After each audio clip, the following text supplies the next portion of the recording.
form, savoring the alien physiology for the first time in what felt like ages. There wasn't any profound reason behind it, just pure enjoyment. The sensation of being something beyond human, the power coiled within me, the unique way my limbs moved, it was exhilarating.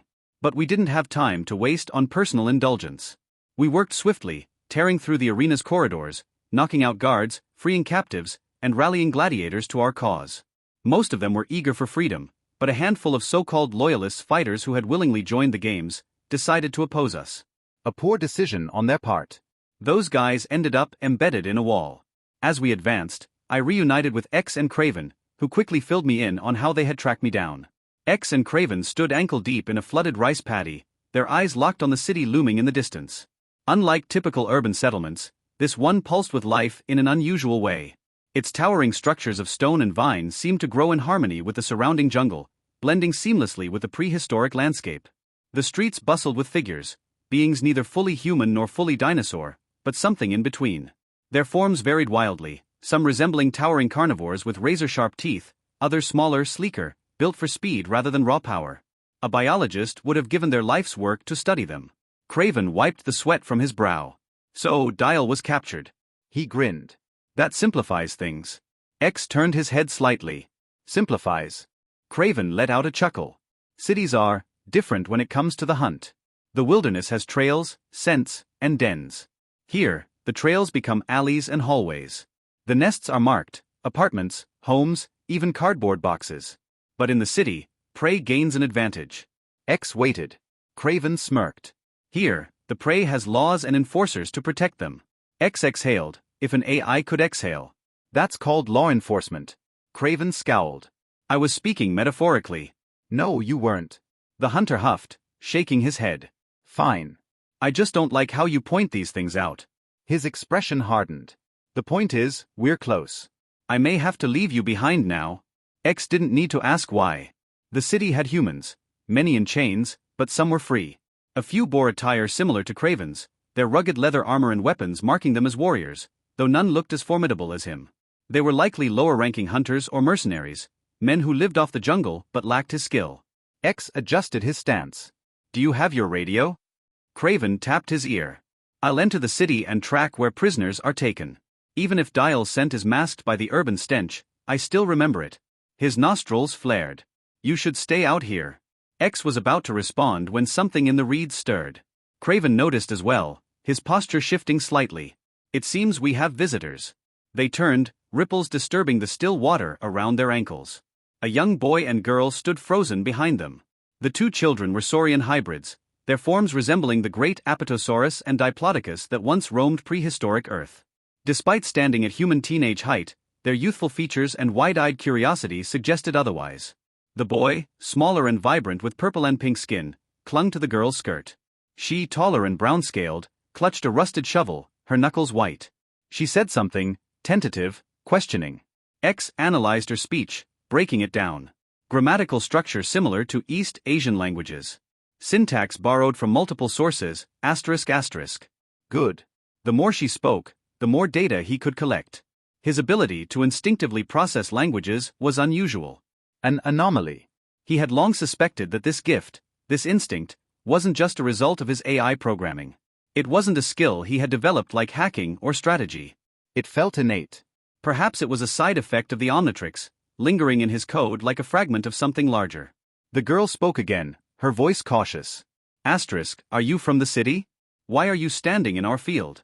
The boy sniffled, peeking from behind her. Are you going to hurt mommy and daddy? X responded smoothly in their tongue. Incorrect. We are looking for a friend. Craven arched a brow. The children, however, gawked. A friend. The girl repeated, uncertain. Yes, X confirmed. He was lost in the jungle. We think he entered the city. Do you know anything useful about it? The boy perked up, stepping forward. The arena. His tail wagged with excitement. Mama says all the great heroes fight there. Is your friend a great hero? X considered the question. Depends on who you ask. The girl hesitated, then spoke softly. The arena is in the northern district. Are you really just here for your friend? Asterisk. X nodded. Asterisk, yes. We'll leave now. Have a good night. Asterisk. Asterisk, you too, shiny man. Asterisk, the boy beamed, waving eagerly before scurrying off. The girl gave them one last wary glance before following him. Craven smirked. You have a way with children. X tilted his head. If I do, it's rarely been relevant. #### hunting in the concrete jungle.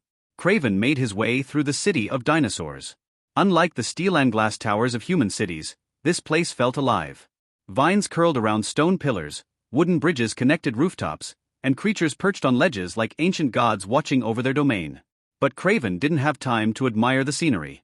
He moved like a shadow, weaving between carts pulled by triceratops, dodging pickpockets, ignoring merchants hawking wares. His eyes stayed fixed on the arena, its towering walls a beacon of violence. The real hunt began when he left the streets. With a swift movement, he ducked into an alleyway, scaling the walls parkour style until he reached the rooftops. X, Craven whispered. Those tank-like creatures, what are they? X's voice came through the earpiece. Ankylosaurs. Specifically, members of the Thyreophora suborder. Likely city enforcers. Craven's lips curled. Fascinating. The ankylosaur guard looked bored, its reptilian features betraying a very human-like exhaustion as it shuffled across the roof. Craven struck like lightning. In one smooth motion, he closed the distance, landed beside the guard, and drove a knife into its throat before it could react. The body collapsed. Craven wiped the blade clean and continued forward, his eyes locked on the arena. The city pulsed with festivity. Children cheered at street performers, merchants shouted about the latest match, and crowds funneled toward the Colosseum. This place is the heart of everything, Craven murmured. Every road leads here. The people live for the games. Then we need to find Dial before anyone realizes he's missing, X responded. We can't let them use him as a hostage. Craven was about to reply when the sky erupted in fire. A plume of smoke and flame rose from near the arena, the impact shaking the rooftops. Moments later, a deep guttural roar echoed through the city, sending waves of panic through the streets. Craven's grin widened. X, I believe our timeline just moved up. X wasted no time. As soon as the plan was set, he was already moving. Rising smoothly to his feet, he pulled his sidearm from his hip and launched into a sprint toward the city. He had no intention of killing unnecessarily, but a blitz attack required speed and force. Craven had informed him that something, or someone, was already attacking the city. That meant they had little time. X thundered forward, his blue eyes pulsing with energy. Despite his immense weight, the machinery within him allowed him to move at a speed no normal human, save for the likes of Steve Rogers, could hope to match. To the guards stationed at the city's entrance, he must have been a nightmare given form. A towering figure of metal and light, surging toward them like an unstoppable juggernaut, a massive gun in hand, moving far faster than any being had a right to. To their credit, they didn't hesitate. The archers rushed forward, quickly flanking the spearmen who reinforced them. In perfect unison, they loosed their arrows and crossbow bolts, a barrage meant to cut down any normal intruder before they could reach the city walls. X didn't slow down. The arrows shattered against his durable plating, bouncing off like twigs against steel. Crossbow bolts clattered to the ground, utterly ineffective. One guard, thinking himself clever, hurled a spear directly at X's chest. X tracked it instantly, following its flight path with precise calculations. In the fraction of a second before impact, his hand snapped forward, plucking the spear from the air with ease. Still running, he adjusted his grip, spun on his heel, and hurled the weapon back with all the power his metallic body could muster. The air howled as the spear cut through it. The raptor man who had thrown it barely had time to register what had happened before it impaled him straight through the chest, lifting him off his feet and carrying him backward, until he was pinned against a stone wall behind him, lifeless. X didn't give the rest of the guards time to react. His revolver rose. Firing a gun while sprinting at full speed was impossible for a human, especially with a weapon as massive as X's. But X wasn't human. His mind calculated every step, waiting for the exact microseconds when his body was perfectly stable. He fired. Boom. Boom. Boom. Each shot roared like a cannon, the thunderous explosions shaking the air. The first bullet tore through a guard's chest, the second punched through two men at once, the third ripped a spear-wielding Saurlord off his feet. By the time X reached the group, 6 bodies had fallen. That was when Craven struck. From the rooftops above, the hunter descended like a phantom, his bone and steel daggers flashing. He landed atop a guard, buried a blade in his throat, then sprang into motion, slicing through another spear mid-throw with a laugh of pure exhilaration. You're leaving already? Craven called as X barreled past him. My only objective is Dial, X responded, not even slowing. Craven grinned, spinning to face the remaining guards. Good. More for me. X didn't look back. The city rumbled with explosions. The attacks were getting closer to the arena. His pace increased, legs pounding against the cobblestones. Up ahead, more guards gathered, at first running toward the chaos, but when they saw him, they turned to fight. Without breaking stride, X holstered his revolver and swung his rifle off his back. The massive double-barreled weapon came up onto his shoulder in one smooth motion. Boom. Boom. 2 shots, fired in perfect sequence. The first took down a raptor charging straight at him. The second obliterated a Stegosaurus hybrid midleap, sending his massive body crashing into the dirt. X kept running. Behind him, Craven landed beside him, grinning through the bruises and dust. They almost killed me, Craven said conversationally. You sound pleased, X responded, reloading his rifle as he ran. Of course I am. Craven let out a bark of laughter. What is the point of a hunt without danger? Food, X replied flatly. Before Craven could argue, their path was blocked. A massive wooden gate, thick as a human was tall, stood between them and the arena. X didn't hesitate. He kept running at full speed, raised his fist and punched. The impact shook the entire structure. The wood splintered beneath his fist, the sheer force sending cracked spiderwebbing through the beams. The city rumbled with the sound. X stepped back, clenched his fist tighter, and struck again. Crack. The 3-story wooden gate buckled, its support beams snapping under the pressure. The entire thing exploded inward, sending a shockwave of wooden shards flying into the courtyard beyond. Someone shouted in alarm. X landed inside, just as a Brontosaurus warrior spun to face him. The dinosaur man lunged, throwing a massive punch. X raised his forearm, redirecting the blow before countering with a punch of his own. His fist slammed into the warrior's chest, only for the Bronto to take it without flinching. X's blue eyes narrowed. This one was different. Taller. Stronger. Covered in black plate-like armor. And most importantly, not afraid. The two locked eyes. I am Bronto, Lord of the Saurlords, the warrior announced. X, the android replied. An AI created by Dial. That was all that needed to be said. They launched at each other, fists blurring. To the outside eye, the two figures seemed to be standing still, but to X, everything was happening in slow motion. Every move, every feint, every shift in stance, analyzed, countered, retaliated. Bronto fought like a superhuman, his speed and power on par with enhanced fighters. Not quite at the level of Hulk, Thor, or Four Arms, but certainly a match for any seasoned warrior. But X had no time to waste. He adjusted. His stance shifted instantly, mimicking the most advanced boxing techniques in human history. He began dodging Bronto's strikes by millimeters, reading patterns, exploiting openings. Bronto, correct? X ducked under a swing, his voice calm. I don't have time for this. Neither do I, Bronto grunted, swinging a hammer blow. X slipped around it. The impact shattered a stone pillar. A prisoner escaped, Bronto continued. He's rampaging through my city. X's sensors flared. So, he escaped, X mused. Bronto nodded, breathing heavily. Do you know him? X's glowing blue eyes pulsed. I might? Bronto growled. They call him the devil. X let out a synthetic chuckle. That sounds about right. Then, with inhuman speed, X lunged forward. Bronto barely had time to react before X's fist crashed into his solar plexus, a blow designed to shatter bones and rupture organs. The shockwave rippled outward, shaking the ground. Bronto's eyes widened in pain, his mouth opening in a silent gasp. X followed up immediately, pivoting into a brutal uppercut. The force lifted Bronto off his feet, his jaw snapping as he was sent crashing through the roof of the nearby building. X didn't wait. He turned toward the arena, where Craven, grinning and covered in fresh wounds, was already charging forward. They entered together, stepping into a blood-stained corridor, where a trio of Saurlord guards stood frozen in shock. Craven flashed them a wolfish grin. Gentlemen, he drawled. This is not your day. Hey everyone, Quantum Audiobook here. Sorry for interrupting, but if you're enjoying this content, please consider subscribing to the channel. Also, feel free to share your thoughts on this novel in the comments, and don't forget to like the video.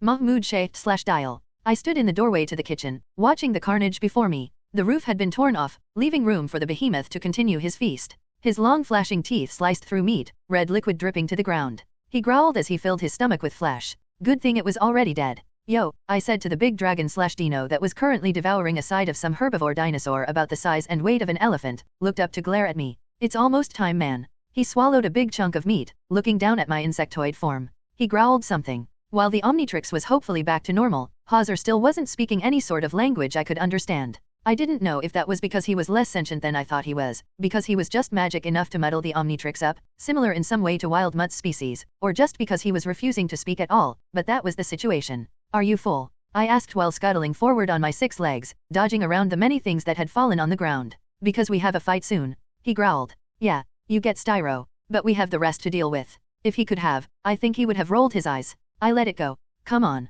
We're going into the arena. One last fight. Then we turn this whole place to rubble. I turned around and left. Soon, I heard the footsteps of a giant follow me. I got to the arena, where my fellow former slaves, X and Craven had been setting up. They'd tossed aside the crap armor and weapons they had been wearing to replace it with quality gear. As I entered, everyone looked at me, then up, and up, until they were looking Hauser in the eyes. Grrrrrrrrr, Hauser said, looking around at them all. The gladiators and freed slaves stepped back, even Demi. X cocked his head to the side, looking up at him. Craven. Oh, Craven stared up at Hauser, a look of stunned awe on his face. Magnificent. Absolutely magnificent. Craven looked down at me. Huh? You've been hiding something quite special from me, Dial. Don't try it, I said, walking past him. Hauser might end up killing you. You can't simply entice a man like that. Craven walked up to look at Hauser. The Earth Dragon leaned down to glare at him. Craven smirked. When all of this is over, I think you and I will have to have a discussion. Hauser. The Earth Dragon cocked his head to the side, a flicker of flame coming from his lips. Craven, on seeing that, looked like he'd never seen something more amazing.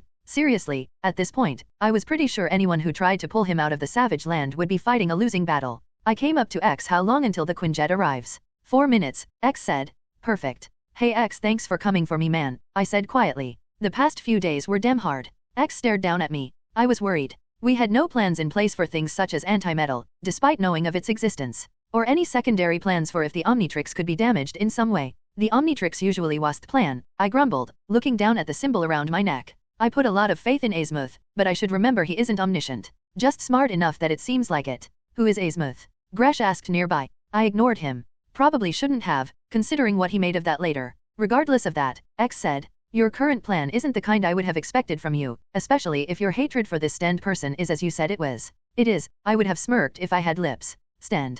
I think if I have him pegged, nothing will piss him off more than my plan. X shook his head, his blue eyes spinning briefly. And Sauron. He's the threat. The main threat. Fire breathing, super strength, speed, flight, the ability to absorb the life force of others, the ability to control minds. Sauron is the one I'm most worried about. We have no idea how much of his power is the way I remember it, but I do know the guy is powerful. If I had my way, we'd have a small team taking him on. As of now, that isn't the priority. I looked at the group of people we had helped. Around 50, in total. I went over to them. Gresh, Demi, and Winggirl. Okay, I just realized something. I had no idea what her name was. Hey, I said, walking to look up at her. What's your name? She looked down at me, leaning down to look me in the eyes, blue skin glittering in the light of the Omnitrix around my neck. I'm Gina. Nice to finally meet you, I said a little awkwardly. I'm sorry it took me so long to ask. We had a lot to get done. Gina blinked down at me. She looked better. Her torn-off wing, or at least, the section it been attached to her back, was beginning to heal. But I could still see that undercurrent in her emotions, that deep sadness that filled her.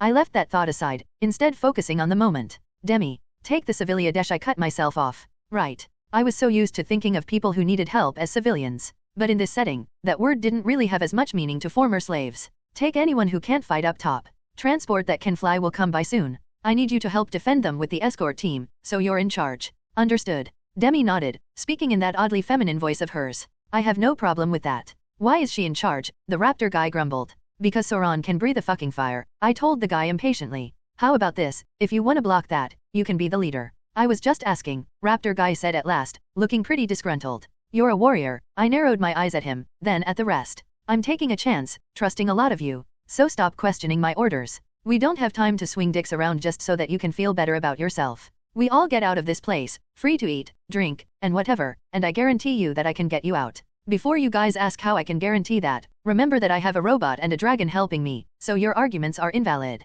X blinked by shuttering his eyes closed, while Hauser prowled forward, Craven still eyeing him like a steak dinner. So stick to the plan. I looked around at everyone. The arena team boxes it out. The escort team protects civilians. Besides that, we all have our personal opponents. Ready. No one spoke. I took that as a yes. All right. Head to your places. And Gresh, what the hell is the Avengers symbol doing painted on your chest? I finally noticed it. The reptile man now had a half-assed symbol in a red circle emblazoned on his chest and stomach, dripping wet even as we spoke. Ah, you like it? Gresh thrust his chest out proudly. The metal man told me this was the symbol of your nation. Gresh, I'm starting to wonder if you're more dangerous than I thought. Thank you, he said proudly. Not in the way you think, man. I said, starting to realize Gresh might be more off than I thought. By the way, sir, X said, distracting me. I looked up at him. Shouldn't you change back? You may come close to passing your time limit. That was a good point. If I changed back now, I'd be less likely to drop transformation mid-fight. With that in mind, I reached for the Omnitrix with one of my legs, tapping it to turn back into a human.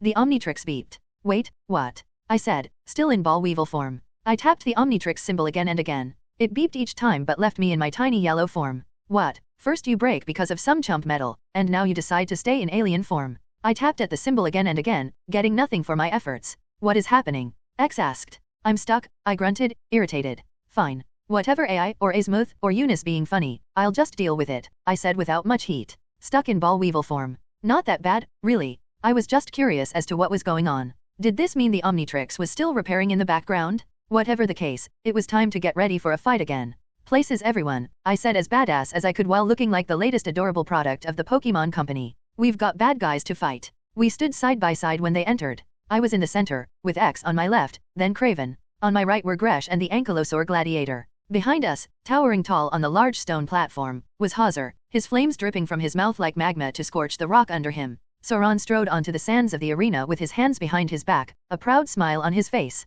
He wasn't what I expected. More, well, he kinda reminded me of Steve, to be honest. It was in his stance. The proud way he held himself, straight-backed and powerful. Like he wasn't above the rest of the world, but he also damn sure wasn't going to bow to anyone. He looked almost heroic, which I wasn't sure I liked much. Styro was wearing armor as he stood on Sauron's left side. He looked almost unearthly calm. As soon as he came through the doors, his eyes snapped onto Hauser, and I felt the heat behind me rise. Oh yeah, Hauser and Styro had some words they wanted to trade. Hector was on Sauron's right side, clutching tightly at a pair of knives as he strode in. He smirked at us, looking far too cheery for my tastes. A pair of eyes took him without him noticing. Just as planned. Sten was just behind Hector. He looked at us, passing his eyes over me. Then they snapped back, his jaw dropping at the sight of me. I would have smiled if I could have. My, Sauron said, stopping about 20 feet away from us. I must say, Dial, you have quite the skill with theatrics. I'm an anime nerd. I stepped forward. Learned from the best. Ha, he chuckled. I can see that. I must admit, however, I've always been more a fan of fantasy literature.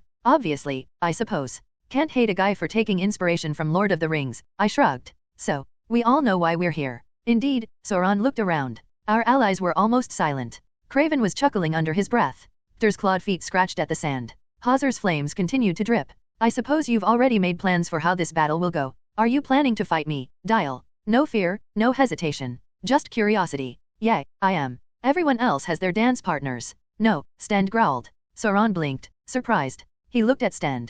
My child. No. Sten pushed Hector aside. I don't care, you are mine. This arena is mine. Sten walked forward, surprising everyone who wasn't me. Bullshit, I snarked. Sten scowled, his fists clenched and strode across towards me. That impudence. I'm going to dash. Sten, Sauron growled, his eyes flashing. Sten stilled in an instant. Don't move. Sten's eyes widened. His muscles twitched as he stood there. I could see him struggle to move. Mind control. Sauron must have hypnotized him already. From what I knew of the comics, that usually took eye contact. Sten vibrated in place, his breath coming fast and panicky. Dial is mine, Sauron said casually. It is okay. You clearly are too close to this. Step aside. Fight dash. Sten's eyes widened again. He stepped forward. Sauron's own gaze shook. Sten dash. He is mine. Sten stared at me, his eyes almost insane. I will have your life. Dial. He shook like a dog, and Sauron gasped as though in pain, stepping back in surprise. Sten rushed forward, claws outward. Dial. Told you, I said to my left. Yes, as Sten tried to claw at me, X stepped in the way and easily caught his claws.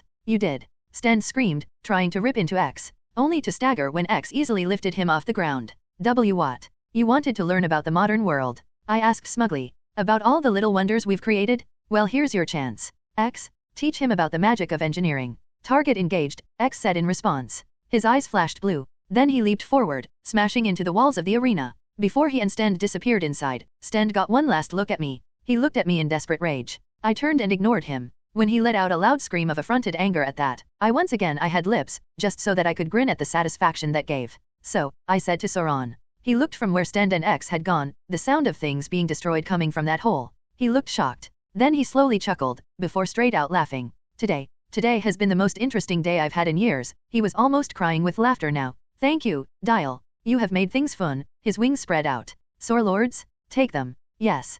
Pter swung out a knife. Time for a hunt to dash. Hunt. Craven slammed his own knife into Pter's, getting up in his face while pushing him back. He grinned in the Saur Lord's face. I know a thing or two about that. Let's trade notes. Styro ran past them, heading for Hawser. Hawser roared, blasting out flame at Styro before the two were behind me and I lost sight of the fight. A group of guards entered behind Sauron. Grash and the Ankylosaur gladiator gave Sauron an awkward look. He smiled. No, go ahead. Sauron eyed me. I believe I have my own fight to handle. The two ran past him, heading toward the group of guards, some of whom ran towards the upper levels of the arena, where a big group of former slaves was. The two Aryans who could fly lifted up, Demi clenched her fists, and soon everyone was brawling around us. Sauron and I faced each other for a moment as the arena exploded into violence. So, shall we? I asked, spitting out a ball of green plasma. Of course, he said proudly. That's what he sounded like. I knew his voice seemed familiar. Then he breathed fire at me. I jumped aside, launched a ball of plasma that exploded at his feet, which he dived out of the way of, still breathing a gout of flame hot enough to scorch the sands. I spun in the air and launched another plasma ball. He lifted into the air, cutting off his fire breath to dodge. The ball rolled across the sand, quickly growing until it hit a gate, exploding with immense force and tearing that section of the arena. I ran towards the doorway, Sauron following as everyone else let loose. I ran deeper into the halls of the Colosseum before skidding to a halt, my insect legs scratching at the concrete. Sauron landed at the same time, looking down at me with a smirk. Attempting to limit my mobility by forcing me to follow here, he asked, looking around. Nah, I spat out another ball of plasma, hopping onto it. I just like privacy when I invite a guy to dance with me. How charming of you, Sauron crowed. Then he was in front of me, claws slashing down. I rolled aside to let his claws slash through the stones, leaving 5 long lines in the gray floor. I tossed the ball I'd made into his face, blowing it up and sending us both back from the explosion. He skidded on his heels, clawing up the floor with his talons, while I bounced and rolled to come to my feet again. Without missing a beat, Sauron let loose with the flames again. I tossed another ball, only to be surprised when the plasma absorbed the flames, growing in size. Hoo! Sauron hummed, slipping around the plasma to let it detonate on the wall behind him. It can absorb my flames? And even leaves a mint scent when it explodes. He noted the hole left by my explosive orb before looking at me. The outside world has truly changed if beings like you are coming from there. Bruh, you have no idea. There's a whole world of weirdness out there. I spat a line of green plasma, and lashed out with it like a whip.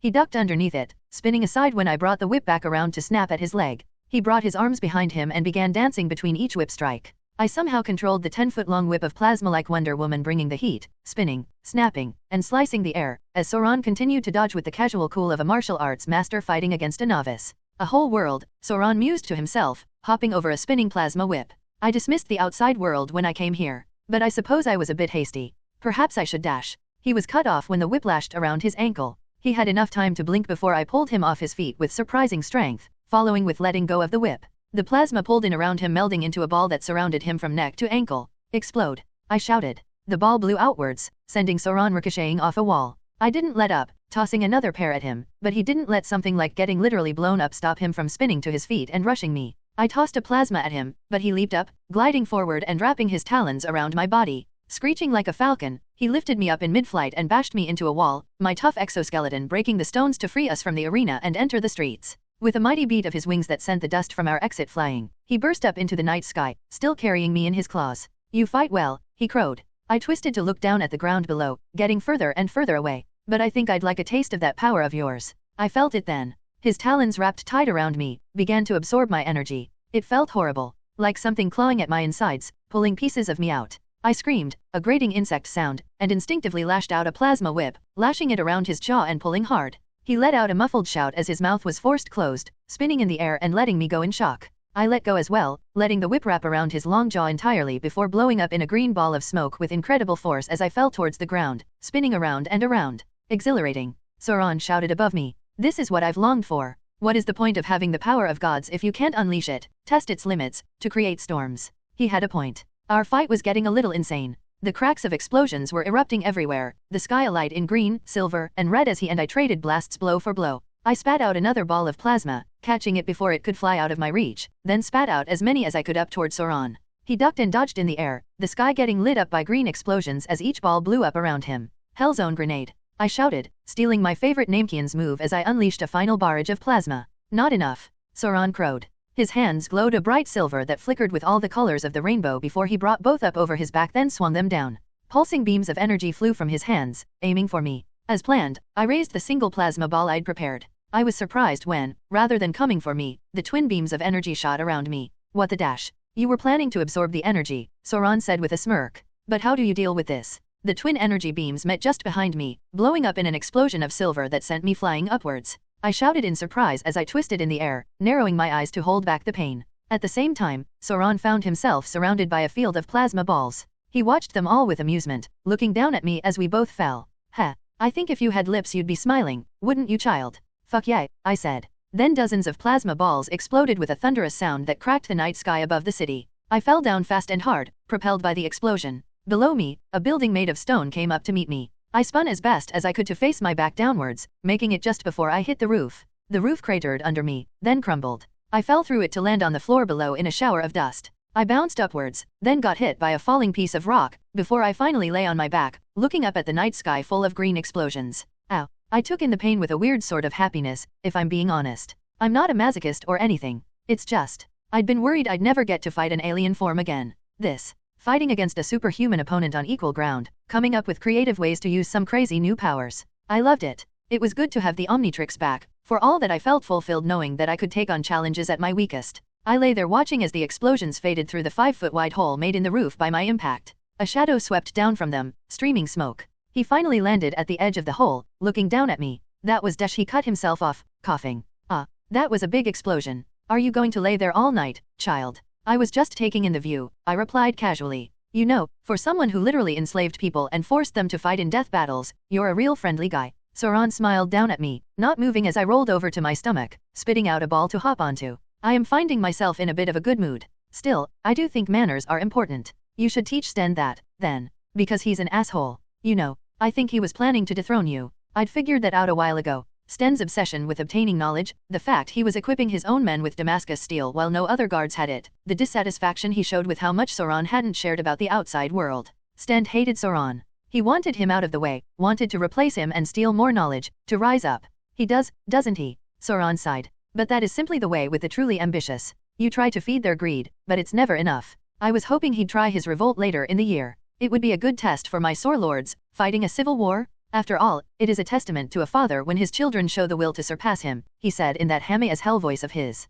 I stared up at him. You just let a civil war happen. Yes and no. I would try to stop it beforehand, first through peace, then through violence. But if it happens, it would be a learning opportunity. I want my city to grow, to become a civilization of its own, fighting the battles both literal and philosophical that all other societies must. Sauron looked around the city. But that has nothing to do with our battle. Now, Dial. Shall we continue? Yeah. I fired immediately upwards, the roof exploding under him. He somersaulted back, dodging my next blasts, then firing silver beams of energy at the roof, trying to force the whole thing to fall on top of me. I spun in a circle on the ball I was standing on, spitting out plasma as I pivoted in place, the plasma orbs rolling outward and picking up debris as it fell to the ground. I exploded the orb under me, letting it propel me out of the hole. The orbs I'd unleashed blew apart as well, turning the top floor of the building we'd been fighting on to nothingness. That's the nice thing about ball weevil orbs. They don't leave rubble but instead clean it up. I landed on another rooftop and kicked more orbs at Sauron, who dodged the 3 I launched before he was on top of me. He blasted me with a single energy beam before I could block it with a plasma orb. I took the painful hit to my stomach, launching an orb out that hit him in the chest as well. We both went flying back, landing on opposite buildings and facing each other. I was breathing hard, trying to keep my eyes on him. We were both covered in scorch marks and bruises. While I didn't have bones in my form, I was pretty sure every muscle inside me was a little tense. You're hard to kill, Sauron mused, chuckling just a bit. This form you have taken is quite the tough one. I thought of Diamond Head, 4 Arms, Wrath, all of my tougher aliens. You have no idea. I suppose I don't. Sauron cocked his head to the side. I must ask, child. Are you like me? A human forced by circumstance in a powerful form? Or are you? No, if you were a muta and asterisk $. The rest of what he said was a blinding screech of noise as my head exploded. I screamed in pain, shocked at the suddenness. What the fuck? Is this what his brainwashing felt like? I'd made sure not to really look him in the eyes. Why was this happening? I shook my head, struggling to keep my eyes open. But when I looked back at Sauron, he seemed as surprised as I was. Then his face cleared with realization. Ah, my old friend, even now, you. What did you do to me? I struggled to say. Sauron shook his head. I did nothing. It isn't my secret to tell. But tell me, how do you know my human name? I read it on the internet, I forced out as the headache suddenly disappeared. For a moment, I felt guilty horror in my mind, but that faded as well, which surprised the hell out of me. Sauron cocked his head to the side. The internet? I suppose it became pretty big while I was here. I'll have to visit the mainland when I'm finished here. You won't be able to do that without being in a cell, I growled, annoyed at the pain in my head. Oh, Sauron chuckled. I suppose we're both being overconfident, aren't we? Overconfidence is just confidence after you win, I returned. As I spoke, a purple light in the sky behind Sauron flashed. Besides, I know 2 things you don't. Sauron, still chuckling, kept trying to meet my eyes, which I kept dodging. I suppose that statement is the beginning of a very surprising development in this fight of ours? Very well, he tapped his chest with his fist. Show me those 2 things. I think I'll let them speak for themselves, I spat. From out of the sky, a silver streak fell. Sauron, reacting faster than I could believe, desperately leaped to his right. A fist of vibranium hit the roof where he'd been standing, shattering the roof with ease. Without stopping, the silver figure spun around to punch at him again. Sauron flipped back before the roof fell under him from the first blow. Then his eyes widened when a purple beam of energy came down, the pterosaur man countering it with his own silver beams of energy to explode just in front of him. He flew up and hovered in the air to dodge the plasma balls I launched at him, the green orbs finishing off the section of roof he'd been standing on. I landed at the same time as my friends did. Creel, standing in his full vibranium form, ripped his shirt off, glaring at Sauron. I know X said this guy would look like a dinosaur man, but he really does look weird. He clenched his fist with a metal-on-metal squeal accompanying it. Fantasma floated down to my right, landing on her high heels with elegance and grace. Not necessarily strange, Mr. Creel. We have seen many wondrous things. This man is simply yet one more. That's the nice thing about being an Avenger, I snarled as much as my adorable bug from could. You see a lot of cool shit. If this were an anime, there would be 3 panels showing Creel, myself, and Fantasma in a close-up of our faces. Sauron quirked an eyebrow. Well, it seems things have gotten dangerous for me. Fuck yeah, Creel sped forward, followed by myself on a green plasma orb and Fantasma, who twirled up into the sky. Good to have you guys back, I said before we all unleashed hell once more, Sauron letting loose as well. Pushing with just enough force, X tossed Sten through another wall, then let him go. X noted the room they'd found themselves in, some sort of public bathhouse built inside the arena, possibly for those guests who were rich or important and wanted to relax in between bouts. It was rather primitive in design, with brown stones pressed together with mortar, and water flowing into the baths, most likely piped from somewhere else where it would be boiled first. The water was cold now, dripping everywhere. X took in the sight for a moment before looking back at Sten. The slaver spun to his feet, glaring at X. Who are you? X, an AI created by Dial. I have been told to guide you in a lesson on making mistakes. X lowered into a martial arts stance, facing Sten with blue eyes glowing. Sten stared at him, uncomprehending, before growling. Fine. I'll kill you first, then I'll find the outsider and dash. The Stegosaur man ducked when a metal fist tried to take his head off, only to receive X's boot to his chest, sending him back into a pillar, his back spikes embedding into the stone. You misunderstand. X swung his fist again, Sten blocking with crossed arms only for the force of the blow to send him through the pillar, leaving the man sliding back on the wet floor as chunks of stone flew about. This is a lesson. Be silent and take it in. You dash. Then Sten was forced to dive aside as X kicked out at him. Sten swung his tail out, the 4 spikes flashing out to stab toward X. X grabbed the tail out of the air and pulled while spinning, letting go to send him skipping across the water of one of the baths like a stone before he hit the side of the pool with a large splash. Silent. Now, the first thing you must learn is simply not to enslave individuals anymore. I will allow that you were raised in a culture that prided itself on such things. X walked around to where Sten was sputtering in the water. But it's an uncivilized and cruel practice. However, that brings me to my second subject. Sten struggled out of the water and got on his hands and knees, dripping wet, only for X to punch him in the face with enough force to send teeth flying. X kicked him in the ribs, sending him sliding back. Pick your battles wisely. X strode towards Sten as the Stegosaurus man got staggered to his feet. You kidnapped a man with a sword and armor far in advance of anything you'd ever seen, wearing a watch you were unable to remove, who made it clear the only reason he was willing to enter any negotiations was the fact he was injured. And now, you have the eyes of the most powerful organization on Earth on you, with men and women capable of destroying cities, assassinating political figures, and dueling gods ready to attack you. Sten reached out to try and grab X. X caught the other man's wrist, pulled his arm close, then broke it with a jab to the elbow. Sten's eyes widened in horror and shock before he began to scream. You couldn't have known, X said, ignoring the pained screams to punch Sten in the face once more, that you were poking a sleeping giant. But you should have suspected that Dial was more than just a human. That someone with armor and weapons that had clearly gotten lost in the jungle might have friends that worried for him. Friends who would hear what you had done. Who would become enraged.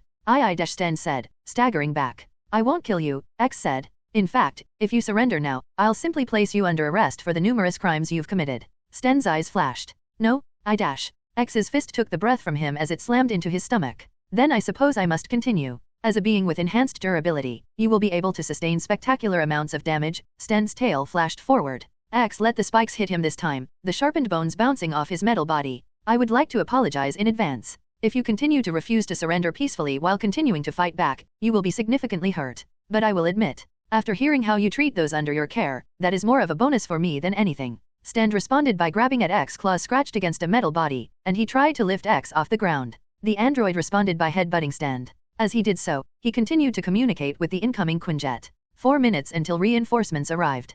Craven and his latest opponent had found themselves in a garden just outside the arena. The garden was large, lit by torches, and made up of flowers, bushes, and trees right out of the jungle. The Sauron with orange skin, had a long slash across his chest, bruises around his neck, and an excited look on his face as he walked along the trails. Craven watched him from the trees, calmly watching Pter. Neither man spoke. They had no wish to banter. No words had to be traded. They were trying to kill each other after all, and speech was but wasted movement. Instead, Craven swept down for the trees the instant Pter was in range. His daggers nearly sliced into Pter's neck, before the Sauron parried them in a loud clash of blades.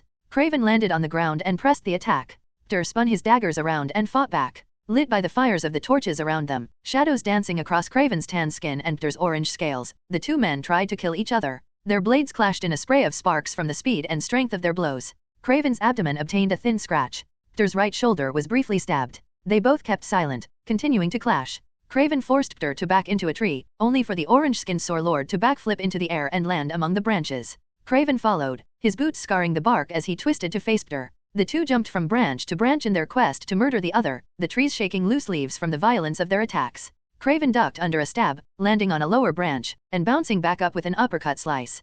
Pter twisted desperately out of the way but was too late. The blade sliced deep into Pter's jaw, then moved upwards, cutting out Pter's left eye. Pter screamed but still managed to stab outwards. His knife stabbed deep into Craven's shoulder, then cut down at an angle, stopping at Craven's vest. Craven kicked Pter in the stomach, pushing him back. The two stopped fighting for a moment, panting as they stood in the trees. Pter's eye spilled blood and intraocular fluid. Craven's shoulder and part of his chest had been split open, revealing muscle beneath to the open air. They took stock of their injuries. Then they moved forward in a flash, leaping from branch to branch before meeting in midair. Craven reached his blade out. Pter stabbed down with 2 daggers. In a single move, it was over. And both fighters ended the night with no regrets. Sound of stone shattering in harmonic fashion, /Demi. Demi punched a Sauron in the chest, caving in his ribs, then was forced to block an axe on her right arm. She'd been fighting among the stands of the arena for several minutes, desperately keeping back the guards. The last few days had been a nightmare. First, she had been kidnapped in the middle of the night, forced to fight in gladiator combat, taking on warriors she had no business fighting. She was a chef, not a warrior. And yet, since she'd been enslaved, she'd been forced to battle to the death, getting beaten with an axe for her trouble. Her people were peaceful. She'd never seen violence the likes of the past few days. And then, a man stepped forth. From all the rest of those enslaved, he'd been kind. He'd also been a killer. She hadn't known the 2 traits could be in a single person in such excess. The man had trusted her with a single task. Protect the civilians, as he'd called them. Those who were unable to fight. She wasn't sure why she didn't count among them. But Dial had praised her. Said she was a natural. She'd try to live up to that. So she fought on, getting exhausted. The Sauron guards were pouring in, trying to get to the people higher in the stands. She punched someone's sword. A T-Rex lord's teeth snapped against her skin. A Bronto punched her back before the raptor gladiator stabbed him in the stomach. Demi took deep breaths, trying to keep on her feet. A small army was coming at them. Above, the 2 winged Aryans were throwing spears as they dived and rose above the crowd, fighting desperately to help while dodging arrows, the male already having a single one embedded in his thigh. Below, she could see Gresh slicing and leaping about, fighting frantically, the Ankylosaur Lord dueling with 2 others of his kind. Somewhere in the distance, green explosions could be seen in the city, with plumes of fire to the east. Dial and Hauser. 10 minutes. That's how long X, so shiny, had said they had to survive. Had it been that long already? Demi felt like she'd been fighting for hours, and yet somehow like no time at all had passed at the same time. Help had to be coming soon. Soon. But right now, they were in trouble. Demi raised her fists, wincing internally as she waited for the next blow. A noise came from the sky above. Demi looked up at it, only to jump in surprise and awe. It sounded like something spinning really fast in the air. The 2 Aryans above shouted in surprise as they dived down from where they had been harassing the enemy. The beat of their wings sent air flying. Then, dust was blown away by far stronger winds. The object that came down towards them was enormous, as big as a triceratops or bigger, yet impossibly hovering in the air. A man was sitting inside it, behind a pane of some sort of clear crystal. Something under the object began to make loud booming noises. Just like that, the enemy began to die. Massive gaping holes appeared in their backs, with smaller ones in their fronts. Surprised and horrified, they staggered. Something spilled out of the back of the object that Demi was just realizing was a vehicle of some sort. A human in some sort of black armor. 3 more came out, all holding long rectangular-shaped objects. The objects released noises, and more Saurlords fell. Get into the Quinjet, the vehicle said, surprising them all. It sounded like this is our escape vehicle. Enter it as fast as you can. Holy dash, the Raptor Gladiator was about to say before he was cut off by more loud noises. Get in, one of the humans said in a language Demi didn't understand. She could understand the frantic way he pointed, however, and quickly rushed to follow his instructions. The humans who had come to help split up, some going down to the arena to aid Gresh and the Ankylosaur Lord who had been helping him. Gina, the Aryan with one wing, panted as she pulled her spear from the chest of a Saur Lord. These are the Avengers, she shouted, her face set in amazement as people ran into the back of the vehicle, standing awkwardly inside. Someone chuckled, apparently understanding the word Avenger. Nah, lady, that's them. He pointed up at the sky. Demi and Gina looked up in unison just before entering the Quinjet. A woman dressed in purple, holding a man made of metal, shot over the arena, headed in the direction of the explosions. Gina's face lit in purple light as she watched a woman fly with no wings to support her, her mouth open in awe. Hazar/the Earth Dragon. Styro burst out of a third story headfirst, falling to the street below. A plume of fire burst forth from the hole he created, lighting the street in a burst of red. The flames faded before the building began to shake. Moments later, it crumbled apart as Hazar exploded out of the stone structure, magma dripping from his lips as he roared. Screeonk! The ground shook under Hazar's footsteps as he ran towards Styro, his top horn extended forward. He stabbed down at Styro, who sidestepped the attack and punched Hazar in the face. Hazar rolled with the blow and spun around, his tail snapping out to smash into Styro's chest, sending the yellow-scaled man backflipping through the air until he hit a wall with enough force to form a crater. Styro pulled himself from the wall as fast as possible, barely dodging the fire blast. Hazar unleashed his direction by diving and rolling. He stopped near a carriage, grabbing the side. His muscles twisted and bunched as he lifted the large wooden vehicle and turned to toss it at Hazar like a child's toy. The carriage shattered apart on contact with Hazar's head, sending the dinosaur staggering back with the fire still pouring from his lips. Hazar landed on the building behind him, still breathing flame as the stone shattered beneath his bulk, before cutting off the stream to stare at Styro. Hazar did not speak any sort of language. While he was sentient, his thoughts were in the form of emotions and feelings, on images, sounds, and scents, not words. So when he glared at Styro, his thoughts on the man were simple. Hate. Deep hatred, formed from days in captivity. Styro, on the other hand, only stared back at Hazar with a neutral look on his face. Deep within Hazar, the flames that had been blended into his body raged forth. He held them back. Thus far, Styro had been dodging all his flames. Hazar was a trained fighter. He knew better than to stick to a strategy that wasn't working. Instead, he spun in a circle, lashing out with his tail again. Styro ducked under it, then had to back off when Hazar followed with a kick, his talons sending Styro back in a roll. Using that momentum, Hazar snapped his teeth out at Styro, who caught the dragon's jaws in his hands, holding them open. Styro grunted, struggling with the massive being attempting to devour him. You've gotten stronger. Hazar understood the words, if not as language, then at least the feelings behind them. They only enraged him further. He had not gotten stronger. As Hazar lifted Styro and tossed him aside, the Earth Dragon knew the truth. He had simply regained his true power. He was finally unleashed, ready to unleash hell. Styro landed on a nearby building and started running, just before the building he'd been standing on began to crumble. The roof exploded in a burst of fire. Hazar stood in the flames, his eyes glowing with power. Styro landed in front of him and stood tall, gazing upon Hazar. The pair eyed each other, one glaring, the other smiling just a bit.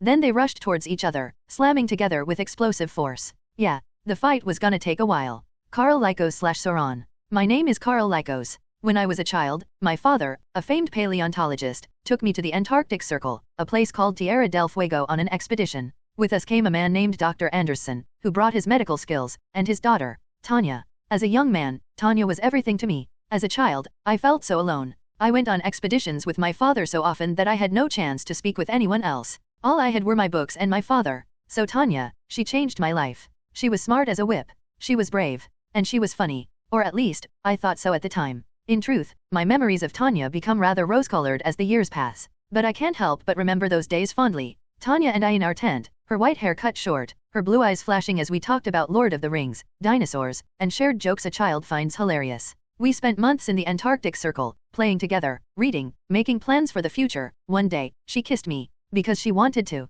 I only wish I could have been as brave as she was. Because, in the end, Tanya was everything. And the beginning. One day, she went missing. Our fathers went looking for her, telling me to stay behind. But I went anyway. And found her, impossibly, fighting a group of pterosaurs in front of a cave. I wasn't as brave as her. But that day, for the first time, I did something courageous, charging in with a walking stick held high, to save the girl I loved, just like the heroes of my books. It ended with me bitten, scratched, and hospitalized, deliriously screaming about prehistoric dinosaurs somehow alive and attacking us. That, in combination with Tanya hysterically trying to say the same thing, led to no one believing us. By the time I recovered, well, no one is easier to convince than a child. Tanya and I were left believing what we had seen was impossible. We must have been attacked by some other wild animals. Had made up the story. We went back home. I continued my studies, sending mail to Tanya, though I have never seen her again. Then, one day, I began to feel sick. I was tired, sore, and dizzy. My dog, Jasper, tried to comfort me. He was the first being I ever absorbed energy from. I managed to stop before he died, but he never saw me the same. Never approached me as eagerly. I found my own feelings on that mixed. On the one hand, I was horrified that I had nearly killed my puppy. On the other, power. Pure, absolute power, filling a gaping hole in my chest I hadn't realized was there. It was as if I had been thirsty for years, and only now drank my first sips of water. Sips. Not enough. Not nearly enough. My timid nature held me back. But my true self awoke under the scared child. I began to experiment. First, with small animals, trying my best to control the intake. Many fish simply died in moments from my touch. But I soon got better. I moved up the ladder. I began to work out. Not to gain strength, but to have an excuse to be in the vicinity of men and women with incredible vitality as they became tired. I would brush up against them, take a portion of their energy, and not a single soul was hurt. This hunger inside me grew, even as I felt my own body, once so weak and small, grow in power as well. Then, Tanya. She told me about her troubles with her father in a letter. That she was supposed to marry a man with the financial means to support her. She railed against the idea of marriage without love, without freedom. And I began to put my efforts towards medical school, focusing on a field that would make me a great amount of money. I became a skilled hypnotherapist. I used that profession to become close to my patients, obtaining money even as I absorbed their vitality, even using medical technologies I created to make the process easier. I began to approach Tanya about the prospect of love. I met a man who opened my eyes to a greater world. I helped his students. I helped myself to their energy. And it went off even better than I had hoped. One of his students awoke my true self. I still remember the pleasure of my human weakness burning away to reveal the man I had always been. I took a name befitting my power. No more was I Carl Lycos. I was Sauron. Named for the symbol of power I respected most. I took to my new gifts with ease, battling my enemies with brilliance, despite some minor defeats. Mere gravel on the path to my greatness. But, my wishes began to change. My true destiny called me back to the place of my birth. To the distant lands that had made me. I left America. I flew back to Tierra del Fuego and found my way further south. And soon, I found myself in the cave Tanya and I had been fighting in front of. I entered the cave. I followed the tunnels and soon reached my new home. I used my knowledge of biology to make my children. I made a kingdom. I guided them in the lessons all other civilizations must learn. I watched, proudly, as my children rose to dominate their lands. And then, he arrived. Dial, the outsider. A man with the ability to change into a seemingly harmless insect. An insect that has turned blocks of my home to rubble in moments. He is a beast with powers the likes of which I have never seen. His allies are much the same. The ultimate test of my greatness? I can feel my blood boiling as I follow him into an alley, breathing flames. He ran on top of one of those green orbs of his, spitting out more to explode behind him. I stopped when he turned a corner, landing on the ground to join him. The buildings around us began to fall. I raised my arms, the power I had absorbed from Dial flooding through my veins until it left in a flurry of silver light. Instead of hitting the small insect, I found my beams splashing against a strange energy field made of purple energy. I was reminded of shields in the Star Trek show. How fascinating, wondrous even. I watched as the barrier fell apart to reveal the young woman who had come to Dial's aid. She was dressed rather scandalously. But then, it was none of my business what she chooses to wear. What truly mattered was her powers. I stood before her as she floated down to land on her high heels, her hands glowing with violet energy, her hair fluttering about. You will not touch him, the young woman declared proudly. Not without going through me. Oh, I had to smile. She was serious. As she and Dial stood side by side, she looked positively enraged. Is she your savior, Dial? Some days, Dial responded while glaring at me with those alien eyes. We switch it up. Then I suppose I can't be so rude as to ignore a lady's request. I beat my wings while jumping forth. I grabbed her by the neck and lifted off into the air in moments, absorbing the purple-clad woman's energy as I took off into the air. Something strange happened. While she struggled in my arms, and I flew higher up, I felt the energy I was absorbing fill me with power. But it was not human. It wasn't even like my old friend's children. It was something dark. Something intoxicating. It entered and bolstered me like few things I'd ever seen. I hadn't felt so strong since I first turned to my true self. And the girl. She wasn't getting tired. She raised a hand with a snarl of something that sounded Russian and blasted me back with a shockwave of pure energy. I let her go and tumbled back. Someone was laughing. I was so intoxicated with power that it took a moment to realize it was me. My God, the strength within you, girl. I stopped tumbling to spin around, flying towards her hovering form. How dare you? The girl raised her hands and spoke in a strange language. And for a moment, the world chilled. My children below could be seen shivering in the sudden chill that rose in the air, despite the fact the girl and I were hundreds of feet above them. I felt my limbs weaken. The girl said a final caustic word, her eyes glittering violet. Then she thrust her hands towards me. Burn. A floating skull came from nothing. It seemed to rise from the air, like a hole had been opened in empty space. The skull was the size of a man, made of violet fire. That was when I felt it. Fear. I was going to die. And there was nothing I could do. The feeling sat in my heart, certain and focused. I felt my wings stop beating as I fell through the sky. A horrific heat began to burn me. My mind began to fad. What? I shouted, realization filling me as my eyes snapped open. Die? Before I had realized my dreams? Before I had seen my children rise to greatness? Never? I would turn death himself aside if it meant rising to the challenge? Rack, the shadows fled my vision. I felt my skin beginning to burn under a purple flame that surrounded me. I ignored it with brilliance. The skull? That was the source. I released a proud call, silver light bursting from my skin, and blasted the skull. For a moment, we struggled. I felt it attacking my mind. What folly? Mine is the mind of a genius, a warrior, someone who has known love, triumph, and failure that would kill lesser men. What was this Sorcerous monster that my own life had not already set before me? I glared into the empty sockets of the spectre. Come, spectre, let us see if you can stand against Sauron, Lord of the Skies. With that final defiant cry and a full force of my peerless strength, I unleashed the full blast of power. The skull stood for a moment, before shattering apart. The girl reeled back, shouting in pain. I flew towards her, ready to finish the job, only for her to stop and blast at me with a purple beam I was forced to dodge. Most impressive. I shouted at her, feeling as proud as if she was one of my children. She had spent herself, panting as she floated in the skies, sweat dripping off her, staggering. But still, she fought. What is your name? Fantasma, she hissed. Fantasma. I will remember you, I promised. Then I began to speed around her, flying even faster than I ever had before in my life, shooting beams of energy from my palms. She blocked the first two on purple shields of energy the shape of mandalas. Then I added my fires, forcing her to tax her energy stores further. I could see her gritting her teeth. Elated, I stopped flying to hover in front of her, fire and energy pouring onto her shields as she struggled. She began to slowly get pushed back. The mandalas were sputtering. Just a moment longer. The familiar sound of green explosions distracted me. I looked away from Fantasma in time to dodge the silver being who attempted to punch me in the face. It was only as he passed me that I realized he had been aiming for Fantasma, catching her out of the air when she finally faltered. Then I saw a green ball fall in the man's wake. I realized in a moment what had happened. Dial had used his explosive power to propel this metal man into the air and gave him a smaller one to hold. As he passed, the metal man had tossed the explosive my way. I had enough time to raise my arms before the explosion sent shooting out of the sky, landing in front of a guard tower. Dial landed in front of me, followed by the silver man and Fantasma. The three eyed me as I stood up. I was laughing. The fuck you laughing about? The silver man said rudely. I scoffed at his language, clasping my arms behind me. I am amused, of course. And happy. About getting beat up? Dial asked, cocking his head to the side. Of course. I laughed, ignoring Dial's small there he goes again comment. Don't you know? The most important part of this isn't me, it is the city. Its people. All fighting to defend it, from the monsters attacking it. What are you talking about?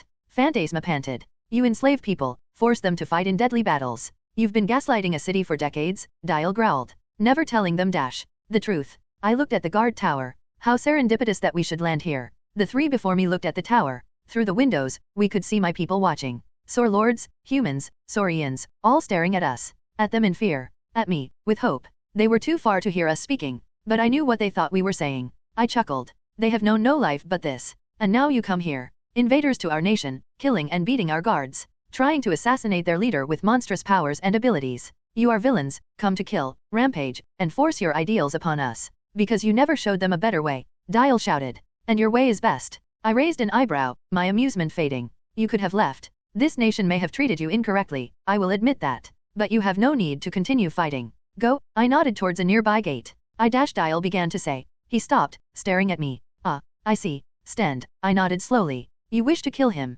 Fantasma and the silver man looked down at Dial. He didn't speak. So, you are attacking me, terrorizing my people, destroying my city, for revenge. These people have nothing to do with your anger. They are innocent, their only crime being raised in a primitive society. And now, what will the outside world think? When they hear that you brought a city of indigenous people to their knees out of a grudge. Dial's eyes widened as I spoke. He stared at me. I could read his pain. I could only guess at what he was realizing. This would not end well. He may well get his revenge. But this city would stand. It would rail against those who had attacked it, against whatever organization he worked for. The outside world, as well, did not look well on armies attacking tribal nations with superior force. I must say, for your vengeance, Dial, you have managed to destroy the homes, lives, and families of many others. I shook my head. I have my sins. But they do not negate yours. Dial was staring at the tower, at the civilians and guards watching. I looked as well. That was when I saw it. The girl. The young raptor who had been with her mother earlier. She was leaning out of a window, screaming something while tears fell from her eyes. She was calling out her support to me, distraught. It made sense. I was covered in burns and bruises. She was worried about me. The child leaned out too far. I stared, horrified, as she began to tumble from the window. My arms spread out, and I leaped for her. Too far, I needed to be faster. I had to save her. I reached out, beating my wings desperately. A blue blur came from my left. I had enough time to watch the girl disappear from my vision. Then the wind blasted past me. I tumbled, still reaching out, then slid to a stop. A figure knelt near the guard tower. He was covered in blue fur, his body shaped like a human man. He was clutching the small raptor girl to his chest. She was shaking, crying as she held him for comfort. "Thank you," the man said. His eyes opened. They were bright piercing green. I forgot. At some point, in all the mess, what my life is. I forgot what I am. A hero. He looked down at the child in his arms. I protect the people who need it. At some point, I got so focused on revenge. On Sten. On you for creating this place. I wanted to hurt someone. But I could have done it a better way. Without hurting you, the last sentence was said to the raptor child, who he gently placed on the floor, making sure she could stand on her own.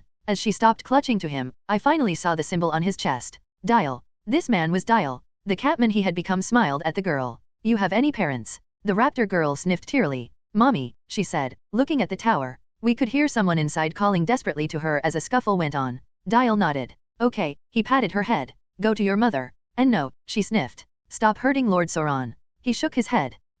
He gave me a look. "I will. But we need to finish talking first. And I'm sorry, kid. But I'm not giving you a choice. After all, the job of a hero is to protect people." Another blue blur. I released a beam his way, but he was already gone. Before I could do anything else, he hit me in the face with incredible speed. I heard the doors to the guard tower open and blearily noted the raptor girl in the arms of her mother again. Dial was next to his friends again. "Done with your little crisis?" the silver man asked him. "No," Dial responded. "I screwed up.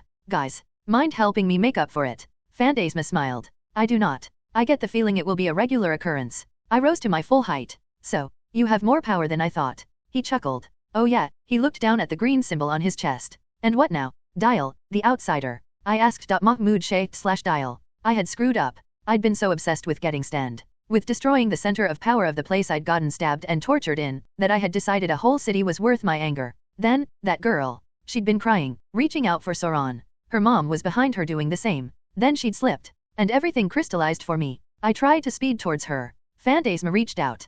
Creel got ready to jump. Sauron spread his wings. And in me, something shifted. Maybe literal. Maybe just mental. I'd proven I could fight on my own. But at heart, I needed a reminder of who I was. A hero. Someone who saved, no matter what. She was falling from the window. And I could see the fear in her eyes. Her scales glittered with tears as she reached desperately for her mother, who screamed. In that heartbeat, I didn't care about Sten, Sauron, or me. She was afraid, in danger. And I wanted to save her. The Omnitrix glowed. And fur erupted across my body. I was fast track in between steps, transforming and running forward in the same breath. And when I saved her, I felt all the disquiet in my heart, all the rage and shame, disappear. Now I was standing with my friends, across from Sauron. I looked at the Omnitrix. It was glowing on my blue-furred chest. "And what now?" "Dial, the outsider." Sauron asked me. "Carl, you have no idea what you've been fighting," I said, looking at Creel and Fantasma. "You called yourself Sauron. Fine. This is my fellowship." I waved at them. "And I'm the Hobbit." I tapped the Omnitrix as I spoke.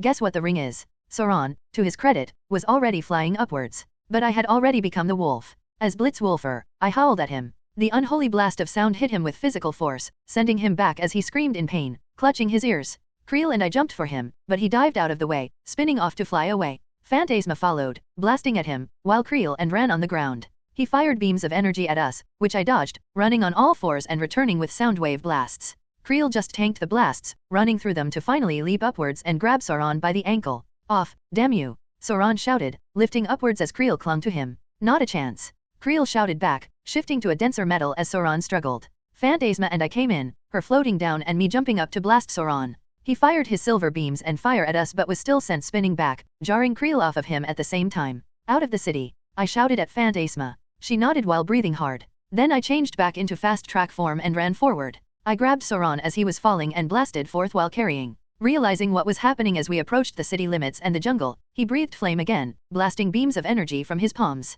I shouted as my fur burned, but kept going. We hit the city limits before I let him go, letting him bounce ahead of me while I ungracefully skidded to a stop. With a thought, I changed into one final form. For nostalgia's sake, I shouted out the name of the transformation. The one that had been my very first. Swamp fire. I clenched plant fists and sighed happily. Man, I missed this guy. You. Sauron struggled to his feet. He had a grin on his face. What has happened to the world beyond, to require warriors of your caliber? Honestly. Hydra came back. Seriously. Yeah, that is disgusting, he said sourly. I hope they are swiftly destroyed. Huh. I guess evil really does have standards. Then he took a deep breath and breathed fire. Couldn't blame him. I was made of plants after all, and you didn't have to be a Pokemon fan to know what that meant. So the look in his eyes when I raised my hands and released my own flames must have surprised him. Our two streams of fire met in the middle, then poured out from each other. The temperature rose around us. I felt my body produce more and more of the gases I was igniting. I guided the flames, forcing them to get hotter, hotter. My plant body adjusted to the insane heat, even as my flames started to become more precise, more focused. Soon, Sauron was struggling to push my fires back. He didn't seem ready to give up though. He raised his hands, both sprouting that silver energy he was able to project, and sent twin beams of power at me. I wasn't too worried about it though since I'd seen my friends coming to join me. Creel dropped down next to me and caught one of the beams against his chest, while Fantasma flew down and blocked the other on one of her defensive mandalas. Sauron didn't stop using his beams, forcing Creel and Fantasma to keep defending. He held us there for a moment. I was forced to partially grow my feet into the ground for more support. Creel's silver form reflected all of us. Me in swamp fire gritting non-existent teeth as I blew fire from my palms, the vines in my arms moving as they constantly regenerated under the heat. Fantasma holding off fire and energy beams with a look of determination on her face, her mandalas sparking under the power assaulting them. Sauron breathing flame and blasting energy our way, his eyes slowly glowing. Don't look in his eyes. I shouted as an afterthought. We know. Creel shouted before he grunted as he was sent back a step. Holy shit, is he getting stronger? Yes. Sauron roared, though I guessed he wasn't shouting it as a reply. He stopped breathing fire, instead bringing his hands forth and blasting a single beam of pure silver energy. The beam sliced through the fire I was blasting to smash into Creel and Fantasma's beams. This is wonderful. I have never hated a compliment more. Fantasma shouted. Split up. I shouted. I'm almost ready. Hope you know what you're doing. Creel said, spinning past the giant beam of destruction. Come on asshole, give me all you've got. You are extremely rude, Sauron scoffed, blasting Creel once more. When the beam only bounced off of his vibranium form, Sauron instead shot the ground under Creel, sending him stumbling. You are quite fast. So that metal of yours must be rather light right about now, Sauron mused while speeding forward to grab Creel by the shoulders and tossing him high into the air with a display of superhuman strength. Fuck. Creel shouted as he flew back, landing in the wall surrounding the city. I stood at the edge of the jungle and began to toss seed pods into it while releasing bursts of gas from my palms, spreading them into the trees, bushes, and vines. I felt the jungle's metaphorical heartbeat slowly fill me as Fantasma flew down to confront Sauron behind me. I must confess, young lady, Sauron said while dodging an energy blast. You've recovered rather well from being absorbed by me. How is that possible? I took enough from you to power a city. And yet, here you are, still fighting. Magic? Fantasma scoffed, raising her left hand to create one of her purple swords. Sauron ducked under a sword slice and raised his right hand to counter Fantasma's energy beam with one of his own. Truly? Or are you simply being facetious? Both, Fantasma grit out, blocking one of his beams with her mandala. Creel ran in then, tossing a boulder at Sauron. Sauron blasted the boulder out of the air, only to widen his eyes when he was forced to dodge Creel's follow-up haymaker. Fantasma looked at me. Dial, hurry up. I'm ready. I shouted back. As am I, Sauron snarled, spinning back. Enough. I will not be brought down without a fight. The Lord of the Skies will be victorious. Who gives a fuck? Creel shouted in response. Sauron stared at him for a long moment. That was when the pterosaur man began to glow. Oh, I said softly. He let out another roar. Then he exploded. That was the only comparison I had. Waves of silver energy sliced out from his body in a cacophony of the air being split, the rocks and dirt under us shattering and burning away. Creel was sent flying back, spinning through the air before grabbing the ground, screaming as he was bashed at all sides by pure energy. Fantasma raised her mandalas into a pair of shields in front of her, only for both to shatter after a moment, sending her back into a wall. For 50 feet around him, Sauron created a field of energy that sent us flying back. Except for me. When the waves of energy hit me, I only had time to widen my eyes. Then I was being ripped apart. My whole body became nothing more than ash as the wave of silver energy passed over me. He kept that up for a moment longer. Then, slowly, the wave of energy petered out. When he was done, Sauron stood in a crater, panting with his arms spread out. He looked around. Incredible, he said between gulping breaths. Incredible. Are you complimenting yourself? Creel asked. Sauron's eyes widened as Creel slowly rose out of the earth. His body was still silver. He looked tired, but none the worse for wear. How? Vibranium, Creel said softly. It's immune to everything. Sauron tried to say something else. I raised a single sprout of my body behind him, then grew into my full swamp fire form in mere moments. He somehow sensed me in time to spin around and slice out with his claws. I let his hand pierce my chest, then hardened the plants there, momentarily trapping him in place as I glared down at him. Like you said before, you pulled some Dragon Ball shit. Enough. From the jungle beyond, they shot under the ground before popping up around him. Sauron stared around in surprise as trees grew up into the sky, the work of centuries happening in seconds. Then vines snapped out to grab him, wrapping around each limb. No, unhand me. Not today. I narrowed my eyes. Happy Arbor Day. Then the forest I'd created came down around him. Sauron, in a roar of defiance, began to fight back. He sliced with his claws, breathed out fire, blasted out beams of energy. But I kept pushing the plants to grow and grow, to move in as he tore them apart. Then I moved in. He sliced my right arm off, so I punched him with my left while growing back the other. He tried to fly up and out, only to find a canopy made of branches as thick as cars blocking his path. A tree the size of a building grew next to him before creating more of a net above. Creel was on that tree. The second he was close enough, he leaped off it and grabbed Sauron by both ankles, pulling him back down until they landed on a branch. Sauron blasted a wave of energy at Creel, tossing him back a bit and sending wooden splinters and leaves flying. Fantasma dropped in and hit him with a wave of purple energy. Sauron tried to hit her back, but I grew a branch that blocked him off before more vines snapped out to grab him. When Sauron turned to block them, I landed beside Fantasma and Creel. The forest grew so thick that the only illumination came from Fantasma and Sauron's powers. I was on my last legs by now. I think Creel and Fantasma felt the same. Sauron stared at us as we approached, vines wrapping tighter and thicker around him. When he blasted out more fire, it was weaker now, easily blocked by Creel. He tried for another energy beam, but the vines tightened further. He smiled. Well, I suppose this isn't so bad, he sighed. You sure you don't have some more second winds in you? Creel asked, panting. Yeah, you've been like the Energizer Bunny all fight, I added in Swampfire's nasally voice. Don't encourage him, Fantasma grumbled. Sauron chuckled tiredly. No, after many years, I believe I am, for once, exhausted to my bones. And satisfied. This fight, my people will remember it for decades. So, will you kill me, Dial? I felt my hold over the vines wrapped around him. They were growing very strong now, and everybody, no matter how strong, can get their neck snapped with enough force. Still, I shook my head after an internal struggle. Not if you're beaten. I am, he said without a hint of shame. He seemed as proud and regal as ever somehow, even wrapped head to toes in vines. That is too bad, however. If you'd killed me, I could have become a martyr. But this is more satisfying. I'll be able to see the effects of this adventure in person. No, Fantasma snarled. You will be in a cell, as a US citizen who enslaved dozens if not hundreds, and who was complicit in the kidnapping of an Avenger. You will never see the light of day again, otherwise. Creel and I looked at her. I think we were both surprised at how vicious she sounded. After some time around her, I'd started to forget the short witch I'd befriended was also a Russian soldier. Less Hermione, more Dresden. Both were good guys, but one had killed a heck of a lot more badasses. Never. Sauron chuckled. I'm sure that seems like a horrific threat, young one. But I think I'll keep some secrets to myself for now. I glared at him. Finally, I stepped forward and raised a fist. I'm going to knock you out now. I landed a right punch that shook the leaves from the branches around us. Sauron's head snapped to the side. He coughed some blood, then turned to smile at me. Close. You may need to dash. I hit him again. He laughed. Damn it, go to sleep. My final punch sent him, still laughing, into his slumber. I sighed in relief. Finally, Sauron had been the toughest fight I'd ever had. It felt like I was taking on an anime protagonist. Full of speeches, grandeur, and fucking second wins. I finally felt some sympathy for Vegeta. It's annoying when the guy who is kicking your ass also keeps getting stronger as he does it. This guy is crazy, Creel mumbled. I turned to look at Fantasma and Creel, about to speak, when I suddenly had to catch Fantasma as she wrapped me in a hug. Fantasma? What dash? We thought you died, she said against my chest. I stilled. When I looked up at Creel, he was slowly turning back into his flesh form. He walked up to join us. We looked at each other awkwardly for a moment as Fantasma continued to hug me before I wrapped my arms around her. Sorry. You stink, she sniffled. I laughed, honestly surprised, and looked back at Creel. He smiled, shrugging. She's right. Swampfire ain't the best smelling alien. Yeah, well, I looked around at the forest. In mere seconds, I'd created life that would take thousands of years to grow, making the very landscape attack Sauron. He makes up for it.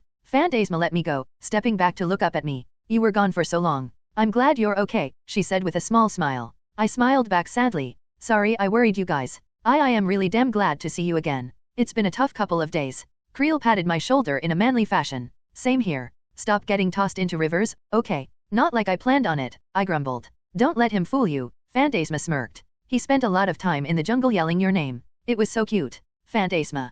Creel shouted. I grinned at Creel, who looked like he was desperately holding on to his too cool for school attitude. Avv. I love you too, big guy. Shut up.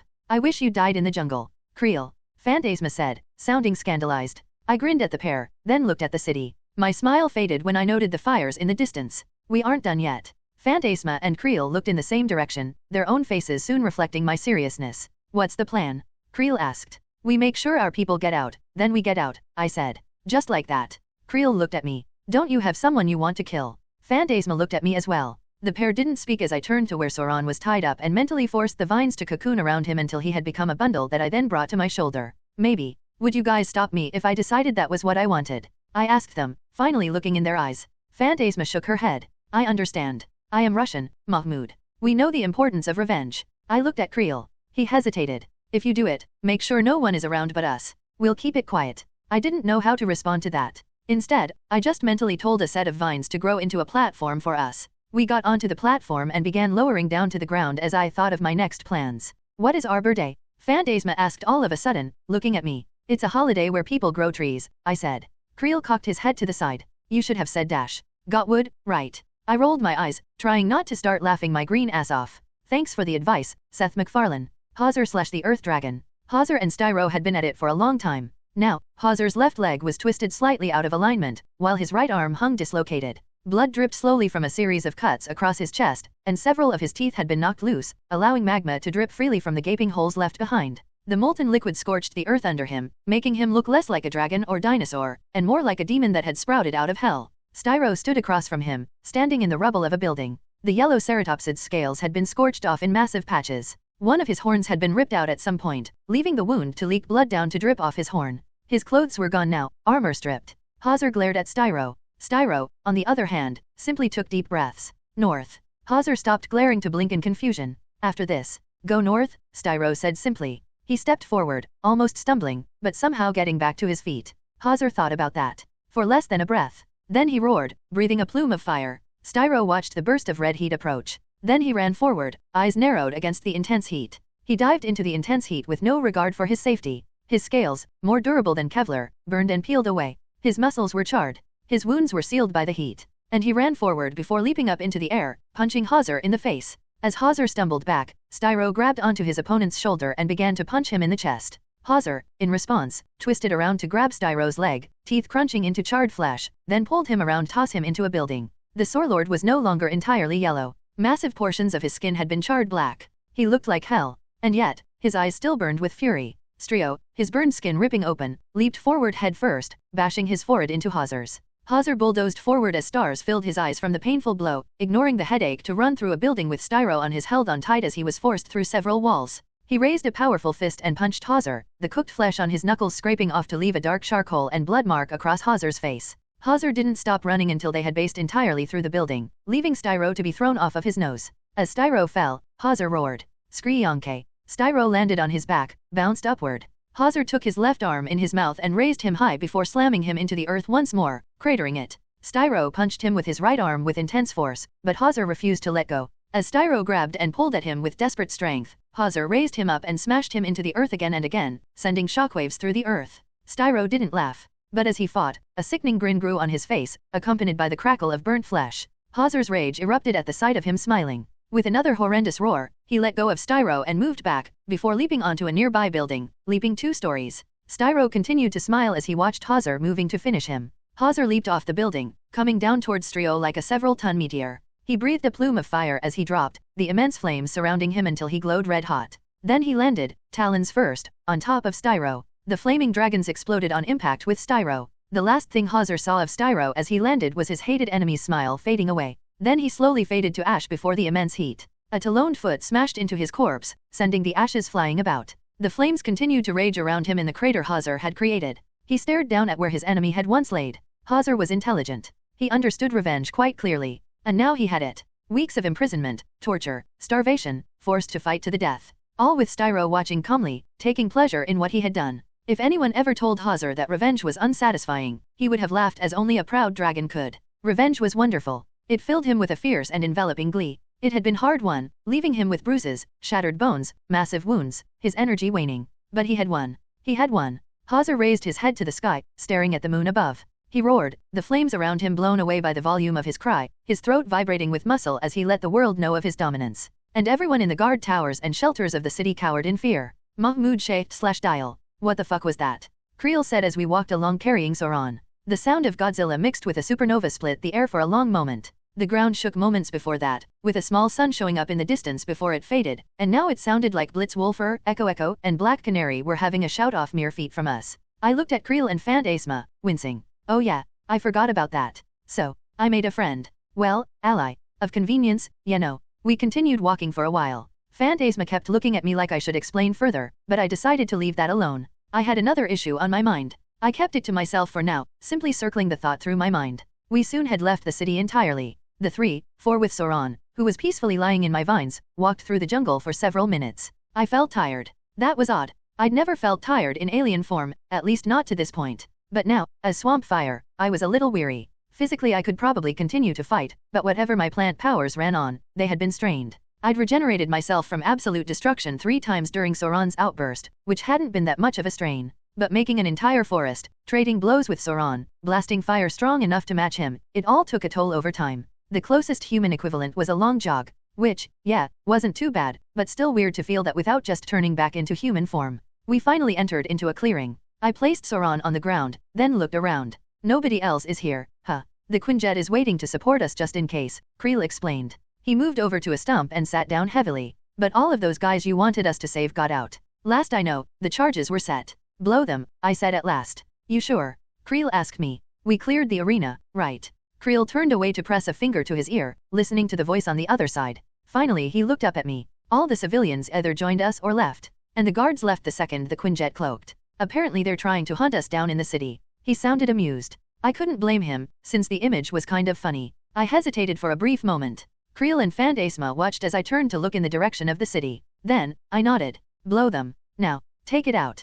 Creel pressed a finger to his ear again. You heard the man. Light the fireworks. In the distance, the charges set by me as Ball Weevil lay peacefully around the arena, hidden away. Then, the C4 I'd told the bridge soldiers to lay as they fought began to explode. Those blew up the Ball Weevil plasma. And so, in the distance, the sound of a series of explosions, almost puny compared to all the other noise of the night, was followed by the sound of a building crumbling. Not as massive as I thought it would be, Fantasma said softly. Demolition is precise destruction, I explained. The arena had dozens of tunnels under it, so most of them have now collapsed, tearing apart the structure they had been supporting. The wood has ignited throughout the arena thanks to extreme heat, and the main arena is pretty much a crater. As of now, that big place is gone, in all the ways that matter, didn't even get to see it go, I mused to myself. I turned to look at the two. My friends had complicated looks on their faces. I smirked. I feel, well, pretty good, to be honest. I could use a fucking burger when we get home though. Creel grinned, while Fantasma sighed in annoyance. The trees parted nearby, and Hauser stepped forth. The instant his head popped from the trees, Creel had turned into vibranium, spinning up to face the dragon in a fighting stance, while Fantasma raised 2 magic shields.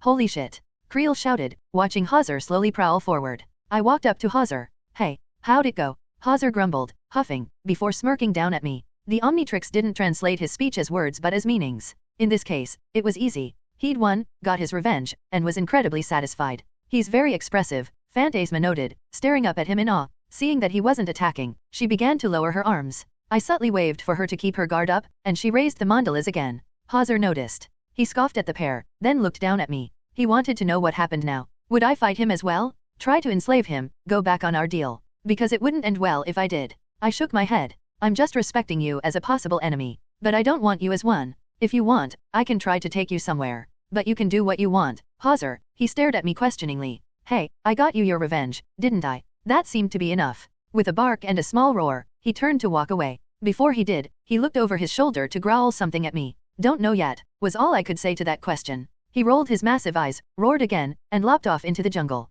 What the fuck was that about? Creel asked, sounding spooked. He said that revenge is sweet, I said softly, thinking about what the meaning of that statement was. Hauser headed north, leaving the 3 of us to awkwardly watch him go off. Soon enough, the Quinjet dropped down to join us, landing in the clearing. The back opened, and I could see the inside was packed full of people. How the hell did you fit everyone in there? I asked the bridge soldier who came out to greet us. He came to a stop before me and smiled up at me. Well, it wasn't easy, sir, he said respectfully. We had to use 2 Quinjets. And your rock friend taxed our engines a bit. Gotta say, sir, it's damn good to see you again. I nodded at him in my swamp fire form, looking at the Quinjet where Demi, Gresh, Gina, and a few others walked out to join us. I ignored them to look back at the forest, though I did hear it when Demi, on seeing Creel in his vibranium form, let out a small gasp.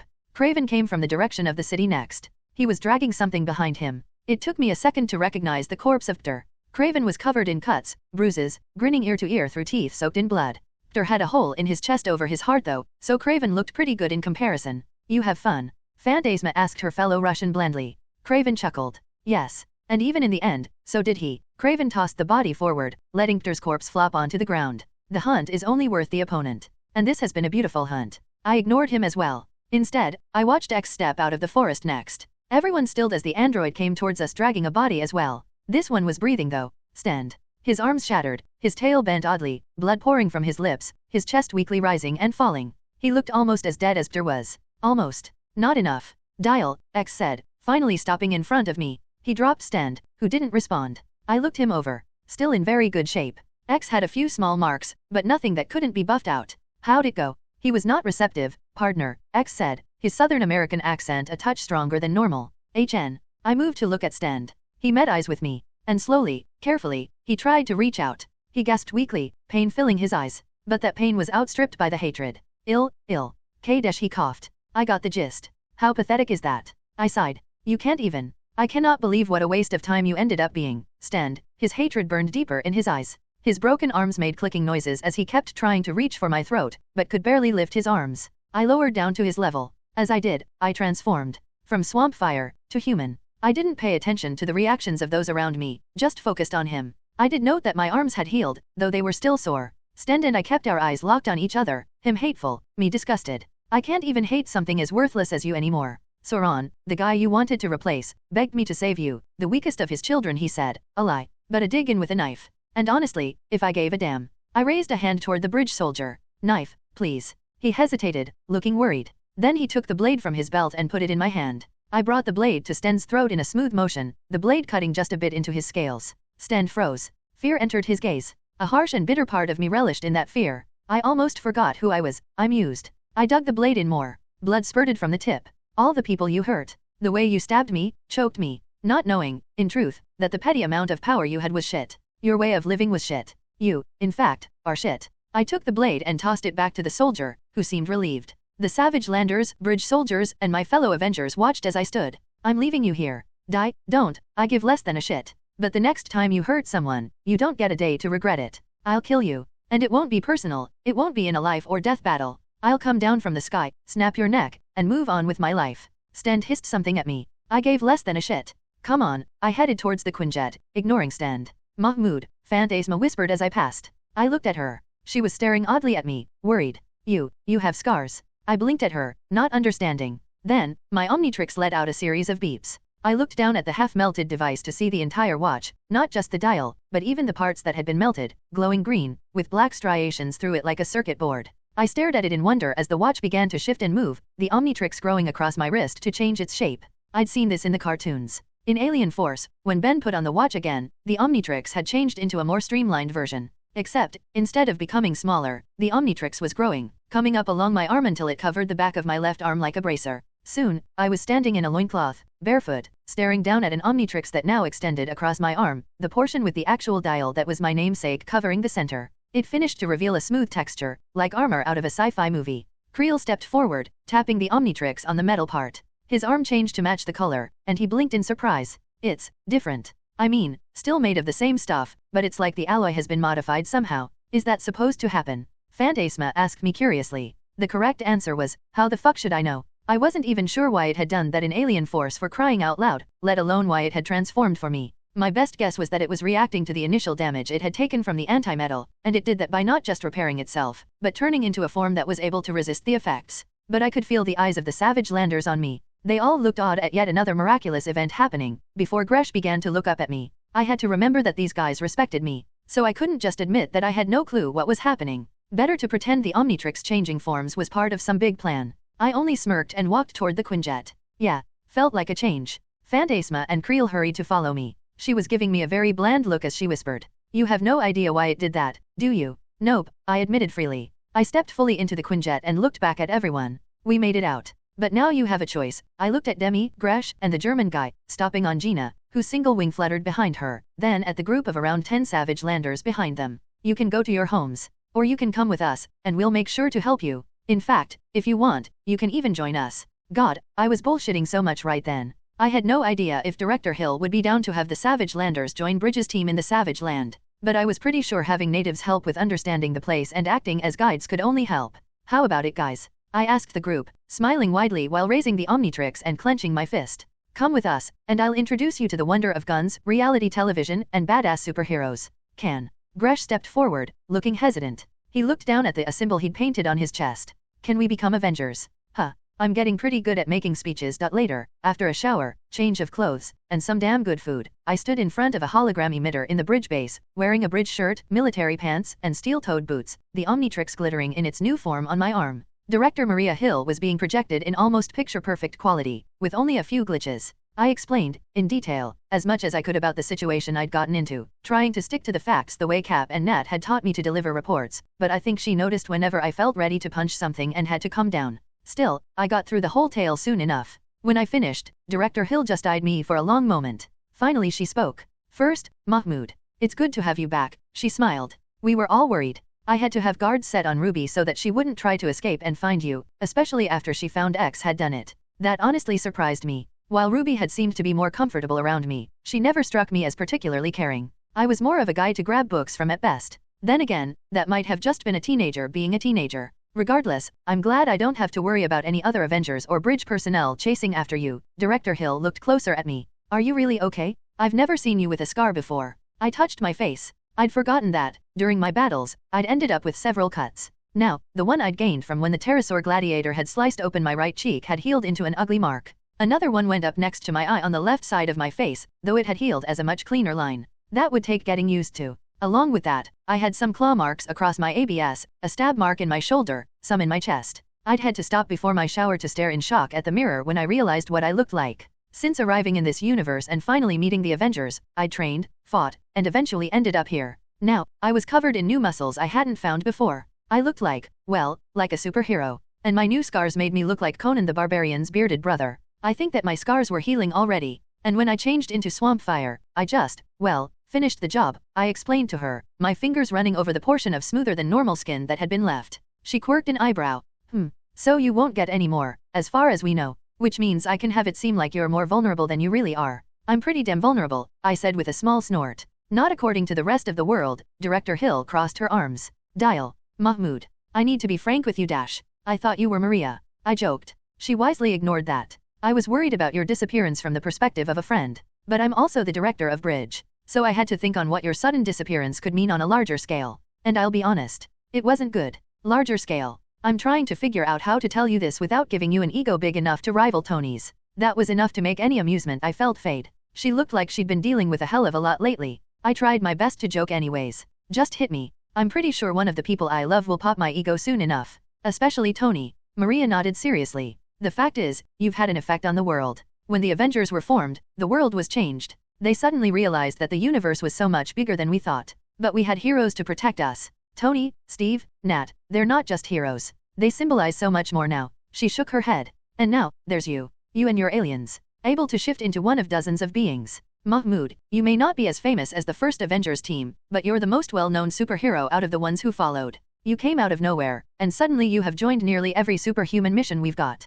There's a Facebook group full of people who claim you saved them before you even showed up at the Triskelion battle. The director narrowed her eyes. But that means our enemies know they have to worry about you. The Omnitrix gives you a level of unpredictability they can't account for. The only Avenger who really matches you in that respect is Iron Man. I finished. She nodded. I knew what she meant immediately. In terms of power, Tony and I shared a couple of things. Mostly because we both could just be as powerful as we needed to be. If we weren't strong enough, Tony could build a stronger suit, and I could become a stronger alien. If we weren't fast enough, we could become faster. Except that Tony had yet to reach a level of tech that could match how fast the Omnitrix could let me adapt. We both were wild cards, but my deck was stacked. People have been trying to make counters. To me, I wasn't dumb enough that I hadn't considered the possibility, so Director Hill's nod didn't surprise me. Ben had faced the same problem. All heroes did. The second you became a hero, people wanted to find a way to match you. Either to beat you with something that could match your powers, or to be you. Hell, to list off the ones in this universe, we had Ironmonger, Abomination, Whiplash, Winter Soldier.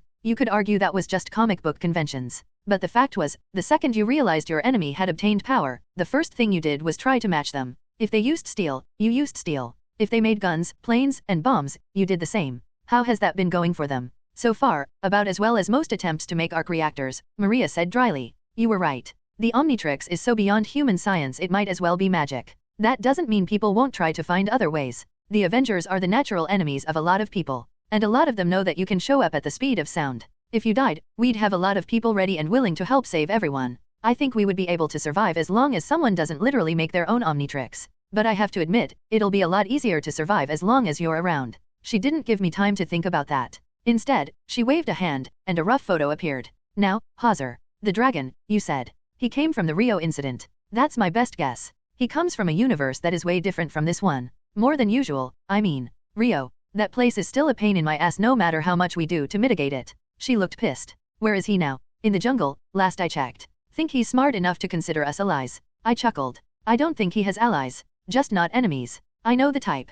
Thinking about the jungle reminded me of something. By the way, where is Khazar? I thought that guy would have shown up at some point. He was caught up in something else, apparently. While you were having your battles, Khazar and Zabu ended up taking on the Saurlords when they tried to kidnap a small village. He took on someone named Ankleo and ended up chasing them off. Well, guess Khazar could be forgiven. Going back to what you said before, about people getting ready to fight me, I think, after all this, I'm gonna take some time off to train. Not with martial arts or anything, but to get better with my powers. To master them on another level. I'd been planning on that for a while, to be honest. To not just unlock new aliens in the Omnitrix, but to take the aliens I currently had and figure out new ways to use them. I'd done pretty well with that so far, but I never really made that my focus. Because why would I need to train in alien form? Each form was powerful in their own rights. The time limit made any training too slow to really work. I already had Ben's example to follow. Some aliens just didn't have any real way to train with their powers. But for some weird reason, almost dying ended up making me pretty eager to make the most of all the time I had. I can understand that.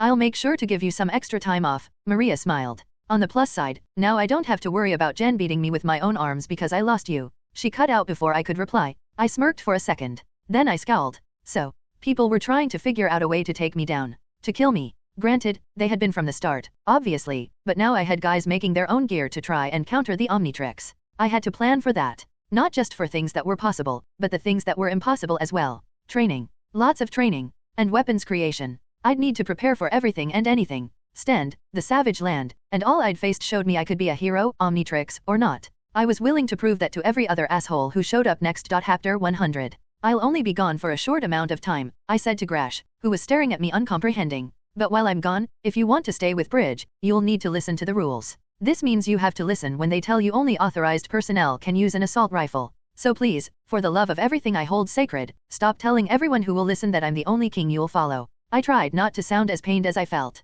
I don't think it worked because Grash looked amazingly disappointed in himself. I am sorry. Don't be sorry, be better, I quoted my father without thinking. Grash winced. The two of us were sitting with Demi in one of the huts that had been quickly set up for the new group. They had been added after both Quinjets had returned with a small army of former slaves and their allies. I looked between Grash and Demi. The city of Saurlords is officially an enemy of Bridge. And since I'm doubting that you guys are willing to beat the shit out of them too, our soldiers here are on your side, Grash. They won't be ordering you around, but you need to stop trying to take a rifle for yourself. Grash snarled reflexively. I glared at him. Guns aren't swords and skill in one doesn't translate to skill in the other. If you ask nicely, we'll train you on how to use them. But for now, consider yourself in training. If it helps, I was the same way only a few months ago. So if you're diligent, you won't have to wait. Fair. He stared at me, his reptilian nostrils twitching, before nodding. Poor guy. He was like a teenage nerd being told he couldn't play with a real laser weapon. Still, I decided to let that go to focus on Demi. As for you, I'd recommend asking X yourself.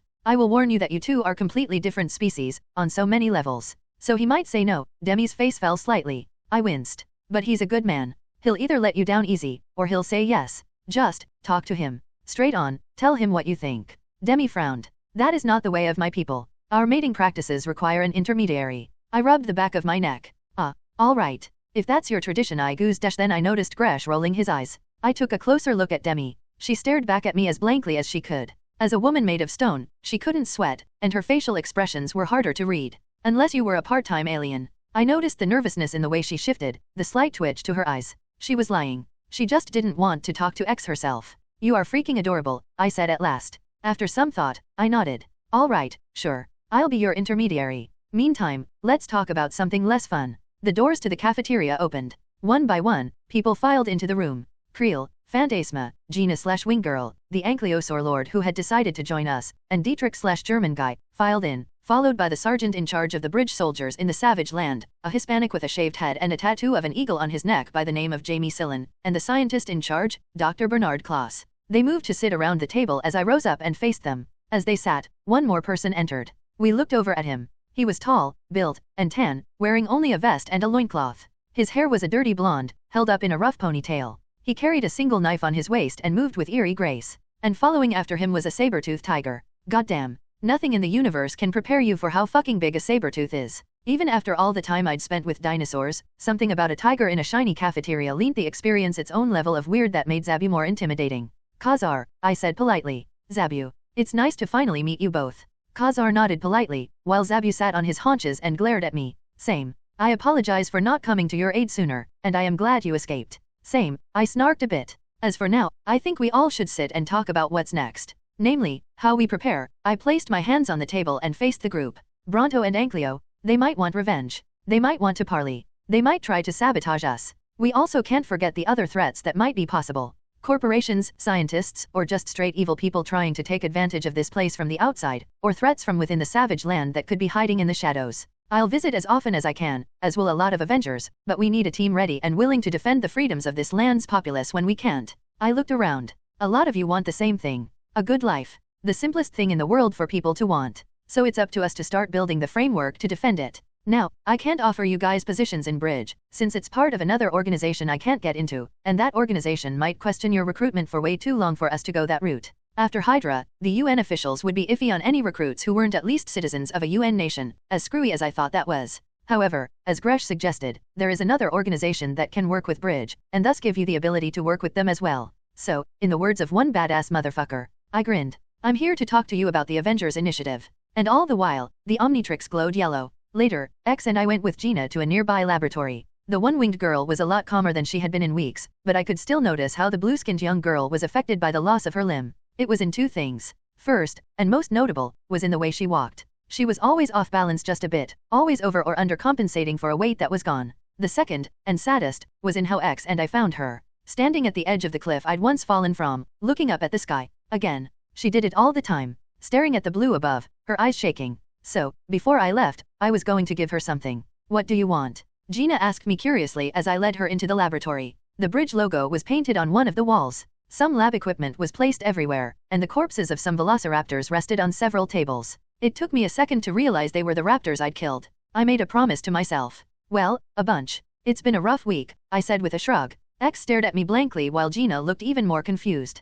Okay, so why are we in a kitchen? She asked, poking idly at one of the dead dinosaurs. Huh. Yeah, I guess a bunch of dead bodies in a room with knives everywhere could be confused for a kitchen, in an older world. Personally, the smell was enough to make me want to avoid breathing through my nose. I ignored that to go deeper into the lab, heading towards the section set up for delicate repairs. Actually, this place is for the scientists to work on their projects. I opened another door, Gina stepping in after me hesitantly. And, since the Bridge elites have armor and weapons that gets beat up a lot, this is where they get fixed. We soon stood inside a place that looked like a garage. Mostly because, well, it was a garage. There were some BMXs, ATVs, and a couple of Jeeps resting inside, along with a few sets of armor left standing. They were the heavier mech suits, made to aid the wearer in clearing paths, lifting heavy objects where vehicles couldn't fit, and punching big things very hard. One of the suits was resting on a table, torn apart and bent. It had malfunctioned on arrival, which made it perfect. Gina, I turned to face her, my lips quirking upward. Today I'm going to try and help you out. X is here because he can do the more delicate work.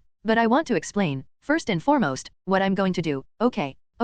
First, I'll be taking this suit apart in one of my alien forms. While I do that, X will be taking measurements and preparing you for surgery, while also taking advanced scans of your body, nervous system, and other things. While he does that, I'll be in here making the wing. She stared at me uncomprehending until the word wing left my lips. Shocked, she looked into my eyes, her blue skin turning paler. Then she looked outside, where a Quinjet could be seen just past the windows. No, I said immediately, guessing what she was thinking. This won't be a Quinjet wing. It'll be something to provide lift and force according to the way your muscles move in your back. A hover unit. We've been testing prosthetics for a while, and we're getting better. For this, I might have to cheat. But Jury Rig is good at that. I have also been studying the movements of your fellow Aryans, X said, drawing Gina's attention. Basing my calculation on them and the currently known facts about other winged beings, I agree. With a few hours of work, we can have it done. With your permission though, I said hastily. X has a few medical degrees, and we have a bunch of experts, but this is going to require hooking up a hover unit to your back. With a system made to dash, I cut myself off as I realized I was getting into things she might not understand.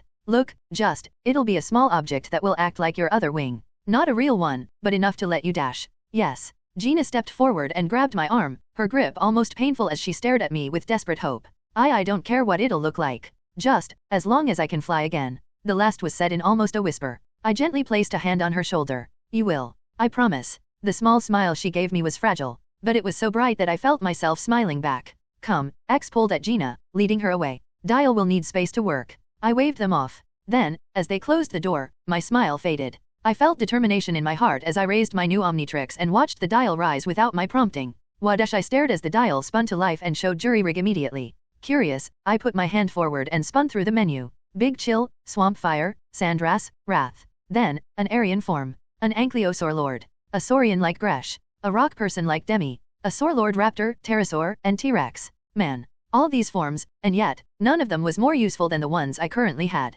Granted, I'd figured this would happen. A lot of Marvel forms would have been cool, but I always knew I would end up with some that were basically just a slightly stronger being, rather than something as badass as an Asgardian or Troll form. Then again, the Brontosaurus form looked useful to just have a big alien. Still, I liked this. I'd finally be able to do the one thing the Omnitrix was made for. Walking a mile in another person's shoes, to facilitate peace as an ambassador. I spun the dial again and found myself hunting through a menu full of creatures. Damn it, I said, frustrated at how long it was taking. Just give me jury rig. A flash of green spread across my body while I was still going through the menu. In that instantaneous change I'd gotten used to, I lost several feet in height, gained red skin, and a mind to match the craziest engineers in all fiction. Wow, I shouted in surprise. I looked down at myself, wearing a Black Sabbath t-shirt once again. I changed, through voice command. That was new. In some ways, that was better and worse than using my dial. Touching the dial would be faster than naming an alien in some circumstances, but naming an alien also meant that I could change in human form without any Omnitrix interaction.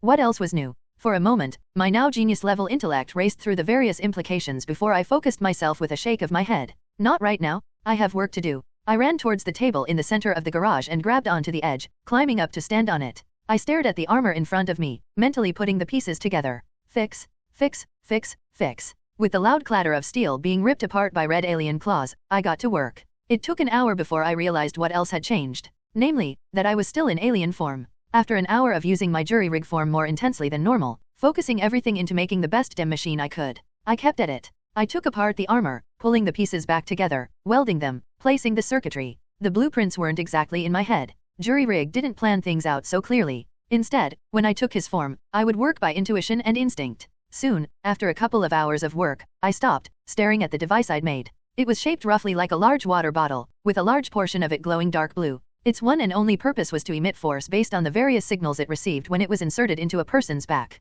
I looked up at the clock. 2 hours or so, and the Omnitrix hadn't even thought about blinking red. Feedback. In a flash of green, I'd become a conductoid once more. I stared down at my hands, each finger ending in the large golden plug that allowed me to absorb and attack with energy. Then I picked up the hover unit I'd created and started walking, noting the time as I did. I did my best to ignore the pale white scars marking my body now. The same ones had shown up on jury rig. Whatever the reason for my scars, they apparently were such a part of me that they were now showing on my alien forms. Just one more part of the Omnitrix I didn't understand. Gina was in an operating room with X and some of the doctors and nurses we had pulled into the project. I left the hover unit with them and went on to the jail cells. Khazar and Zabu found me on the way. The big cat and jungle man had been walking the same direction across the grounds, only to stop and stare when I walked up to join them in my feedback form. That is strange, Khazar said in his British accent as I joined him. I was informed of this ability of yours, but I had no idea the change was so extensive. Yeesh. For a guy raised in the jungle, he talked like he'd went to Oxford or Cambridge. Even your scent is different. He looked a little spooked. I grinned at him while looking down at Zabu, who walked up to stare at me curiously. That's the nature of the Omnitrix. So, you look like you were headed to the cells too. I am. Khazar shook off his surprise rather quick. Guess he'd seen weirder things than me, unsurprisingly. I wish to speak to Sauron. Really? Me too. Well, less speak, so much as make it less likely he'll hurt people. We walked side by side, Zabu leading in front. I'm also kinda testing something out. I looked down at my hands. There are a few questions I'd like answered. And Sauron lets me kill 2 birds with 1 stone. We entered the building that held the cells. 16 in all, lined up on either side of a hallway. Only one was occupied. At the end of the hall, 4 bridge guards stood with weapons in hand. The cell was made of a titanium alloy Tony Stark had made specifically for this. Khazar and I walked up to the guards, one of whom stepped forward. Sir, she said, sounding almost relieved to see me. Lynn, I looked at the cell door behind her. How's he been? Peaceful. The young Asian woman sounded almost surprised by that. He just asked for a copy of Lord of the Rings. He's been in there just reading. Lord of the Rings. Khazar looked between us. What is that? Where he got his name? I nodded to the guard. Open the door, Linear. She stiffened. As did the others. Sir, I don't know if that's Dash. Lin. It's okay. I walked up to the door. I didn't show up in alien form because I underestimated how powerful he is. We'll be alright. Lin bit her lip. Then she nodded, stepping aside and pressing some buttons on the keypad. As soon as the cell door opened, I stepped inside. Khazar followed while Zabu stayed out with the guards. The door closed behind me moments later. Khazar and I stood side by side as Sauron turned to face us. The pterosaur man gave us a serene look.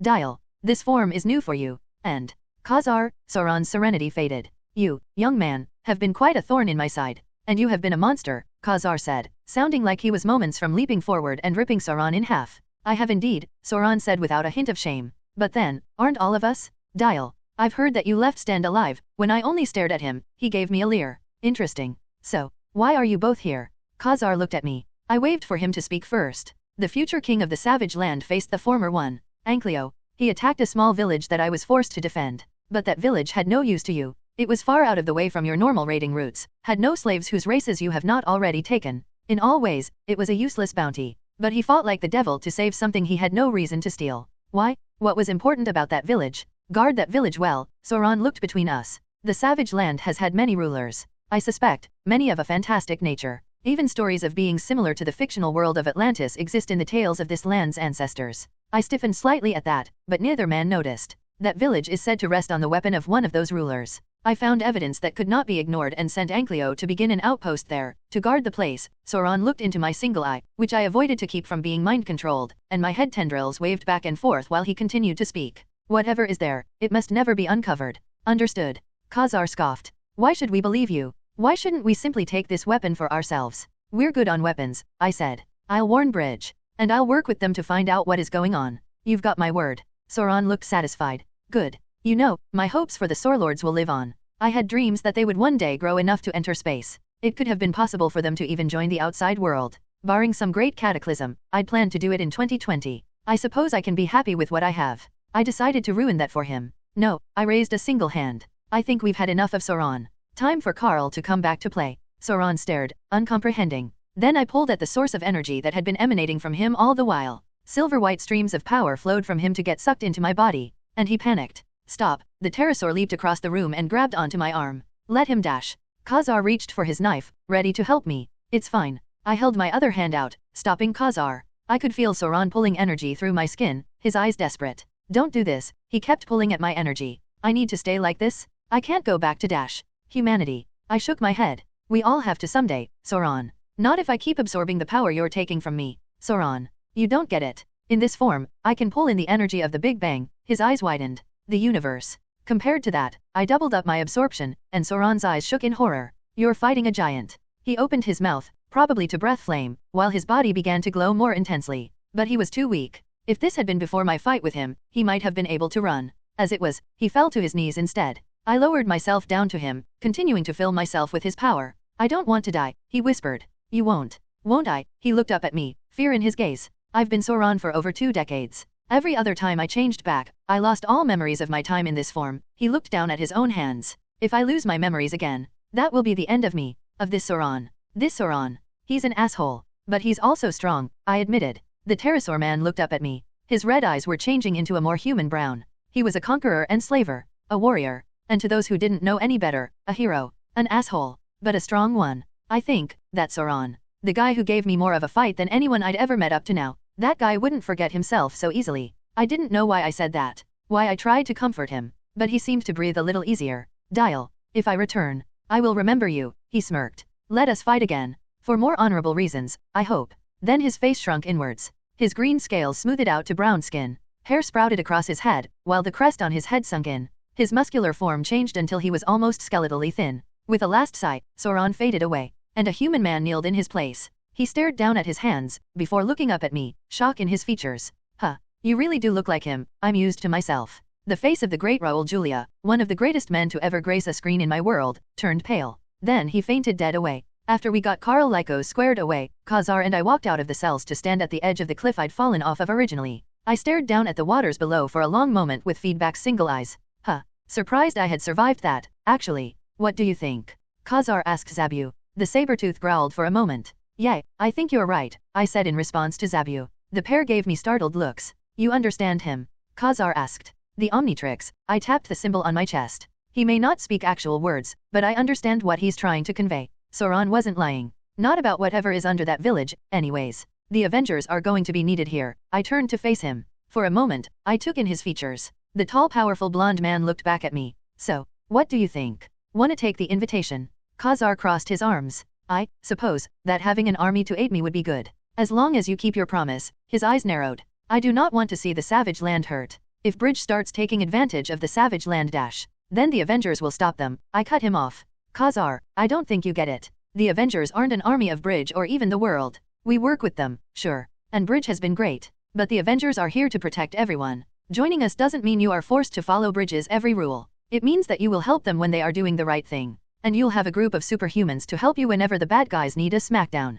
I could feel the sun on my back as I held out my hand to Khazar and Zabu. So how about it? Become an Avenger. And help us save people. Protect the ones who can't protect themselves. Khazar stared at me. He looked, well, like he wasn't sure what to say. Finally, he nodded, taking my hand in his. I grinned before looking at Zabu. How about you, man? Zabu growled regally. Then he held his paw up. I shook the dinner plate-sized paw and smiled. All right then. I guess I need to warn you guys about something too. I pointed out at the Savage Land. There's a dragon out there. Last I saw, he headed north. When I get back, I'll try and find him. But until then, Khazar is a possible threat we all need to be ready for. Or, an ally if we find the right person he'd love to fight. I faced Khazar. Let me give you the lowdown on the Earth Dragon.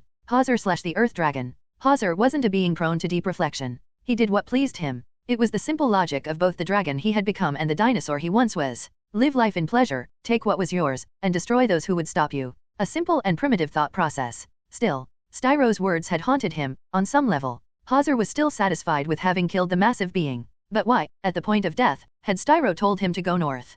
Perhaps it was a trap? If so, it would fail. Khazar almost found himself growling at the thought of ripping through a trap of Styro's making after his death. A final insult at the dead man. Khazar prowled through the jungle for several hours, only stopping to hunt down a brontosaurus and devour it. He stumped through the Savage Land, and soon, found himself reaching somewhere that felt right. It felt like he had been called to it, that it had pulled at him, not with the tug of an enemy, but the way that good food pulled. A scent of benevolence. The trees parted, and he stood in a grassy field before a wide lake of lava at the foot of a massive mountain. Khazar stared out at the field and lake, eyes taking it all in. The lake of lava was broiling, leaving a shore of black stone at its edges. Beyond that, the grass was thick and healthy, rising to ankle height for Khazar. He took a sniff of the air and looked up at the mountain. A plume of smoke was rising out of the peak, and he could see lightning flashing within the black smoke. On a boulder jutting out of the landscape, stood a woman. Khazar, for lack of anything better to do, prowled up to her. As he did, dinosaurs began to come out of the forest around the lake. Predator and prey alike, roaming forward, from the fierce T-Rex to the gentle Hadrosaurus.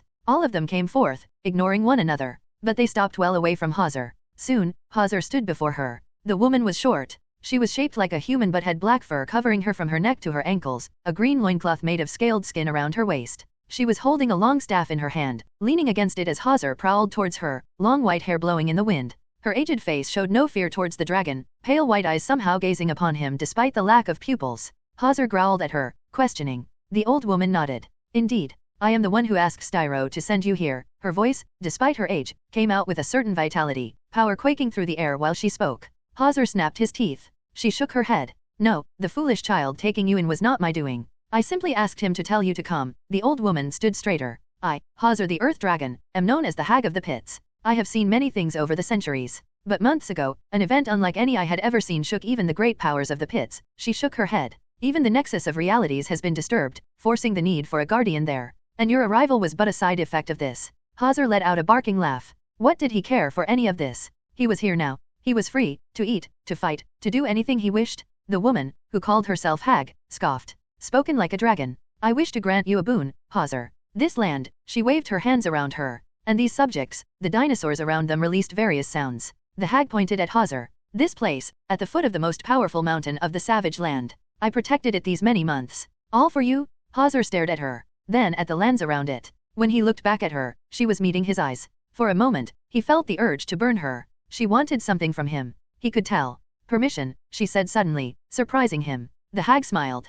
I want permission. I have been making something. One day, the Great One who sleeps will come to this world. They will destroy the savage land. More than that, the entire world. The event has opened the gates to something horrid. The outside world has created its chosen heroes in retaliation, whether they know it or not. And the Great One's champion will arise, the one who consumes, while the fallen titan prepares his last conquest. And thus, the savage land must have its own champions. Hazar, one of the kings of the savage land. Look upon my weapon. She held out her right hand. A red crystal was held in it. So small. Almost innocuous. But to Hazar, it was like she had pulled a small sun from her pocket. He recoiled, shocked at the power within. It is connected to all the lives of this world. Of the world that once was, the hag looked up at Hazar. But now, another power has been added. You feel it, don't you? He did. His own energy was there, mixed in with the thousands more he could feel. Hazar stared at her. If you wish, I can remove it, the hag said softly, continuing to hold out the gem. Around Hazar and the hag, the dinosaurs were joined by more animals. Insects of all kinds, mammals, birds.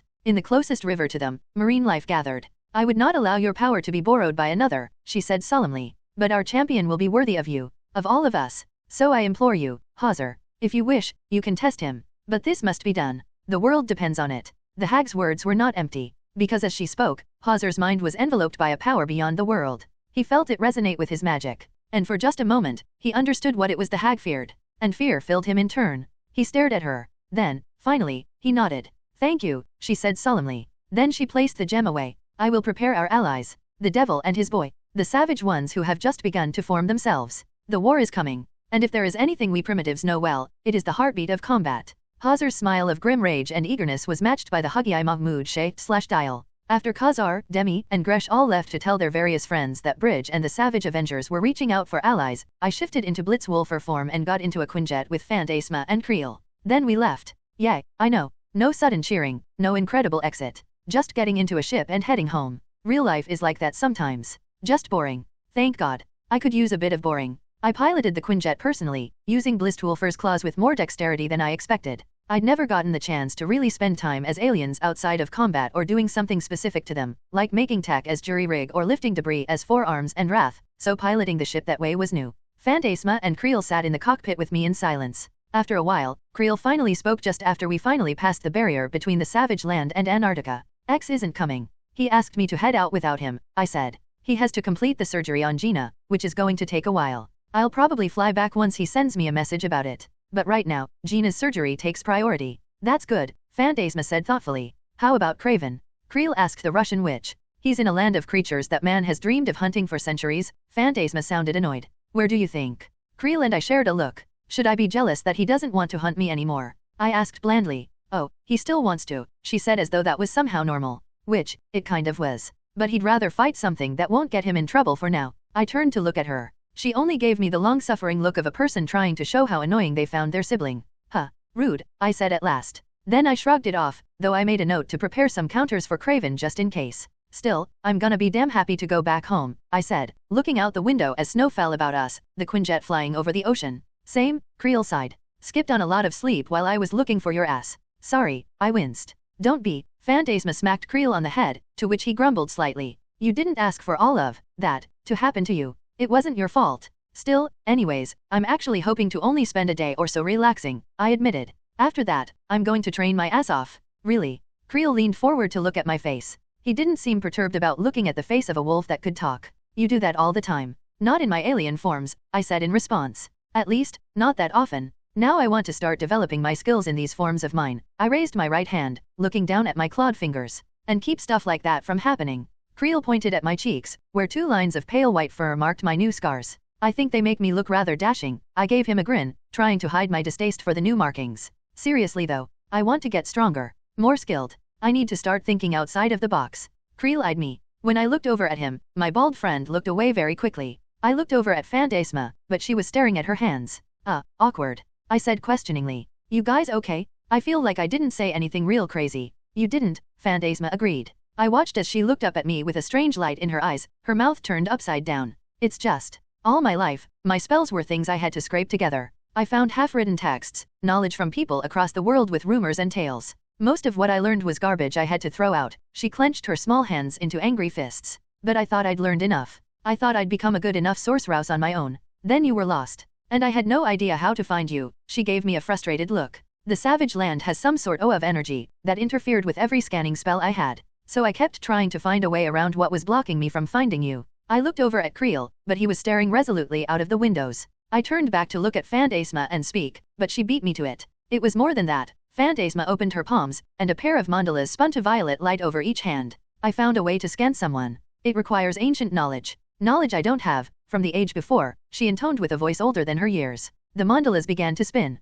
Even if I wanted to use it, I wouldn't know how. And when we fought Sauron, it was one of the first times I found myself in a fight where someone just powered through my most powerful spells. No, that was the first time. And I couldn't think of anything to fight back with except more force. She looked up at us. Mahmoud, I think I understand how you feel. I cannot be lax in my efforts. She clenched her fists, the mandalas shattering. I want to get stronger as well. No, to obtain more knowledge and ability. I want to be better at magic. Creel grumbled. Fantasma and I looked over at him. He sighed. Yeah, well, I don't feel like sharing my whole thing after you guys already did. Especially since Fantasma did a whole speech and stole my thunder. He grumbled again. I grinned. Then we'll all do it. We'll help each other get stronger. Deal. You are such a freaking dork, Creel sighed. Then he punched me good-naturedly on my shoulder. Yeah, I'm down. Magnificent.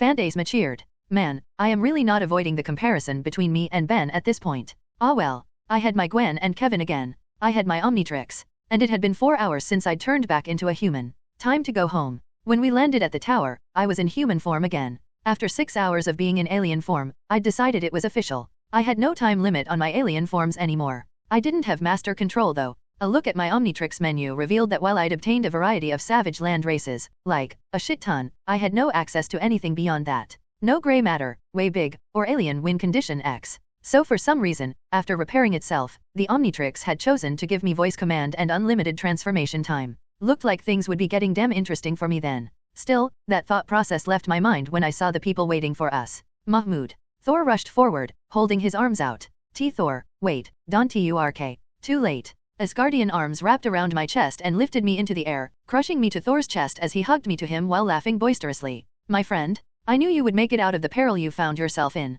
He laughed, spinning in place, my legs spinning weakly in the air. I appreciate but please let me breathe, I coughed, patting him on the shoulders. Behind Thor, I could see a small group gathered. Tony, Steve, Sam, Bucky, Izzy, Nat, Ruby, Jarvis, Maria, and Bruce, all watching Thor hugging me with varying expressions on their faces. Isabel walked past Thor and me to hug Creel, who kneeled down to wrap his arms around her. We take our eyes off you for 1 second and you get kidnapped? Can't leave you alone for a second, can we? Tony said, coming up to grin at me as Thor finally put me down. He chuckled, patting me on the shoulder, but his eyes weren't as amused as he was pretending to be, and his smile faded. You good? Cause, no, I've been there if you want to dash. What he means is, Nat said helpfully, is that we're glad you're okay. And we're here if you want to talk, she said kindly. I smiled at my teacher. She gave me a warm look, placing a hand on my shoulder. Yeah, what she said, Tony mumbled awkwardly, smiling quickly. I tried to fly over to help, but we got a message you'd already escaped, Steve said. Seriously, is everyone going to interrupt me today? Tony asked, irritated. But yeah, you already dash. What happened? Bucky asked, ignoring the sound of Tony cursing in irritation. A shit ton, I admitted. It was an Avengers mission. I don't think they're supposed to go according to plan. Ours went okay, Sam said, giving everyone else an odd look. I blinked. Then I looked at Maria. She shrugged. If we're talking Avengers missions, you and Jen are the only ones whose missions took unusual turns. Even then, she didn't end up causing a possible international incident. That's vaguely depressing, I decided. Then I realized what she said, and a shot of worry filled me. Is Jen dash? She's okay, Bruce said, watching me sigh in relief. He smiled at that. Nat seemed to notice something then. She took a good look at my face. Those are new. I raised a hand to my face and touched one of my scars. Man, I finally get scars, and rather than looking cool, they were ugly long lines. Why was reality so disappointing sometimes? Nat noticed the distaste on my face. Surprisingly, so did Tony. He smirked and tapped his chest, where a blue light could be seen shining forth. Welcome to the club. There was a warmth to that joking tone. His smirk became more of a welcoming smile. Bucky looked down at his robotic arm. Nat rubbed her belly, where I had seen a pale scar resting over her stomach, then looked at Bucky. He gave her an apologetic look, to which she shrugged. Tony chuckled. Hey, at least your scars look cool. Very barbarian warrior. Yours can power a city, I pointed out. Well, I came into life a winner, what can ya do? Mahmoud, Steve said, drawing my attention. Creel, Fantasma. You guys all had a hell of a mission. Are you all okay? Creel snorted while hugging Izzy close. Yeah, all I did was wait around dash. He spent 2 days digging through the jungle without sleep, Fantasma said, leaving Creel to sputter. He kept worrying over where Mahmoud was. He needs sleep. Izzy patted Creel's cheek from they were still hugging, smirking at him. You big softy. He rolled his eyes. Whatever happened to Team Metal Men? Tony shook his head with a sad sigh. Between you and Rhodey, I'm the only one holding down the masculinity around here. You wear pink shirts, Sam said. Real men wear pink, Tony and I said at the same time, sharing grins. Then Ruby stepped forward. I looked down at the blonde 14-year-old. We looked into each other's eyes for a long moment. Her eyes flickered to my scars. Sup, midget? I said as warmly as I could. She pouted up at me. Then she looked down at the floor. Dummy. I am glad you're okay. I stared at her. Nat was smiling proudly at Ruby while the tiny teen shuffled in place. And suddenly I thought of my sister. My baby sister, who was now married and pregnant. She used to do the same sort of thing. She and Ruby weren't anything alike, truthfully, but then I stepped forward and gave her a hug. Hey, she sputtered, pulling at me. Thanks, she stopped trying to get me off her. I tried my best to hide my face from the others while I hugged her. For some reason, seeing Ruby of all people had worried about me just brought it all home. And I couldn't stop the tears. Real big man I was, crying silently in a room of superheroes. Damn it. Why can't I be cool? I'm sorry if I scared you. Dummy, Ruby said into my shoulder, patting me on my back. This is awkward, Sam said in the background, Bucky and Steve giving him sharp looks. It is good to have you back. Thor marched forward to pat me on the back, happy as could be. I let Ruby go and grinned at everyone. Fantasma gave me a smile. Good to be home, I said. Then I sighed. Now I'm just gonna head to my room and rest. Really? Tony cocked his head to the side. Sure you don't want a party? I got burgers. Tradition, you know. Tradition. Bruce said, confused before he shook his head. But yeah, I get it. Jen said she'd be in your room, but I think her phone is off, so she doesn't know you're here yet. I nodded. Then, with an awkward smile and wave, I walked away, leaving everyone to stare after me. I just wanted, I don't know, to relieve the stress. I appreciated everyone worrying about me, but there was someone I really wanted to see. When I got to my room and opened it, the smell of food filled my nose. Lasagna. My favorite. I stepped inside and closed the door quietly, entering to see Jen leave my bedroom. We froze on seeing each other. She was wearing workout clothes, her hair was up in a ponytail, and her feet were bare. She had some water dripping off of her like she had just gotten out of the shower. I crossed the room towards her without realizing it. Hey, I'm back. When I stopped in front of her, she raised her hands and pressed them to my face, touching my scars. Oh Mahmoud, she said softly, green lips quirking up a bit. What did you do? Kicked ass and took names, I said unsteadily. Heard you had a tough adventure. So did you, she frowned. You okay? Yeah, I wrapped my arms around her and pulled her down. She let out a small surprised gasp. I was very proud when our lips met and that gasp melted into a moan. We pressed into each other, warm muscles pulling close. When we pulled away, her eyes were closed. She opened them slowly, giving me a look that made parts of me jump up and beg for attention. Missed me? Huh, she chuckled. More than anything, I smirked. Then I pulled away from her, grabbing her right hand in my own, and gently pulled her towards my bedroom. Oh, hey, she pointed at the kitchen with her thumb. I ordered food. You really want to eat right now? I asked with a smirk. 'Cause I have more scars than just on my face. Wanna help me find them? Her jaw dropped. She stared at me, uncomprehending. Then she sped forward, picking me up in her arms as I laughed, and kicked the door behind us while carrying a massive smile on her lips. We didn't leave my bedroom for a long time after that. Savage Land. Deep in the tunnels beneath the Savage Land, along the river where the superhero known as Dial had floated down days ago, antimetal shone. It stuck along the walls of the tunnel, vibrating at random intervals as the passing water flowed next to it. The air split above the water. For a moment, it looked as though a single line of light hung there. Then it opened into a mathematically perfect circle of green light mixed with white swirls. A small machine flew out of it. The machine, made of some sort of ceramic material, was pale white, shaped like a triangle, and flew on hoverjets that glowed blue. It had a symbol on its back. The same symbol as the Omnitrix. The machine flew up to the antimetal. Undisturbed by its metal-dissolving properties, the machine extended a drill and began to work. In moments, it had a large hunk of antimetal in its claws. With that, the machine flew back into the portal it had created, which snapped close moments later, leaving the river to continue to bubble peacefully. Galvan Prime. The machine bounced in time and space for mere seconds before coming out the other side into a large lab. There, Asouth, the first thinker and creator of the Omnitrix, stood, watching gravely as the machine flew over to him, extending a claw-holding glimmering antimetal out. Asouth waved the machine away. Over there, you infernal contraption, he grumbled. That much will turn the metals in my body to nothing. Obediently, the machine brought the metal to a nearby table made of the same ceramic as it. Asouth watched it, then looked at the portal that had finally closed.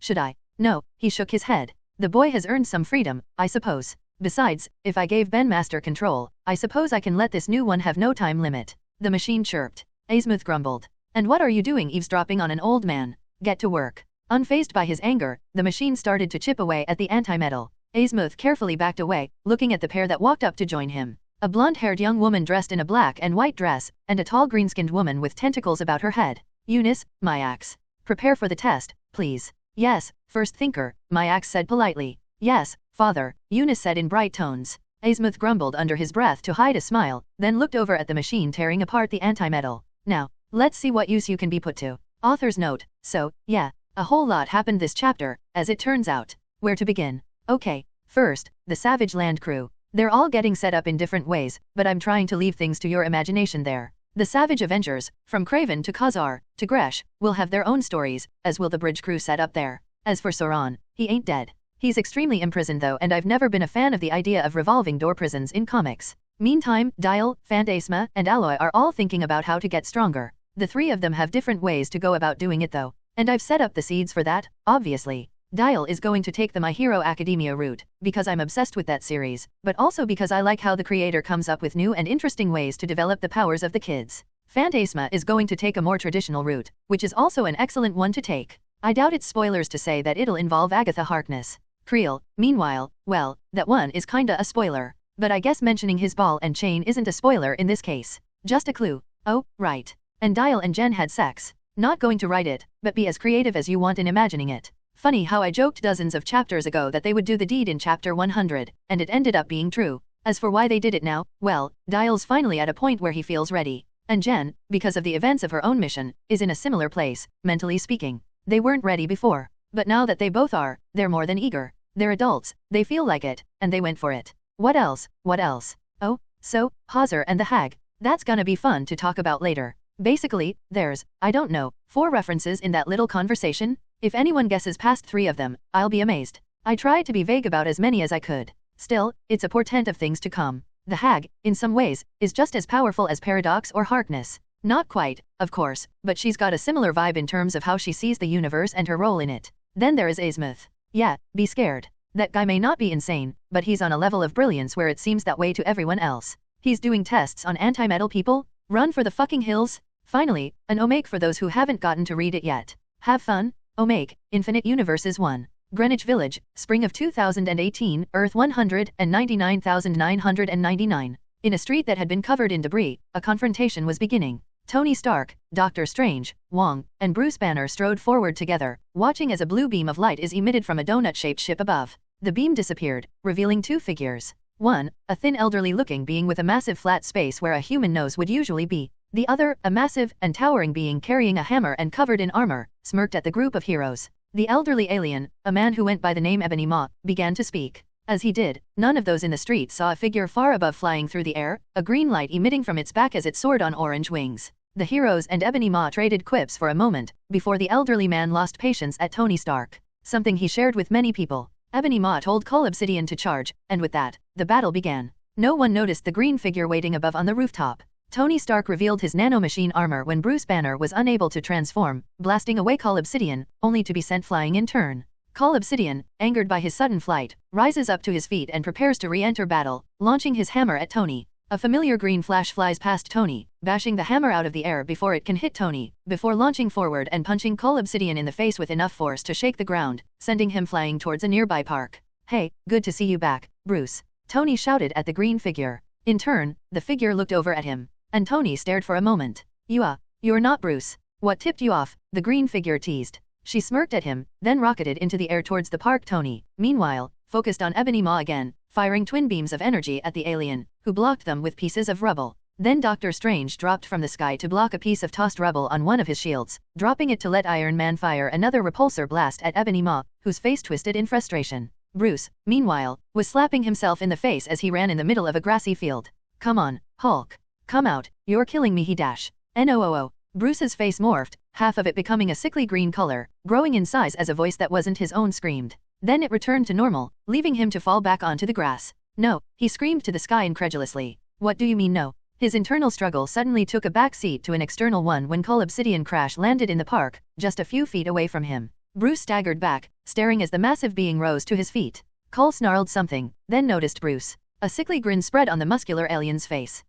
Hi. Bruce said nervously. Cole chuckled, raising his hammer to smash Bruce to paste. Bruce raised his arms uselessly, closing his eyes and wincing when he heard the hammer hit flesh. It took a second for him to realize that he felt no pain. He opened his eyes, then gaped at the sight before him. The hammer was being held by a being with skin of a green hue that he had only ever seen in reflections of broken glass. The figure was tall, built with muscle, and curvy. She was wearing workout shorts and a t-shirt, a pair of tough boots on her feet. Her long hair flowed in the wind. She turned her head to smirk at Bruce. "Hey, cuz. Need a hand," she said confidently. "Jenny." Bruce stuttered in shock. Call, enraged, raised his hammer to strike once more. Jen kicked straight out. Her boot slammed deep into the groin of her opponent. Bruce winced as Cole gasped in shock and horror, before a relatively small fist uppercut him back. "Don't touch my cousin," Jen growled, emerald fists clenched in fury. She bent her legs and jumped forward, cratering the ground beneath her. Call Obsidian, just getting to his feet, swung his hammer out at her, smashing her out of the air as its chain extended out to keep throwing her.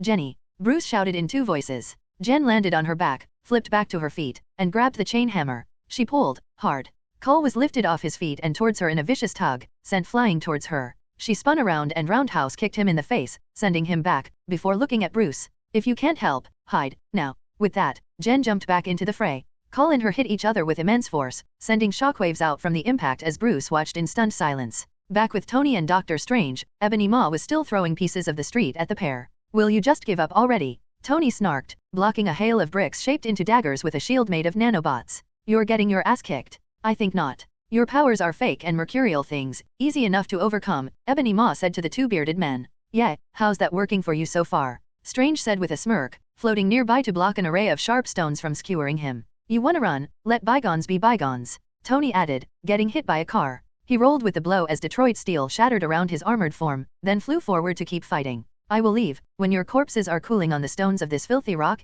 Ebony Maw snarled, ripping a sign off a building with his telekinesis and tossing it at the pair, only for a portal to open just in front of him to let the sign harmlessly fall into the Sahara Desert. Then another portal opened behind Ebony Maw, who spun to see Tony standing there to fire a shot at him, which Ebony Maw barely dodged. Impudent little dash. The sound of an explosion drew their attention. All three fighters looked up to see the alien spaceship begin to list over. Ebony Maw stared upwards in rage as smoke poured out of a hole in the side. "You do that?" Tony asked Strange, who was also staring upwards. "Nope. I think it was that guy." A figure fell from the ship, landing next to Tony and Strange with a loud booming noise. A green flash of light was followed by a human man standing there, grinning. Like Tony and Strange, he had a beard. His hair was pulled back into a ponytail on the top of his head, and the sides were shaved. He was also wearing black armor with green highlights across it that covered his body, a large dial resting on his wrist. "What's up?" The man grinned at Ebony Maw. "I am here to kick ass and chew bubblegum." Ebony Maw snarled and launched a large truck at the trio. Tony raised a hand and blasted the truck out of the air. The man, to his credit, didn't flinch.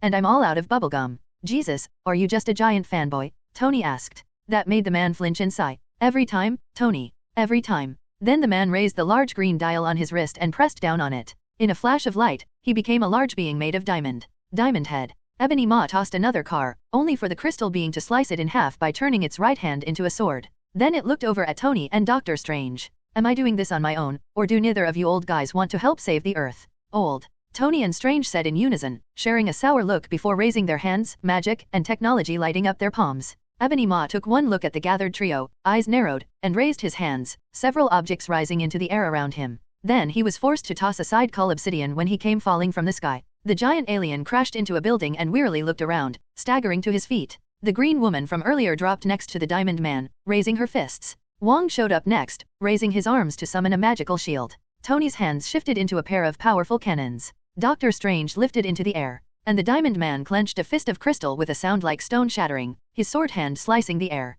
5 on 2, the crystal man growled. "Offer still on the table," Tony added. "You can run to daddy if you want, tell him you screwed up. But if you come back," the green woman punched her fists together, a thunderclap echoing, and grinned. "It'll be for an ass whooping. When I come back," Ebony Maw said sourly. "It'll be to strip the flesh from your dash." "Yada, yada, yada," Tony cut him off. "Go, you fucking moron. Go and start writing your will." Ebony Maw stared at the crystal man with eyes full of hate. Then a blue light came from the damaged ship, pulling the insensate Call Obsidian and the enraged Ebony Maw into its depths before it lifted up into the air, pouring smoke while it took off. Diamond Guy shone a bright green, turning back into the human from earlier. Then he and the green woman turned to look at Wong, Tony, and Strange. So, Tony's helmet pulled back, revealing his face. "Any chance you two could explain what amusement park you came out of?" "New York," the man said sarcastically, getting a chuckle from the woman. Then he scowled. "Seriously though, I'm Dial. This is She-Hulk. And we're Avengers from another world. And an arrogant badass named Professor Paradox sent us here to help yours." At the same time as Dial was beginning his battles in the Savage Land, fighting to the death against powerful beings, Phil Coulson's own mission began. Phil Coulson / leader of Team S.H.I.E.L.D. Rumbling across the Florida countryside in a large 18-wheeler truck, Agent Philip Coulson opened a file on a table and looked around. The truck was made as a mobile base for S.H.I.E.L.D. agents, and had recently been renovated. The cabin was connected to the trailer by a small doorway, which was currently open to show May driving the truck. The trailer itself had 2 sections. The section they were sitting in was at the front of the trailer. It was a conference room / information center, with a set of monitors along a wall, a table in the center set up with a hologram projector, and a fridge filled with snacks. The back section was a laboratory, set up for both technology and biology, as well as a direct line to any number of bridge scientists across the world, filled with Melody and Octavius work. It was very, very advanced, tough, and well-made. But it wasn't the bus. Coulson pushed thought away to look up at the 3 people in front of him. Skye was wearing a t-shirt emblazoned with Captain America's shield. Coulson had noticed lately that the more casual fighters related in some way to the Avengers tended to start wearing the others' merchandise. Seeing Pepper wearing Dial's symbol was oddly cute, and Skye had either adopted the practice or was just a natural nerd. He was betting on a combination of both. Skye gave Coulson a smile. "So, what do we got, AC?" she asked him coyly. Coulson smirked. "Well, it's like we discussed. The area around Citrusville had a S.H.I.E.L.D. facility hidden in the swamps. But when Hydra and S.H.I.E.L.D. went to war, he thought of Ward." Skye bit her lip. Coulson kept talking while tensing the muscles in his right hand. "The facility went dark, and we've heard nothing since. Until people started posting videos claiming a swamp monster was roaming around." Octavius raised a hand to draw attention to himself. "And you believe these reports have a semblance of truth to them? There are reports across the world of monsters that have been proven to be false after all, even in this new age of wonders we live in." "I'm not sure," Coulson said cagey. While Dial and Maria had discussed what the monster could be, Coulson wasn't sure. And if he wasn't sure, he would leave his mind open for more possibilities. "But the fact is, there was a S.H.I.E.L.D. lab there, and we want to find out what happened." Kuzuma, her green-scaled face shifting as she thought, spoke up. "What exactly were they working on?" "What else?" Coulson pointed at Skye's shirt, specifically at the shield emblazoned upon it. "The super soldier serum. Every organization on Earth has been trying to replicate after all. Are people still doing that?" Skye asked, looking worried. "I mean, we have a lot more super soldiers around nowadays, right?" That was putting it lightly. Even ignoring Steve Rogers and Bucky Barnes, many of the graveyard survivors, those who had been rescued from Hydra by the reserve Avengers, were currently super soldiers. "I'd say there are even more people than ever who are trying for it," Coulson said, "with the graveyard survivors proving there is at least some possibility for that." That is absolute foolishness." Octavius leaned forward in his seat. "The only reason they survived was the Omnitrix, an alien device that is unfathomably advanced. Taking that event as some sort of proof would be dash." "Doctor," Coulson cut him off with a raised hand. "I agree. But that isn't the issue right now. The issue is the lab, and the men and women who are apparently roaming around it." Coulson pointed at the monitors along the wall, where a map could be seen. "So our goal is simple. Find out what happened and find out what's happening now, past and present. The good doctors and May will head out into the swamp to check on the lab, check on the state of it, what is left over, and any files that could be found on the computers, especially if someone has been trying to steal S.H.I.E.L.D. information on the serum. Skye and I will head to the local sheriff's department to ask them about the military guys roaming around, as well as any information they may have on the lab." "Me and you, AC?" Skye asked with a grin. "Guess we're back in action, huh?" Coulson smirked at her, then turned to look over at May. "How long until we get there?" The super spy shrugged. "According to the GPS, about 10 minutes. I miss the business." "So do I, May. So do I." Once they reached the town, Skye and Coulson got off at the sheriff's and watched their friends go. Skye, carrying a backpack over her shoulders, frowned as she watched the truck leave. "Hey, Coulson. Does this all feel weird to you?" "That's our specialty," Coulson reminded her with a smirk. "No, not dash." Skye shook her head. "Not the mission. That's actually the most normal thing about this, us working together to track down something weird. Feels like the good old days before Hydra ruined it. It's just, having 2 new super scientists helping us, knowing that Fitzsimmons aren't here. Feels weird." Coulson turned and walked towards the door. Skye gave him a look of surprise before following. "I'm sorry, did I say something wrong?" "Not at all," Coulson gave her a smile. "But change is a part of life, to use an old cliché. After all, there was once a time when I wouldn't have considered you overkill on a mission for anything except your hacking skills." Skye grinned. "I'm overkill. Considering your training, and that backpack." Coulson stopped in front of the sheriff's office to open the door for Skye. "Absolutely." The smile Skye gave him was bright as the sun. "Nice. Always wanted to be the dangerous one." They entered the office, where a deputy sheriff was waiting. "Mr. Coulson, Ms. Skye." "That's us," Coulson said, looking the deputy up and down. Dressed in the light brown uniform typical of deputies across the nation, he was a tall and thin young man. He was Asian, with slicked back hair, dark black eyes, and looked between Skye and Coulson with a smile, giving Skye the appreciative look of a man seeing a beautiful woman. "And you are?" Deputy Sheriff Daniel Nakamura, he said with a calm smile. The sheriff is out right now, so he wanted me here to meet you guys and answer any questions you might have. Sheriff John Daltrey, correct? Coulson asked. Will he be back soon? Should be, Deputy Nakamura waved over at a nearby desk. Meantime, I'm supposed to give you all the help I can. Coulson raised an eyebrow, then looked around. Nobody but Nakamura was in the office. Guess you're our only choice. Nakamura laughed. Well, yeah, sorry, it's a sleepy town, you know? We don't get a lot of trouble out here beside drunk teenagers and a few jerks. So it's just me and the sheriff. We get some help from the police station in the next town over, but otherwise we're good. With just 2 people, really? Sky asked curiously. It's all we've ever needed. Coulson hummed to himself. The way Nakamura said that made it something Coulson noticed. And noted. So, how can I help S.H.I.E.L.D.? Nakamura said brightly. Bridge, Sky said immediately. We're called Bridge now. It's just our team is S.H.I.E.L.D. team, which I guess means I'm talking semantics now, so. That seemed to throw Nakamura for a moment. Coulson noted that. He recovered quickly. Right. Well, how can I help Bridge? Mostly in answering questions about what happened January the 12th, Coulson said. Nakamura frowned, leaning back in his chair. During the Triskelion battle? Yeah, I remember that. There were reports of a big gunfight out in the swamp, but it was at the edge of the county, so we didn't find out until it was over. And we couldn't find out what happened. Really? Sky and Coulson shared a look, the hacker looking weirded out. And you haven't heard anything since? Nakamura shrugged. Nope. It was pretty much just a swamp.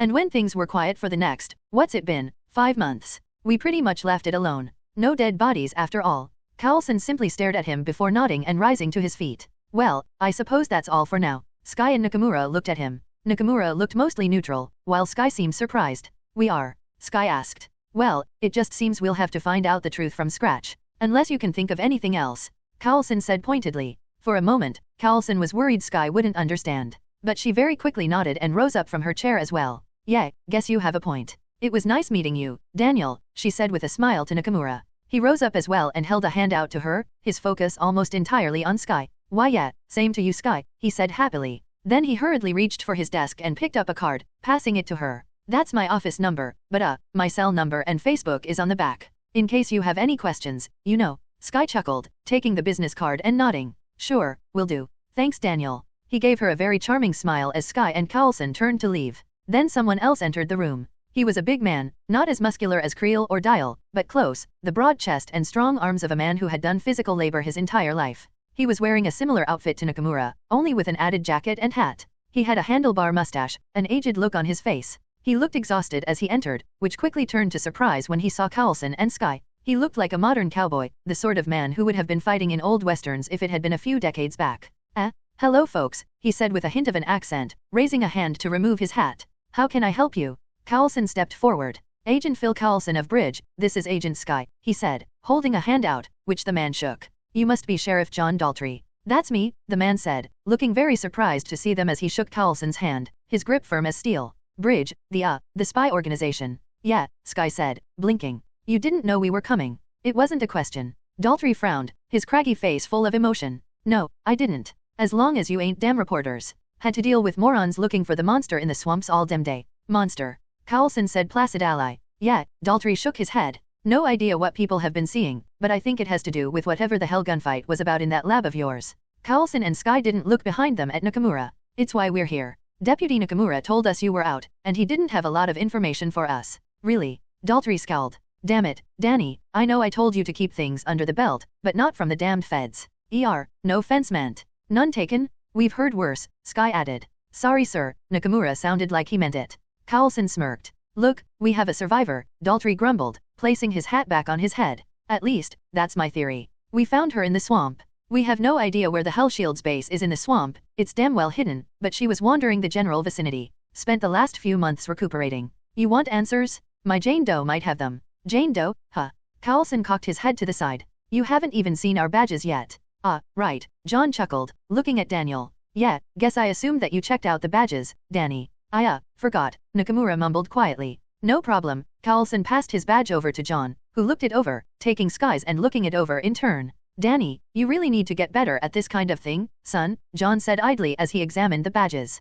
Coulson glanced back at Nakamura. The Asian man had an annoyed look on his face. All right, that checks out, John returned the badges and opened the doors to the office. Well, I'd rather not lollygag and talk when I could be working. You folks got a car? No, we'd appreciate the ride, Sky said with a smile that was a little wider than before, striding past him as he held the door for her. Not a problem at all, miss, John said politely, letting Coulson out next. As the trio left the office, Coulson could feel Daniel Nakamura's eyes on them. Coulson sat up front with the sheriff as he spoke about the young woman. When we found her, she had no ID, nothing but the clothes on her back, John said calmly. She's a redhead. More importantly, she's been in a psychiatric hospital for the last 5 months. I try and check on her, but she got hit hard. I'll say, Sky said from the back, typing on a laptop. Half her face got melted, damn. Wait, how do you know about that? John asked, looking back at her. Well, it's on her files, Sky said idly, continuing to type. Also, the Citrusville Psychiatric Hospital has some damn light security on their files. You hacked the hospital.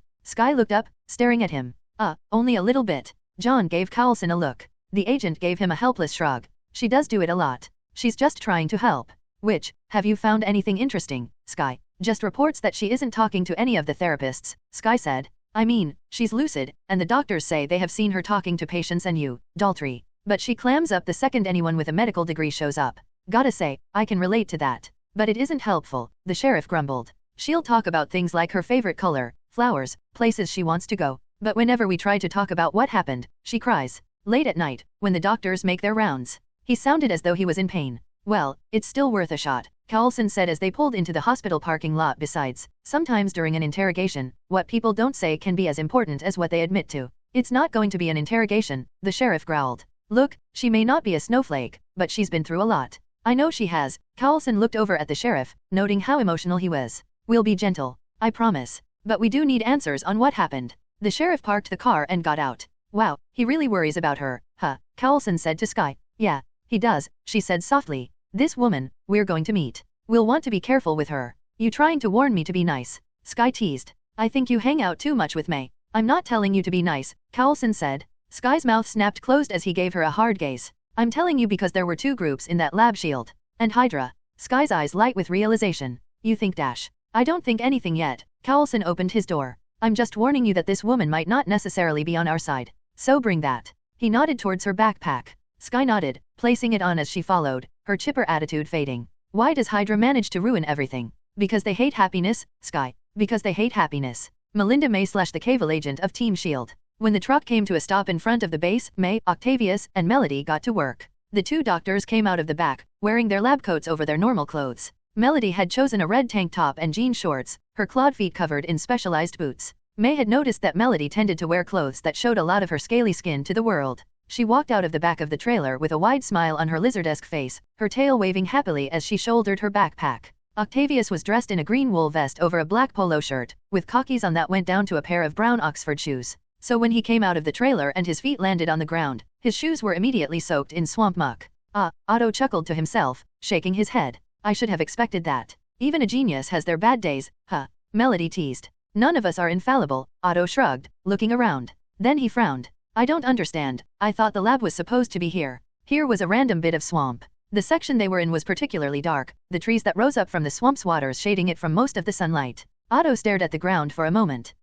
It must be underground, he said softly. May gave him a look. Apparently he'd noticed that the ground was much more solid under the swamp muck than it should have been. It was the only reason the massive truck behind him wasn't currently sinking into the swamp. You're right, May went up to a tree that was as large around as a small car. She pressed a random piece of bark on said tree, which depressed inwards. The side of the tree split apart with a hiss of noise, revealing a round metal room inside. An elevator. Otherwise, anyone would have been able to find this place. Seriously? Melody asked, her scaled face twitching. An elevator to an underground base. S.H.I.E.L.D. had no concept of funding, did they? How much did this all cost? I wouldn't know, May said softly. She wasn't really listening. Instead, she was looking at the floor. Otto and Melody stared as well. It wasn't visible at first, since the darkness around them hid it. But a second look revealed the large spot of blood that soaked the floor of the elevator. May entered the elevator, stepping around the dried red spot, and looked at Melody and Otto. There was a battle. This won't be the last sign of it that we'll see. Otto nodded, his face falling. Yes. I suppose we'll have to be ready for some rather horrific sights. No use just talking about them. Melody walked forward grimly, stepping around the dried blood as well. Let's get this done, right? May hid her approval at the businesslike manner of the younger woman. She simply pressed the single button in the elevator once Otto had entered. With that, they began their journey into the lab. As Coulson's team began their investigation, deep in the swamp, something began to move. Phil Coulson / leader of Team S.H.I.E.L.D. Once they entered the hospital, John Daltrey led them to the room they needed to head to. Once he'd spoken to the doctors and orderlies in charge, The psychiatric hospital as a whole looked relatively normal to Phil's experience. A big part of his work in S.H.I.E.L.D. had dealt with patients who might be enhanced, so he had been in a few hospitals like this. Some had been as close to a horror movie version of an insane asylum as you could get, others the sorts of super advanced facilities that looked more like spaceships than hospitals. This hospital was smack dab in the middle in terms of overall quality. Not horrible, and not great. Coulson stopped his internal judgment of the hospital's decor once they stopped in front of a door. Sheriff Daltrey opened the door for them. The second they entered, the person within turned to face them. Coulson looked her over. She was taller than Sky or May, almost as tall as Daltrey was. Her red hair was cut at her neck, and her eyes were a pale gray. Even in the dowdy gray gown that she was wearing, the facts remained. She was pretty, except for the left side of her face. A huge section of her face had been melted like acid had been poured over it, melting the skin from her forehead down to her chin into a mess of horrific-looking damage. Sky and Coulson tried their best, but some measure of their horror must have shown on their faces. The woman winced, quickly pulling at her hair so that it covered half her face. "Hey," Daltrey said softly, smiling at her. "It's good to see you walking around, darlin'." The woman looked over at him. Her smile was beautiful. "It's good to see you, John. Who are these people?" "These folks are from Bridge." The sheriff looked over at him, which must have been why he missed the woman switching from a smile to a look of horror that she tried to hide. "They had a few questions for you." "Yes." Coulson looked over at the sheriff. "Do you mind if we speak to her alone?" Daltrey stiffened, his eyes narrowing to give them a flinty glare. "Of course I do, damn it. She's been through enough. I ain't leaving her alone to get interrogated by you dash." "John," the woman interrupted. "It's okay. Just give us a minute, please." She gave him an odd look, her lip quivering. John looked at her, then at Sky and Coulson. "We aren't going to do anything to her," Sky said softly. "But some of what she knows might be classified, so we have to talk alone. I promise she'll be fine though." Coulson winced. They might well have to arrest this woman, so making promises like that was impulsive, to say the least. Still, it seemed to do the trick. Sheriff Daltrey clenched his fists, then unclenched them. Yeah, all right." He looked at the woman. "But if anything happens, you call me, okay?" "I will." She smiled at him. Could have been fake, but Coulson thought he could see genuine emotion behind it. "Thank you, John." The sheriff nodded, giving a final look at Sky, Coulson, and the woman, before leaving. They could hear his heavy footsteps outside, loud enough that they could tell he'd stopped just a few feet from the door. "You know, there were only so many people that were listed among the S.H.I.E.L.D. personnel on the base," Sky said quietly. "And none was a red-headed woman." Coulson sighed. "But one of our scientists was dating one who had enough clearance to enter the base. Mrs. Barbara Salas, formerly Bannister." "When did you betray your boyfriend?" The red-headed woman gave them a saddened look. "For 6 months, before the Triskelion incident." "I suppose you want the full story." "As a start," Coulson said. "It would go a long way to making amends." She hesitated. "Where do I start?" "With your recruitment, I believe." Coulson gestured to a chair, which she sat in with the finality of a woman on death row. "Tell us. How did it start?" "With Ted." Barbara shook her head slowly, tears filling her right eye, the left scarred one still covered by her hair. "It wasn't his fault. But it started with him." Coulson and Sky shared a look. Sky looked reluctant. Coulson couldn't blame her. This woman, vulnerable as she looked, could have been Hydra. Like Garrett. Like Ward. Someone who had betrayed their friends and allies, for the sake of a fascist organization that went against everything they stood for. After a quiet moment, Sky seemed to gird herself, stepping forward and grabbing a chair for herself. She sat down in front of the woman, placing her backpack on the ground next to her, and leaned forward. "Just tell us what you can.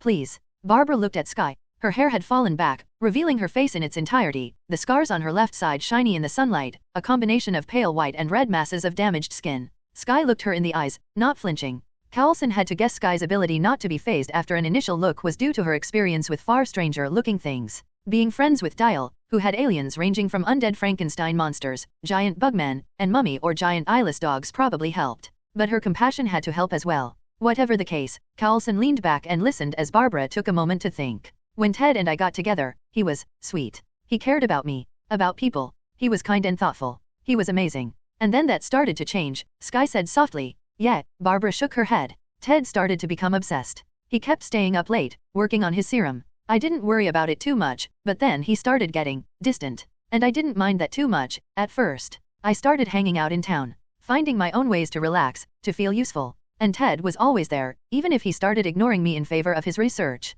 My dad was that way, sometimes. And then, he just got worse and worse. He kept on staying out at the lab all night, finding reasons to avoid me. He was so focused on his work. You know, his wife, before we started dating. She tried to warn me about that." "Ellen Brandt?" Coulson asked. When Barbara nodded, he cocked his head to the side. "She was a member of AIM. I remember," Barbara said softly. "I just wanted him back. Wanted him to stop ignoring me. And then, a man came to me." "From Hydra?" Sky asked. Barbara shook her head. "AIM."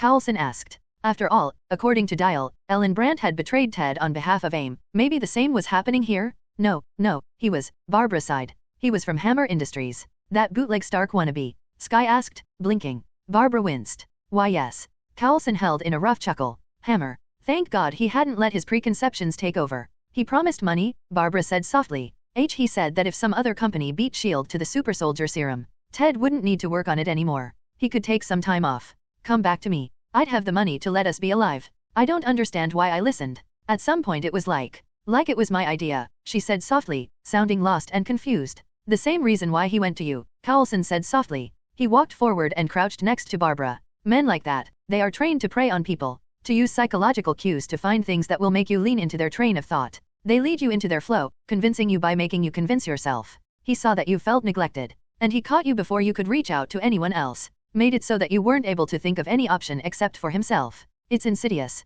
It's how spies have created spies for centuries. Coulson looked over at Skye. S.H.I.E.L.D. mastered the technique. I've done my best to avoid doing it, but it's worse than mind control, in some ways, because it makes you feel responsible for it, and you end up blackmailing yourself. I did this, so I have no choice but to keep going. She didn't say anything. Coulson didn't expect her to. Barbara must have been alone for weeks at a time, thinking and rethinking all of her decisions. Trying to think about how she failed, how she could have done better. Coulson had done the same thing after the Triskelion incident. Looking back on his encounters with Ward, with Garrett, with other allies who turned out to be enemies. Thinking about the friends he had failed. The people he should have stopped. Everyone had regrets after all. Barbara finally spoke. I was supposed to collect the passwords Ted used. To send as much data as I could on what the lab had on the serum. I did that for weeks, getting paid for what I stole. I should have some money in a Cayman account actually. Barbara shook her head with a sardonic smile. I might have hundreds of thousands of dollars waiting for me, and I don't care. Her lip quivered. One day, I was visiting Ted. He ignored me, again.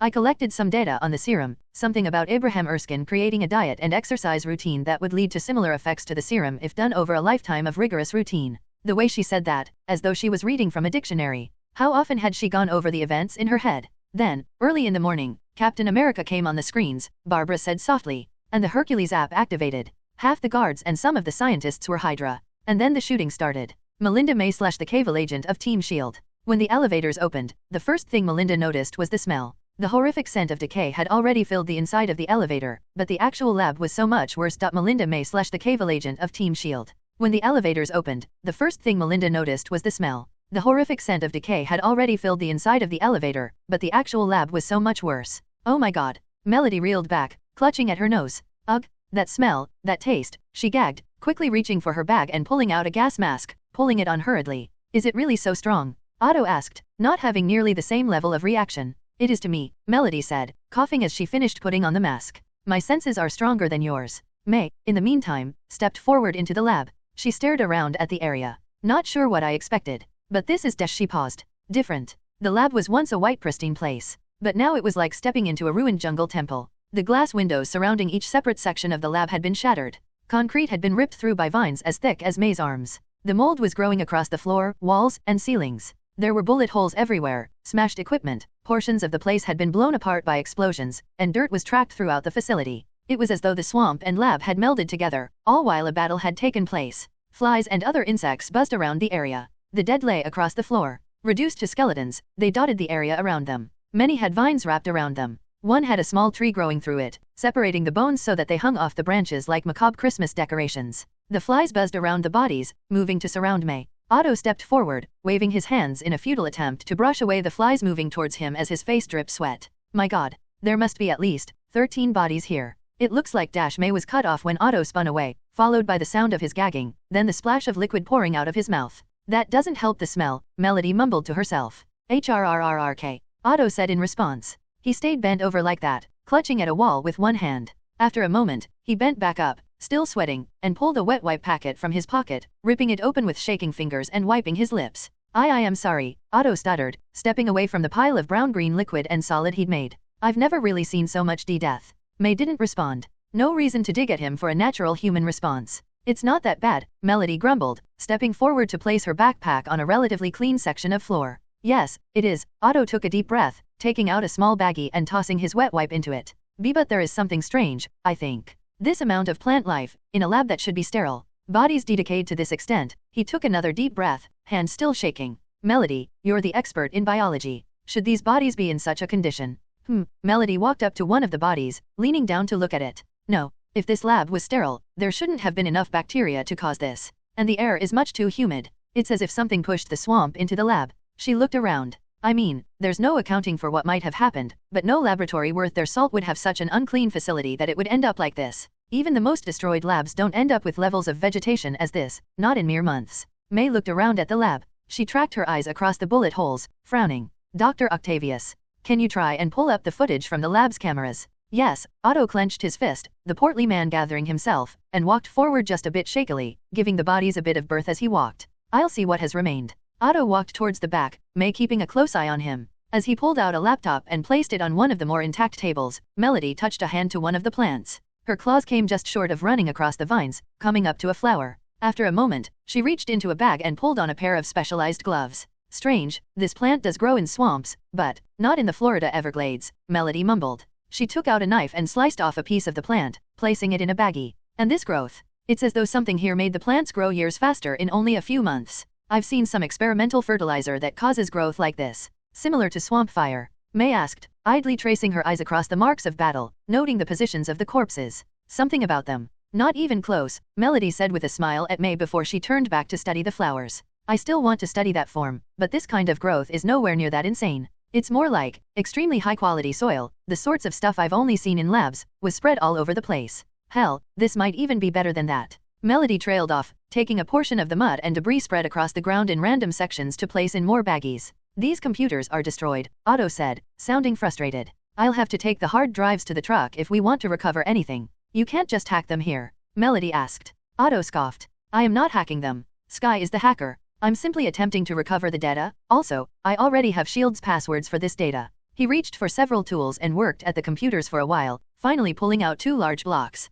Putting them into a container, he walked towards the elevator at a brisk pace. Get that done as soon as possible, May said as Otto passed. He came to a stop and blinked, looking over at her. I will, but I sense some urgency in your tone that wasn't there before. What is it? Otto asked. May didn't mince words. I've been marking the positions of the bodies, the direction of the bullet holes. There may have been a third force at play in this fight. Someone that made Shield and Hydra stop fighting each other and start fighting them. That is very ominous, Otto decided. It's just a theory, which is why we need the footage now, May said. I will recover it immediately then. Otto rushed to the elevator, the doors closing behind him. For the next few moments, things were quiet, then Melody and May's comms went online. Okay, I am here. The hard drives will take a moment to boot up, Otto said in their ears. Good, May said. Coulson, you read me. It was quiet for a moment before Coulson spoke. Yeah, just listening to a survivor, Melody and May shared a look of surprise. She's telling her story. What do you have? Possible footage of the incident, May answered. Perfect. We can fact-check her story, Coulson said. You think she might be lying? May asked. Let's just say she might not be entirely trustworthy, to be kind about it, Coulson said sarcastically. I have something, Otto said, his voice sounding triumphant. After a moment, he began to narrate the footage, Coulson marking where the survivor's story linked up. January 12, 2014, the day of the Battle of the Triskelion. Barbara Bannister. Within the lab under the Citrusville swamp, Barbara stared at Steve Rogers' face on the screen as he spoke, her eyes wide in horror. At first, when Captain America had said S.H.I.E.L.D. had been infiltrated, she had the crazy thought that he was talking about her deal with Hammer. Then he began to talk about Hydra. That old Nazi group? That Hydra? It sounded unbelievable. She looked over at Ted, who was staring at the screens in shock. The scientists and guards around the lab stared at each other, suspicion in their eyes. Barbara spoke as Captain America said something about an app. Ted, is he dash? Suddenly, Ted's phone vibrated, the sound somehow devastatingly loud. He looked at it. His phone was shining bright green. Other phones started to shine as well across the room. For a moment, as green light after green light shone, Barbara felt relief. Until red flashed. A loud sound came from out of nowhere. Barbara had no idea what had happened at first. Then another loud sound happened, red liquid splashing about. Some of it landed on Ted, who screamed in terror. Barbara fell behind a desk. Her brain finally caught up for her to realize what the sounds that were echoing around them were gunshots. She screamed, unable to help it when the sounds of glass breaking filled the air as well. Someone fell in front of her. A woman bleeding from her throat where she'd been shot. Jenny, a sweet lady who had always brought cookies in. Her phone was shining red. The Hydra operative reached out towards Barbara, fear and pain in her eyes as she gaped at her. Her mouth let out a small gasp of noise, blood spilling from her to pour on the ground. Oh God, Barbara whispered desperately. Oh go dash. The table next to her exploded, sending her flying back. Barbara screamed again as she landed on the floor, her ears ringing, vision black. For a moment, she couldn't comprehend anything. When her vision returned, it was cloudy. Someone reached down toward her, a hand grabbing her shoulder. She screamed as the hand pulled her up and dragged her away. Barbara, calm down, the man pulling her yelled in her ear. It's me, Ted. Ted was the one pulling her. Barbara clutched at him. Ted had always been strong for a scientist, but today he lifted her into his arms with incredible ease, running out of the room as fast as he could. More bullets rang out around them until he had pulled her into a back room. She realized that he was bleeding. He was also carrying some sort of silver briefcase under his other arm.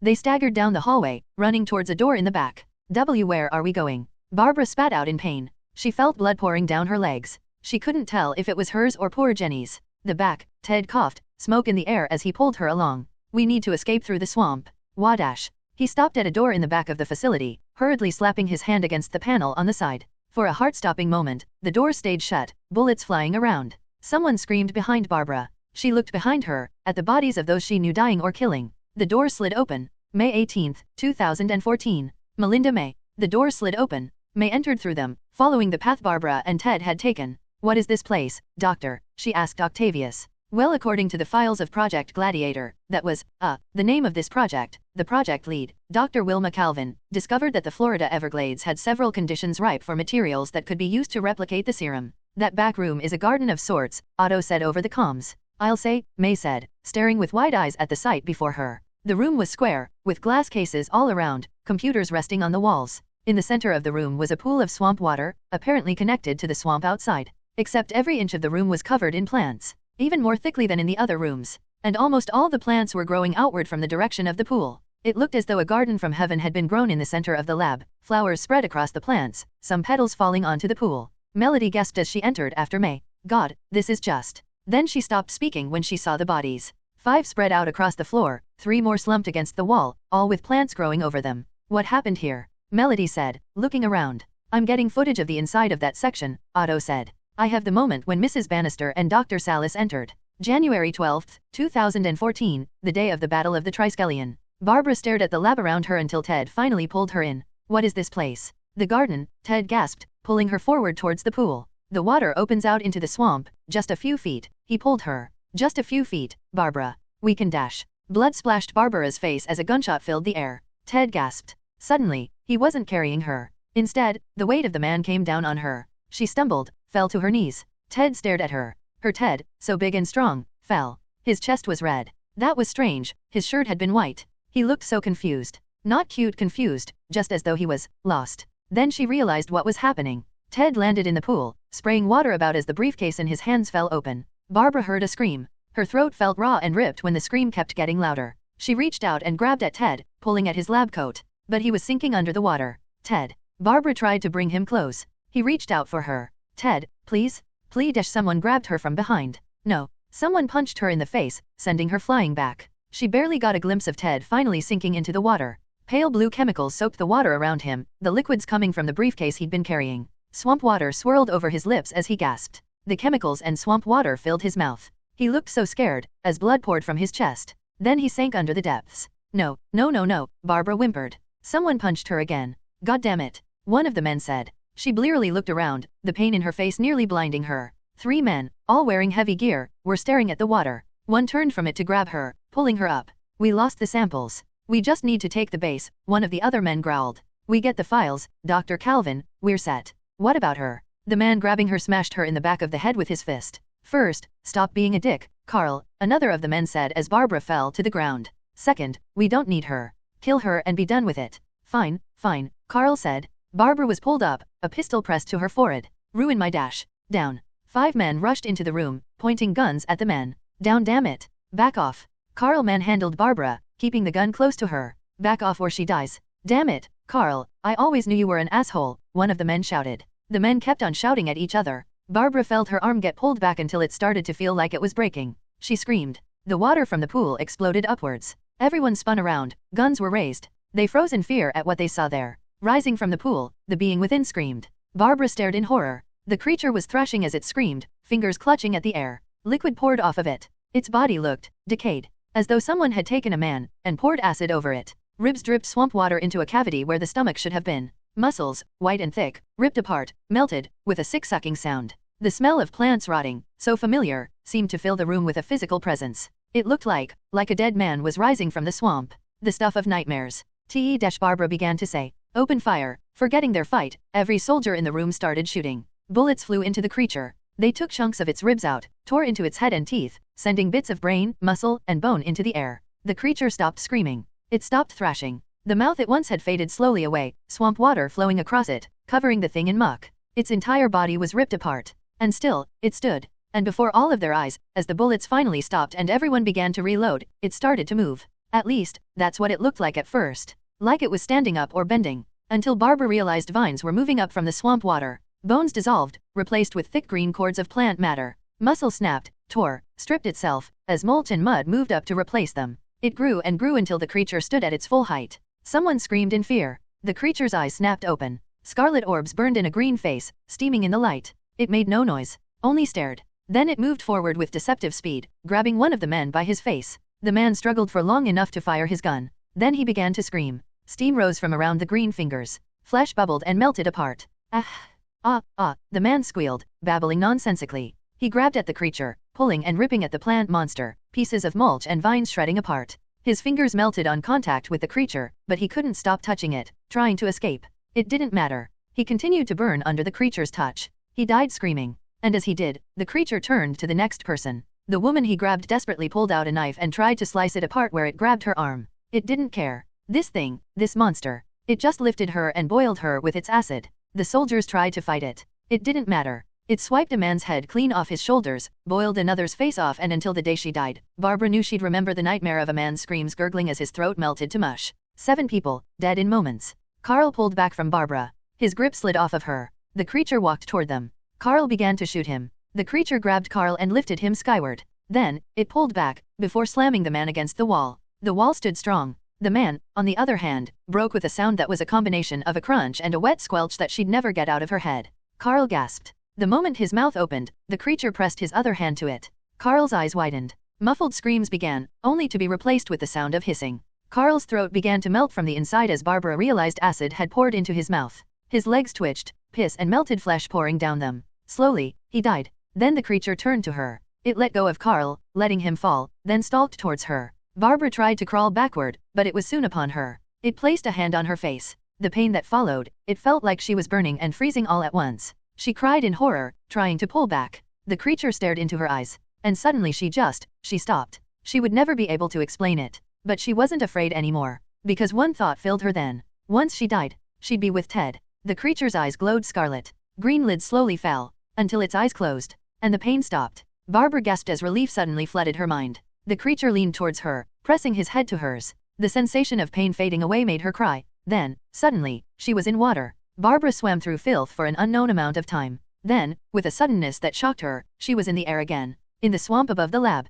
She breathed in the swamp air for a long time, staring up at the sky. May 18, 2014. Phil Coulson / leader of Team S.H.I.E.L.D. Sky held on to Barbara's hands. The redhead was shaking, her knuckles almost painfully tight on Sky's hands. I was in the swamp for, I don't know, a few hours. Barbara shook her head. John found me. I've been here since then. How did you end up in the swamp in the first place? Sky asked her. You say you were in pain, then relief. Then you were just, in the water. Barbara nodded quietly. Octavius spoke over the comms. The creature placed her in the water. Say that again. Coulson said, turning away from Barbara and Sky. The creature, this strange being, similar in makeup to swamp fire. Really, I hope we can find some genetic samples to compare the two and dash. Doctor, please, Coulson said. Focus. What did the creature do?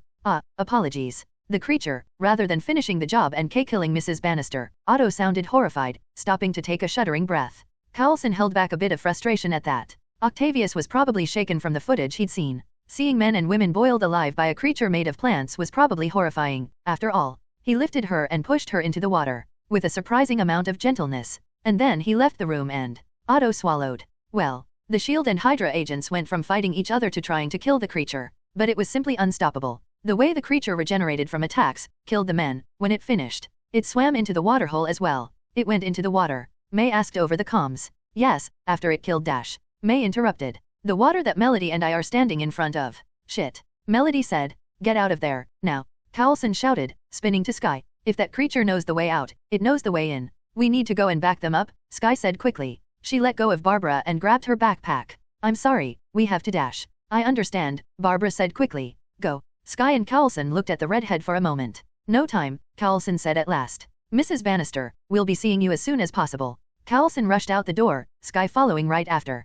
Coulson walked down the hallways as the doors shut on Barbara behind them, the young woman left sitting in her chair, alone. Down the hallway, John Daltrey was speaking to a doctor. He turned to look at them, only to freeze at the sight of Coulson's face. What happened? We know what happened, Coulson said firmly. But my team is in danger. To his credit, Daltrey didn't hesitate. He nodded and turned to leave, only for Coulson to stop him with his words to the doctor. I need you to make sure Mrs. Bannister doesn't escape. Sheriff Daltrey spun around to stare at Coulson. She is a security risk, for many reasons. Keep her under lock and key until we can get bridge agents to speak with her. Coulson. Sky said, shocked. We don't have to do that, she's dash. She is a spy, Coulson said firmly. The fact she cooperated will help, especially if she keeps that up, but she was trading government secrets. Protocol is clear. Sheriff Daltrey scowled, his fists tightening. If you think dash. We don't have time. Coulson said. Sky and the doctor jumped, while Daltrey glared. I want to be nice about this, I do. But right now, 3 of mine might be in the vicinity of a killer. I want to get to them so they have backup. So I'm sorry for being brief, but we need to get this done dash. Okay, Daltrey cut him off. Fine. I've already got Nakamura headed here to guard her. But I'm coming with you. No one knows these swamps better than me. Coulson smirked. You kinda have to. You're our ride. As they headed out, Octavius began to speak again. Agent Coulson, I've recovered the data from after the creature escaped. There are days of nothing happening. Then, weeks later, Agent May noticed that all the soldiers' gear and weapons were missing. And now we know why. They were stolen. A group of men dressed in black clothing broke into the facility, stripped the corpses and armory of their equipment, and escaped. Coulson and Sky shared a dark glance. Someone had stolen shield weapons and armor. Weapons that, back in January, were the most advanced in the world. Sheriff, we may need to be more prepared than I thought, Coulson said darkly. Sky, in the meantime, opened her backpack. Octavius. Octavius watched the footage in front of him with a careful eye. On the screen, dozens of men were roaming about, stealing things from the facility. He wasn't sure what to think about that. May and Melody were just about to come out of the facility as well, but this old footage was far more interesting than he believed. He looked from screen to screen, humming. Strange. Even as there were men inside the facility stealing, it seemed like there were more outside the place roaming towards a trailer of some SOR. Octavius was among the smartest men on Earth. So it only took a second for his brain to comprehend what was happening, that the footage of the men striding towards the trailer was currently happening and streaming from their truck's cameras. Then he was ripping a microphone off the desk. May, there are men with guns out stash. A loud booming sound came from outside. Octavius yelped, turning to look at the doors. May. More booming noises followed. They're shooting at the doors. Melinda May. May heard Octavius' warning just before the elevator door slid open. Her eyes widened when 3 men pointed guns at her. In the heartbeat, before they started shooting, she ran over her options. The elevator was too small to hide in. The area between them and the gunman was nothing but open ground. The men were still lifting their guns towards her. Melody hadn't noticed yet. She'd been studying her samples. No way to run. So May attacked. In a massive lunge, she leaped forward. Someone fired a shotgun, but she'd moved to keep out of their line of fire. Melody hadn't. When the sound of a bullet hitting Flash came from behind her, May forced herself not to flinch. Later. Worry later. Fight now. She came to a stop in front of the man on the right, who had been the furthest back, then grabbed his gun and pushed it upwards. The butt of the gun slammed into his face. She pulled it back as he staggered away, spinning the gun around and pulling the guy forward as a human shield. One of his allies shot at her and his friend instead. Assault rifle rounds chewed through shield-issued armor, but May was already ducking behind a tree, her stolen gun in hand as the guy she'd used as a shield fell to the swamp floor. Damn it. Kill the bitch. Bullets hit the tree she hid behind, chewing through the bark flying around her head. Amateurs. May listened closely. Several different guns were firing, so there were more men than the original 3 she'd seen. Based on how the bark was flying past her, she popped out of cover, aiming towards 3 men. With short controlled bursts, she hit all 3 in the gut, where the armor was slightly lacking. Blood sprayed into the air, intestines spilling forth. Then May ducked back into cover. Fuck me. One of the wounded men shouted. May pursed her lips. Damn. There were a lot of them. Most were trying to breach the truck, but she'd seen a few coming to join their friends in trying to flush her out. She needed to move. KRK. A sound came from the elevator. It sounded like, not a roar, like a beast was growling and screaming all at once. A noise of rage and pain. It chilled May to the bones, that sound like a saw running along bones. May poked her head out for a moment. Then she saw it. Behind one of the men. Standing tall, her scales glittering in the light, blood pouring from her stomach wound. Melody Kuzuma's fangs were grinding. Her eyes glowed. The soldier she was standing behind began to turn. Melody slashed out with superhuman speed. Claws tore through armor and skin, and the man screamed. The other men spun to point their weapons at her, but she was already moving forward and picking another man up, tossing him at the rest with that loud sound like a saw scraping and breaking bones. Hurt. Melody roared. Someone shot her in the shoulder. As May watched, the bullet hole stopped bleeding mere seconds after being created.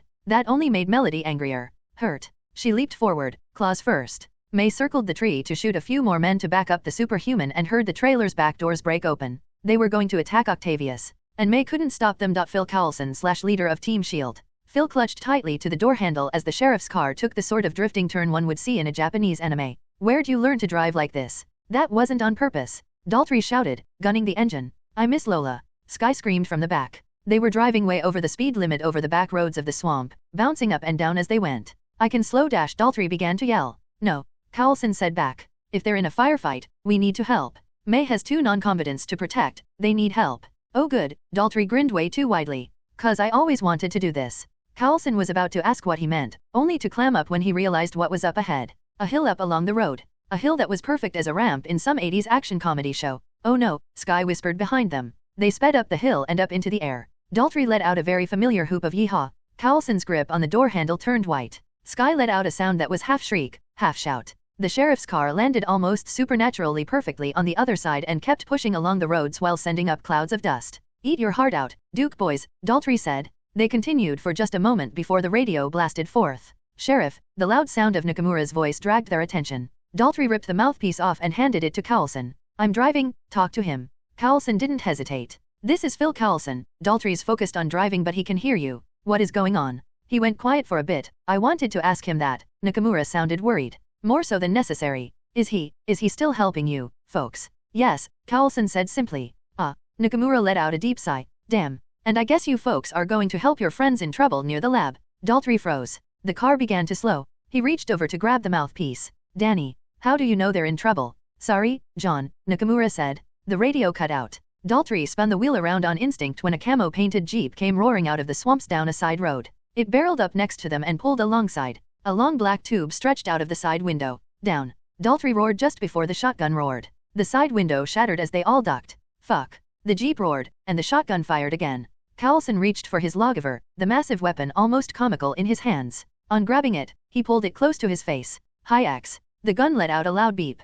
Coulson popped up from cover and aimed at the engine of the jeep, firing. Boom! The engine blew outwards in a fire. The overall jeep was fine, but the grates of the engine began to blow out flames, the side of the jeep deformed. The vehicle slowed down massively. Coulson aimed again, fired at the tire. Boom! The whole jeep twisted, flipping upwards onto its back as its front right tire blew apart in the middle of a high-speed chase. Daltrey twisted the steering wheel away and glanced behind him as the jeep skidded on its rooftop. Jesus Christ. He looked over at Coulson, who raised the lawgiver to his face and pointed straight ahead. Keep driving. Daltrey looked forward again with a shake of his head. Can't believe I'm living in an action movie. You get used to it. Sky said from the back. Up ahead. Coulson pointed ahead again. 2 beat-up old trucks, the sort that every farmer in the south had, were blocking the road. In the center was a sheriff department jeep. And the 3 cars had dozens of men with guns hiding behind them. Jesus H. Christ, Daltrey growled, rolling the car to a stop. Looks like Deputy Nakamura wants a conversation, Coulson couldn't help but quip. In the distance, just barely visible to them, they could see Daniel Nakamura, carrying an assault rifle and wearing armor over his uniform. He was lifting a loudspeaker to his lips. John, he shouted into the loudspeaker. John, we don't want to hurt you. We just want the agents. If you let us take them, we'll let you go. I'll even cut you in on all this. John, in answer, ripped the mouthpiece off the radio and yelled into it. Damn it, Danny, what the hell have you been doing? You stole government weapons. Danny chuckled into the loudspeaker. Come on, John. We get paid less for our job than guys who bang rocks into other rocks. You gonna blame me for selling a few grenades? We all wanted a better life, John, one of the other men said. You can't blame us for that. John pulled away from the mouthpiece and grumbled to himself. I can if you start firing a damn shotgun at me. Okay, this is dumb, Coulson said, turning to look at Daltrey. Nakamura kept speaking as Coulson ignored him. Sheriff, I'm not sure how much Deputy Nakamura has done, but he's currently threatening our lives. He's trying to kill me and Skydash. Damn you, Daltrey whispered, his voice raw. He looked at Coulson. His eyes were shaking. For a moment, Coulson was worried he was going to attack him. Then Daltrey lifted the mouthpiece to his lips. Danny, I wish you hadn't done this. If you give up, we can speak to a judge. But if you don't dash, don't be stupid, John. Nakamura crowed into the loudspeaker. I have 20 guys with me, all armed with S.H.I.E.L.D.'s best guns. What do you have? They aren't called S.H.I.E.L.D. anymore, John said sadly. And those weapons you have are outdated now. That's my cue, Sky said with a grim smile, lifting her hands to place something on her head. She kicked her door open and stepped outside. As she stood in the light, it was easy to see what she was wearing. Sky stood tall in a black chest piece of armor that glowed with green lines. A pair of black gauntlets rested on each arm, covering her from fingertips to elbow. A helmet came around her face to wrap around her head completely. She raised a hand, the center of her palm glowing with a purple light before firing. A plasma blast split the air, slamming into one of the trucks and sending it sliding back a couple of feet. The blast also melted a hole through the metal, dripping molten steel on the floor. Holy fuck. Nakamura yelped, ducking back. Come on. Coulson yelled at John. She'll need backup. On it. Coulson grinned when John, unfazed by the armor-wearing young woman currently firing plasma bolts. Instead, he reached behind him, pulled a shotgun out, and spun out of the car, moving behind the car while Sky kept shooting. Coulson joined him, and together the pair raised their guns. Daltrey looked from his shotgun to Coulson's Lawbringer. Don't suppose you have another one? Daltrey asked, popping out of cover to fire towards the men and women currently hiding behind their trucks. One of a kind, sorry. ICER, the gun beeped as Coulson spun out of cover and fired the lawgiver. One of the men was shot in the shoulder and immediately passed out. That was the beauty of ICERs. Hit someone anywhere and they would always go down, as opposed to just fighting through the pain of a bullet hole. John popped up as well and fired, his shotgun bucking in his hands. Danny shouted. Did you just shoot at me? The deputy shouted over the loudspeaker. John shot again, getting a loud yelp. He was forced to duck down when some bullets hit the car near him, a line of holes running along the trunk and shattering the back window. Sky stood behind the car door and kept shooting palmfuls of plasma, the powerful blasts eating through steel and rubber.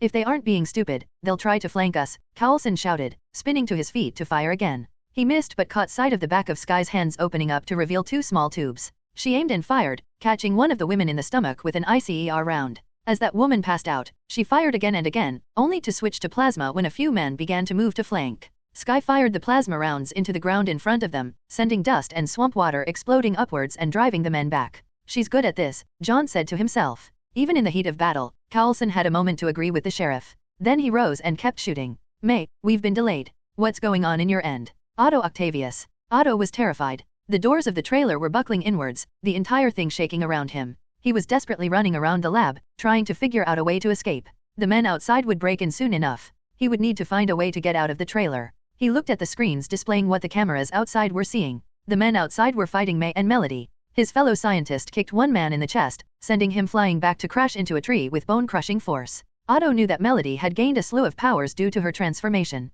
The young scientist could now lift just over half a ton, move as fast as Captain America, heal wounds at impressive speed, and had obtained the natural weaponry of claws and teeth. However, he had never considered her a fighter. For all her fearsome appearance, she was a scientist first and foremost. Now though, she let out a sound Otto could hear through the trailer's walls. Like a chainsaw running along bone. One of the women attempting to attack them shot her in the chest. Melody roared again and attacked that woman. The black-armored woman shot her again with a pistol, then Melody sliced outwards with animal ferocity. Claws tore across the woman's face. She screamed audibly as 4 red gashes blossomed on her face. Melody picked up the woman and tossed her back, sending her into the treetops. Another person tried to attack Melody from behind, only for Melody's tail to lash out in a vicious blow to the man's face, sending him tumbling. More people tried to surround Melody. May made that impossible. The agent was flitting through the trees like a shadow. Even with the aid of the cameras, Otto could barely make her out. Until one man was shot in the right kneecap, tumbling to the ground in agony. A woman was hit in the throat, collapsing in a spray of blood. The rest pulled back into cover when another spray of suppressing fire came from May. The man May had shot in the kneecap tried to crawl away. An enraged Melody punched him as he lay on the ground. But more men were still trying to break in, even as May and Melody distracted the rest. The trailer shook. Otto closed his eyes for just a second to run things down in his head. This was a problem. He needed a solution. Just like all things, knowledge and intelligence would carry him through it. One of the finest minds on the earth ran down the facts at incredible speeds. There had been 23 men and women when all the people on the screens had first appeared. 3 men had been initially defeated by May and Melody. Then 1 woman tossed into the trees, 1 man knocked out by a tail swipe, 1 woman shot in the throat, 1 man knocked out. 3 men were trying to break into the trailer. The rest, 13, were focused on Melody and May, so help wasn't coming. In his brief time in the trailer, Otto hadn't managed to learn about any weapons. While he had obtained some basic weapons training as part of his induction into Bridge, he didn't carry a pistol as a matter of course, so he would need to improvise. Strange. His mind had quickly turned from flight to fight. The instinct of the body to turn to attack when all other resources failed, perhaps. Otto moved even as he mused on that idea. Quickly, he began to search the shelves of the lab weapons, a way to fight back. Chemicals, Otto mumbled. He grabbed a small package and read the word along the side. Cesium. The label also had dozens of warnings, and the package had been surrounded by foam, with several other safety features in place to protect the material. No need to be complex about his improvisation. Simplicity is the weapon of the desperate after all. He placed the package on a counter, took a portion of the soft metal out of the protective packaging and carefully put it into a half-liter glass bottle which had 2 compartments. The cesium filled one of those compartments about halfway. He took care to grab another chemical, one that would make for a very volatile reaction on top of the cesium. Then he ran to a nearby fridge, pulling out a clear glass bottle filled with chilled water. As he did, he sighted his main project. It sat on a cart, ready to be worked on. For a heart-stopping moment, he froze. His mind warred with itself. His project was one of hope. One to aid those who had nowhere to turn. Not a weapon of war, but a tool to make the world better. His desperation and logical mindset fought against romanticism. The trailer shook again. Desperation won. Otto grabbed his main project's cart and pushed it into the conference room, just behind the door. Then he rushed out to the cesium resting on the counter, grabbing the water as well and pouring the cold water very carefully into the glass bottle with the cesium, very carefully keeping the water and cesium separated, as well as the third chemical. Kaboom! The doors imploded inwards. Otto shouted in surprise and pain as he stumbled back, his ears ringing horribly. "We're in," one of the men shouted. "Grab that guy, now. Grab. Not kill." They wanted to take him hostage. To use him to force Melody and May to concede. Unacceptable. Something within Otto clenched at his chest. It was bitter. Angry. For a moment, he felt his heartbeat in his ears, booming. Someone entered the trailer. One of the soldiers. He was a big man, overweight, but muscular under the fat. He had black armor on. Despite how advanced the armor looked, it was also ill-fitting, slabs of fat poking out around the straps. Of course, it was ill-fitting. It was stolen. As was the shotgun in his hand. Otto stared at the man. The man glared at him and barked. "Come here you little shit." The words. They triggered a memory immediately. "Come here you little shit." As the man stepped forward, Otto wasn't seeing a soldier in black armor. He saw his father. Fear, anger, and old heartache filled him, and the urge to hurt someone flowed in Otto Octavius like blood in the veins. He tossed the cesium/water/undisclosed filled bottle at the man while jumping back with a loud shout. The man shouted in response, raising his arm to block the bottle. The glass shattered on his arm. 3 chemicals mixed in the air as the glass shattered. The cesium reacted as it met the water. For a heart-stopping moment, nothing happened. Just a wet and angry man carrying a shotgun. Then the cesium exploded on the man's skin. Flesh and skin shredded apart. The man screamed. The third chemical reacted as the explosion hit it, blowing up as well. The man was sent flying out of the hole he'd created in the truck, falling on the swampy ground outside screaming. Otto didn't stop to watch. He was running already, even as someone behind him shouted fuck. He entered the section of the trailer that contained the conference table, where he'd wheeled in his personal project. Working quickly, he grabbed a glove off the cart the project was on, placing it hurriedly on his right hand. He hesitantly turned on the battery underneath the cart. After a few motions with his right hand, he winced. Not as dexterous as he would have wanted. But then, that was okay. He didn't need precision. Just power. He got as far from the door as he could. The loud sound of someone running towards him sent a jolt of fear through Otto. He clenched an untrained fist. A woman rushed into the room. Otto swung his fist in a clumsy punch, his back and abdomen screaming in pain, followed by his shoulder. His project moved. Made of black metal and plastic, shaped roughly like a human arm attached at the shoulder to a pole. The arm had several wires running from the pole to the cart, to it. When Otto punched, it was almost hilariously slow, but the robotic arm on the cart moved the instant he did, commanded by the motion capture glove he was wearing. Electric signals flowed through the air to force the arm to move. With far more speed and power, a mechanical fist smashed into the woman's stomach with a horrendous smack. She let out a loud gurgle of pain, her finger reflexively pulling the trigger on her gun. Otto screamed in pain when a bullet hit him in the shoulder. The feeling of a hot knife slicing through skin and flesh was unbearable. He reflexively lashed out. The mechanical arm whined as it snapped upwards, smashing into the woman's chin with a sickening crack. Otto fell back, blood streaming down his arm. "Confound you!" Otto shouted as he landed on his back. "Oh God!" He stared at his wound. Good Lord! He could see into himself. A great gaping hole, with flesh open to the air. The feeling of hot blades in his shoulder made him want to scream. "You!" Someone shouted, drawing Otto's attention. He looked up at the man who entered, stepping over the unconscious form of the woman he'd punched with his project on prosthetics technologies. "You piece of shit." The man spoke with a southern accent and wore a trucker hat. He was also carrying a shotgun. He had mud-green eyes that were wide with rage. "I'm going to kill you." Otto desperately waved his arm, screaming as he did so. The prosthetic project spun around to hit the man. The man blocked it on his forearm, then kicked the cart, sending Otto's project sprawling onto the ground. Otto tried to think of a way out, but he'd run out of options. Exhausted everything. As he stood there, staring at the man who stalked towards him, fear flooded his body. And then, the screaming began. Not from Otto. From outside the trailer.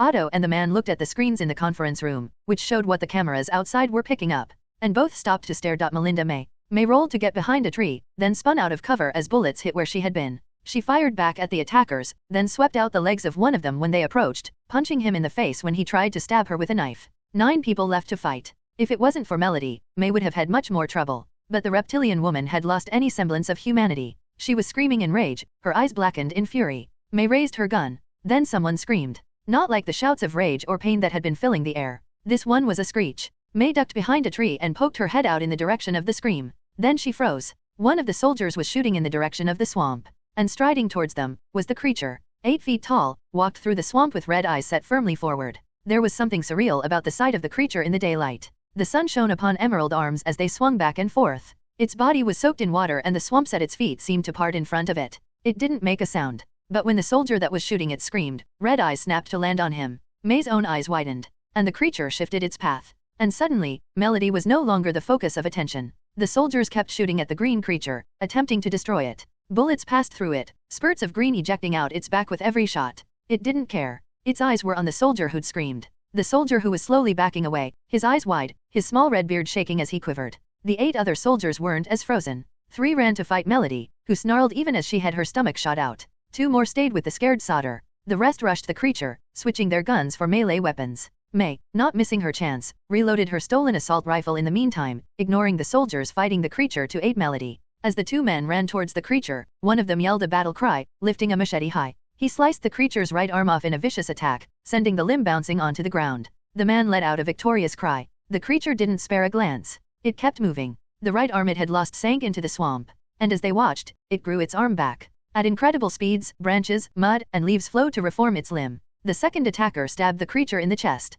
The creature took a long knife into its form, then swept out a still reforming right arm to send the second man flying. The first man roared, slicing and dicing at the creature. Then, as his actions were proven to be futile, his eyes widened. He let out a gasp. A flash of fear crossed his face. He reared back to attack again. And the creature, in a smooth motion, reached out and grabbed the soldier's face. The man screamed, his machete stabbing the creature's stomach. Red eyes turned slowly, like spotlights landing on a nervous actor on a stage. Then, smoke rose from the man's face. And his scream became something horrid. His face began to melt under the creature's grip. He was lifted into the air to kick and scream in fear. Everyone stopped fighting. May, Melody, the soldiers, all stared at the monster. And its red eyes turned to look at them, as the man in his hand stopped moving. May, we've been delayed. What's going on in your end? Coulson said then. Coulson, May said. That thing is back. May. It's drawn to fear. May understood without anything else. She hid behind a tree and closed her eyes. Despite what some thought, May could feel fear. Fear was useful. It made sure to keep one alive, to warn of danger, but it had to be controlled. To keep it from paralyzing you. She usually kept that balance. A hint of fear to make sure she never lost what had kept her alive. She forced that down now, after her encounter with the Berserker staff when she had to push back a lifetime of rage fueled by ancient alien magic. She found it easier to control the petty emotions of a human being. The others in the area weren't so lucky. Melody, at least, had calmed down from the rampaging anger that had enveloped her from the start. Instead, she was panting in the center of the clearing, crouched low, her claws held out. She looked like an animal. Her clothes had been ripped to shreds, blood dripping from her fingers, and breath coming out in great gasps that sounded almost like ragged roars. The creature swiped out a hand, grabbing his other attacker around his right hand. The man screamed as his fist melted under the creature's grip. The man tried to push the creature away with his other hand, only for the hand that met the monster's body to begin to burn. Bone started to show under the skin and flesh. May felt a flash of pity. Then she moved slightly out of cover and shot that man in the head. The creature didn't flinch when the man who had been screaming in his grasp collapsed wordlessly. It simply let the man's corpse fall. And it focused its red eyes on the soldiers. But May and Melody were already getting to work. As the creature strode towards the soldiers, May shot a woman in the stomach, then the neck. The other soldiers turned to aim at her. Melody struck the 3 men who had gone to attack her. Leaping dozens of feet forward, she landed feet first on one man's back, then swiped her tail out at another, sending that soldier flying into a nearby tree. The last of the 3 shot Melody in the leg. She grabbed him and tossed him several feet into the air, where he smashed into a tree with a nasty thud. Then the creature got to the last 2 soldiers. May raised her gun, but the monster was already reaching out. One of the soldiers screamed. His mouth was grabbed by the creature. Another soldier tried to run. She was snatched by the back of her neck. May lowered her gun, staring as the 2 soldiers died more horribly than she had seen in a long time. Is it on our side? Melody growled in the back of her throat. I don't think it has a side, May mumbled. Don't move. The creature, Melody, and May looked at the trailer. A single soldier was coming out of the trailer, and he was holding Otto by the neck, a shotgun held to his back. The older man was bleeding freely from his shoulder, already looking pale. He stared at them, before his eyes landed on the creature. His eyes widened. Fascinating, absolutely fascinating. Shut the fuck up, the soldier shouted. He released Otto's neck to slam a fist into the back of his head. Otto screamed in pain, and the soldier grabbed him again. You're going to let me go, got it? You and your band of freaks. Or I'm killing the fat ass. May clenched at her rifle, watching the man carefully. Melody growled. The creature took a slow step forward. Hey, back the fuck off, the soldier shouted, staring at the creature. Tell this thing to back off or I'll kill this guy. He's not on our side, May said softly. It's not on anyone's side. And it's not going to listen to me. The soldier stared at her. Then he turned to run. May shot him in the back of the head. Dear God. Otto fell to his knees, clutching at his shoulder. Dear God, that was. They all noticed it at the same time. That the creature hadn't stopped moving. It stepped towards Otto. Red eyes glowed. Hey, get away from him. Melody screamed, leaping towards the creature. A green-leafed arm smacked her aside, sending her flying. Melody. Otto cried out in horror. Then he stared at the creature. May, what dash? It's drawn to fear. May rushed up next to Otto, kneeling next to him as they watched the creature. Coulson told me. That's why it attacked the soldiers. It kills people who are afraid of it. Dr. Octavius, you need to keep calm. Otto was breathing hard, his eyes wide. The creature reached out. Fear, I need. He swallowed. The antithesis of fear is knowledge. How does it sense fear? His voice was shaky. It is made of some sort of plant life, so it must have some way of interacting with its environment, of sensing fear using some sort of oh god. The creature's hand reached out, fingers scraping along Otto's left hand. May pulled him up and back, physically pulling him into the trailer. Come on, doctor. Behind them, the blown-up doors of the trailer were snapped out, and the creature followed. The trailer shook as hundreds of pounds of monster strode in. May pulled Otto through the lab, past the bodies of those he'd beaten. As she did, Otto continued to bleed. He spoke to himself. Logic, Otto. Logic, come on, he shouted in pain when May sat him down in a chair in the conference room. She ran up to the front of the trailer and worked at the keypad. After some quick presses, the door opened, revealing the driver's area. She pressed a side wall and a panel opened, revealing several small weapons. Oh, well, that would have been nice to know about. Otto screamed. We didn't have time to go over everything, May explained. She grabbed a flare gun and some rounds, then spun to face the door as Otto rolled to a stop next to her. Will this work? I don't believe so, Otto said, his voice shaky as he clutched at his bloody shoulder. His left hand had stopped smoking where the creature had touched him. I need to calm myself. This creature, did Coulson have any explanation for it? No, May said. Just then, the creature was standing in the door. She fired a flare round into its face. The fire burned in the creature's chest. It didn't seem to care. Damn it, May fired another round, then ran back into the cabin. Anyone would assume that Ted Salis and the super soldier serum being poured into the swamp would have made this swamp thing, Otto said. For some reason, May thought that swamp thing just sounded wrong as the creature's name. But that makes no sense. He furrowed his brow at the creature. Slowly, he spoke. Your form. I have seen swamp fire do similar things. But he is an alien. A being born from a completely different world. How could a human, a man, but it is possible. Otto stopped shaking. The Hulk.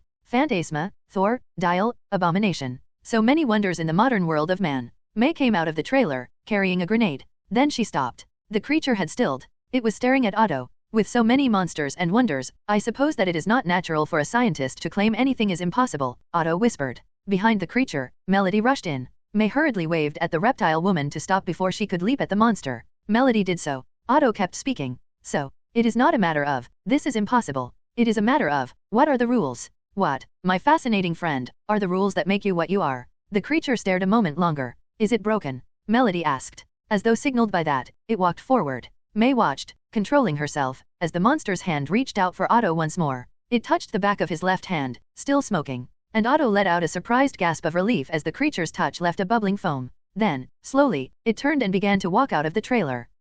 Otto stared at its back. Agent May. Yeah, May asked, exhaustion hitting her just then. I believe I'd like to get medical attention now, Otto whispered. Then he passed out. And the monster walked off into the swamp. Phil Coulson / leader of Team S.H.I.E.L.D. They're almost done. Daltrey shouted as the fighting continued. He fired his shotgun at one man, then caught a haymaker from a large woman on his right arm. Smack! With a right cross worthy of the classic westerns Coulson had seen in his youth, Daltrey punched the woman in the face, knocking her flat on her back. A man tried to stab Daltrey. The sheriff blocked the stab on his shotgun, then kicked the man in between the legs. His opponent's eyes crossed before Daltrey laid him out with another hard punch. Anyone tell you that you look like Clint Eastwood when ya fight? Coulson quipped, firing an ICER shot that brought someone else down. I've always been told I was pretty, Daltrey said. Then he grinned. But yeah, a man landed on his back next to them. The man tried to scramble to his feet, only to get a boot to the face. Sky grinned at Daltrey and Coulson. You two are so cute. All around them, the bodies of Nakamura's men lay. Some were dead. Most were knocked out,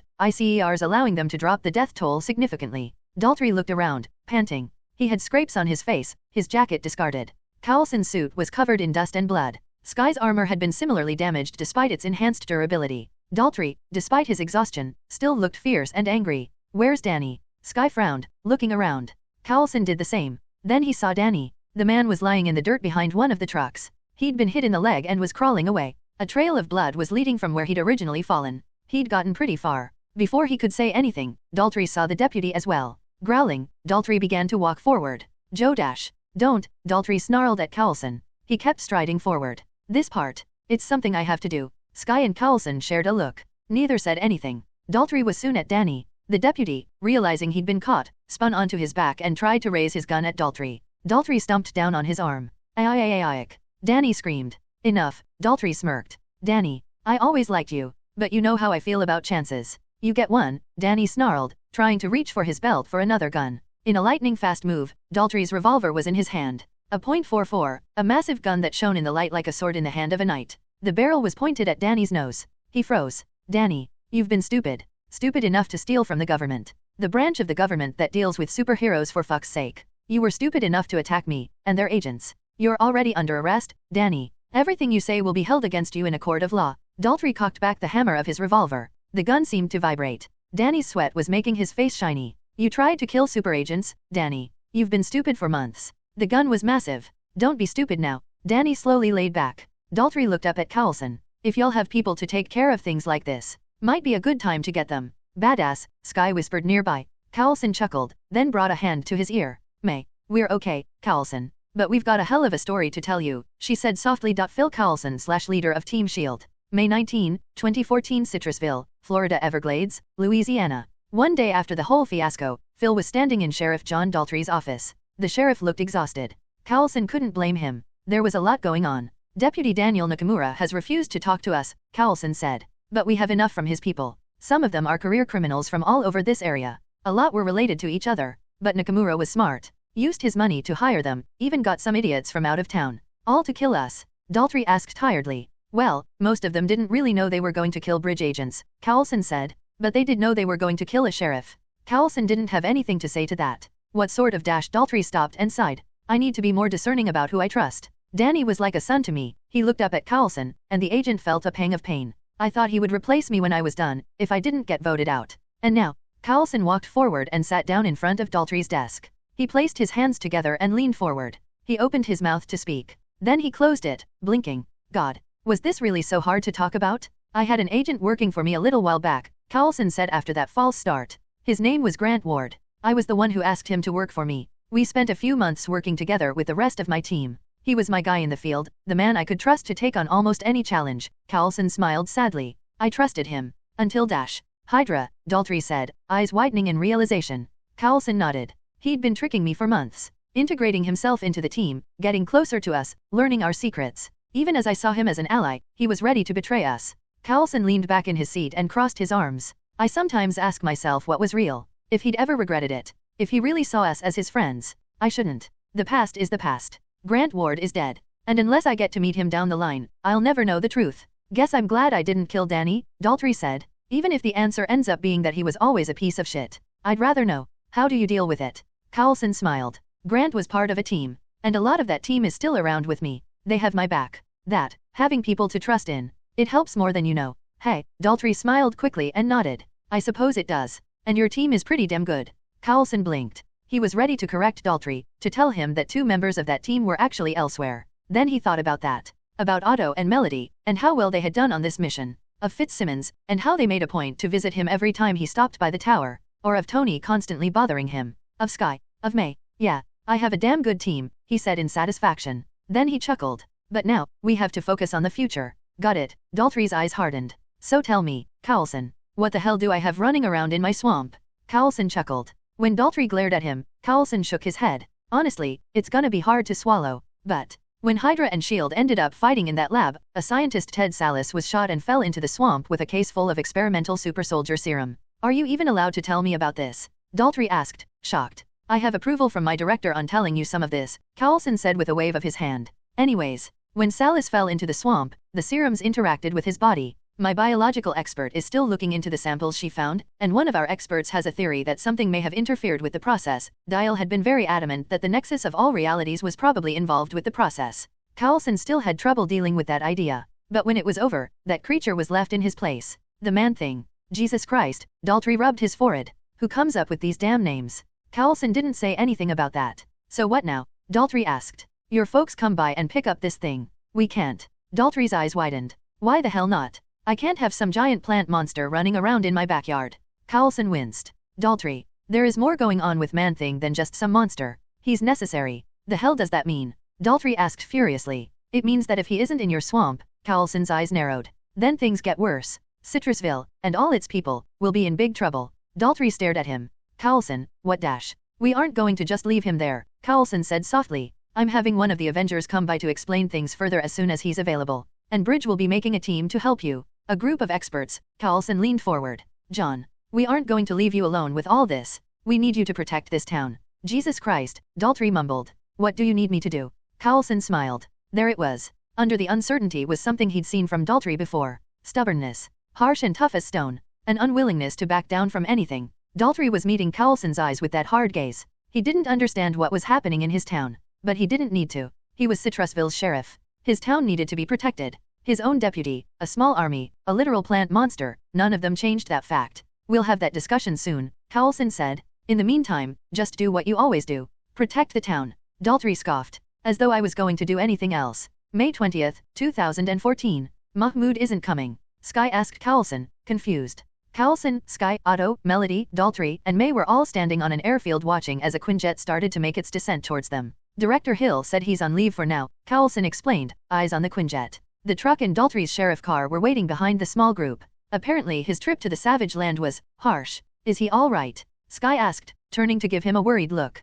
Coulson knew that while Sky and Mahmoud had flirted for a bit, they ended up simply being friends. Close friends. So he was quick to reassure her. Dial is fine. Doesn't even need medical attention. But he's taking some time off. Coulson walked forward as the Quinjet finally landed. In the meantime, we have another expert here. The back of the plane opened up. As the cargo door slowly lowered, a woman could be seen standing inside. She was elderly, with pale white hair and dignified air about her, her hair pulled up into a tight bun. In her purple dress, holding a black cane, she looked like a headmistress for an extremely strict school. She looked across the group with an arched brow. As she did, a small black cat ran past her, coming to a stop in front of Sky, who cooed and leaned down to pet the animal. Mrs. Harkness, Coulson said in greeting as the older woman came to join them. It's a pleasure to have you here to consult. Mr. Coulson, the older woman responded, looking across them. She noted Octavius and Melody in particular, before stopping on Sky. Behind the shoulders, dear. Ebony has a fondness for being petted there. Oh. Sky followed suit, petting the black cat happily. Ebony? Such a pretty name. The cat purred, and Agatha seemed pleased. In a very dignified way though. Now, I believe we are not here simply to chat, are we? Agatha looked at Coulson, whose back straightened on instinct. Because if you did, I will be quite cross, young man. Swamps are not to my taste. I like her, May said with a smile. They drove for a short while before finally arriving in the swamps, soon coming near the labs. However, when Daltrey began to turn the car to head towards the lab, Agatha, who was sitting in the back with Sky and Ebony, spoke. No, turn right. Huh. Daltrey looked back at her, confused. Ma'am, the lab is dash. The lab is not what matters, Agatha cut him off mercilessly. I sense that our true target is just behind it. Most likely connected to it. Turn right now. Daltrey, Coulson added, looking at Agatha. The older woman met his eyes and nodded. Coulson nodded back. I think we should trust her on this. My life has gotten so weird since you bridge folks, Daltrey mumbled as he followed instructions. We get that a lot, Sky chirped. They went down the road for some time, then off-road. The trailer, which May, Otto, and Melody were bouncing around in, had to stop behind them. Agatha guided them to a place a few hundred feet from the secret location of the SHIELD lab. They got out of the car, and Coulson stilled. The swamp felt different there. Very different. It was a warm and sunny day outside. But here, it was cold. Insanely cold. The trees were so tightly packed that the canopy blocked almost all light. A heavy fog hung in the air, and there was a sense of something hanging in the world.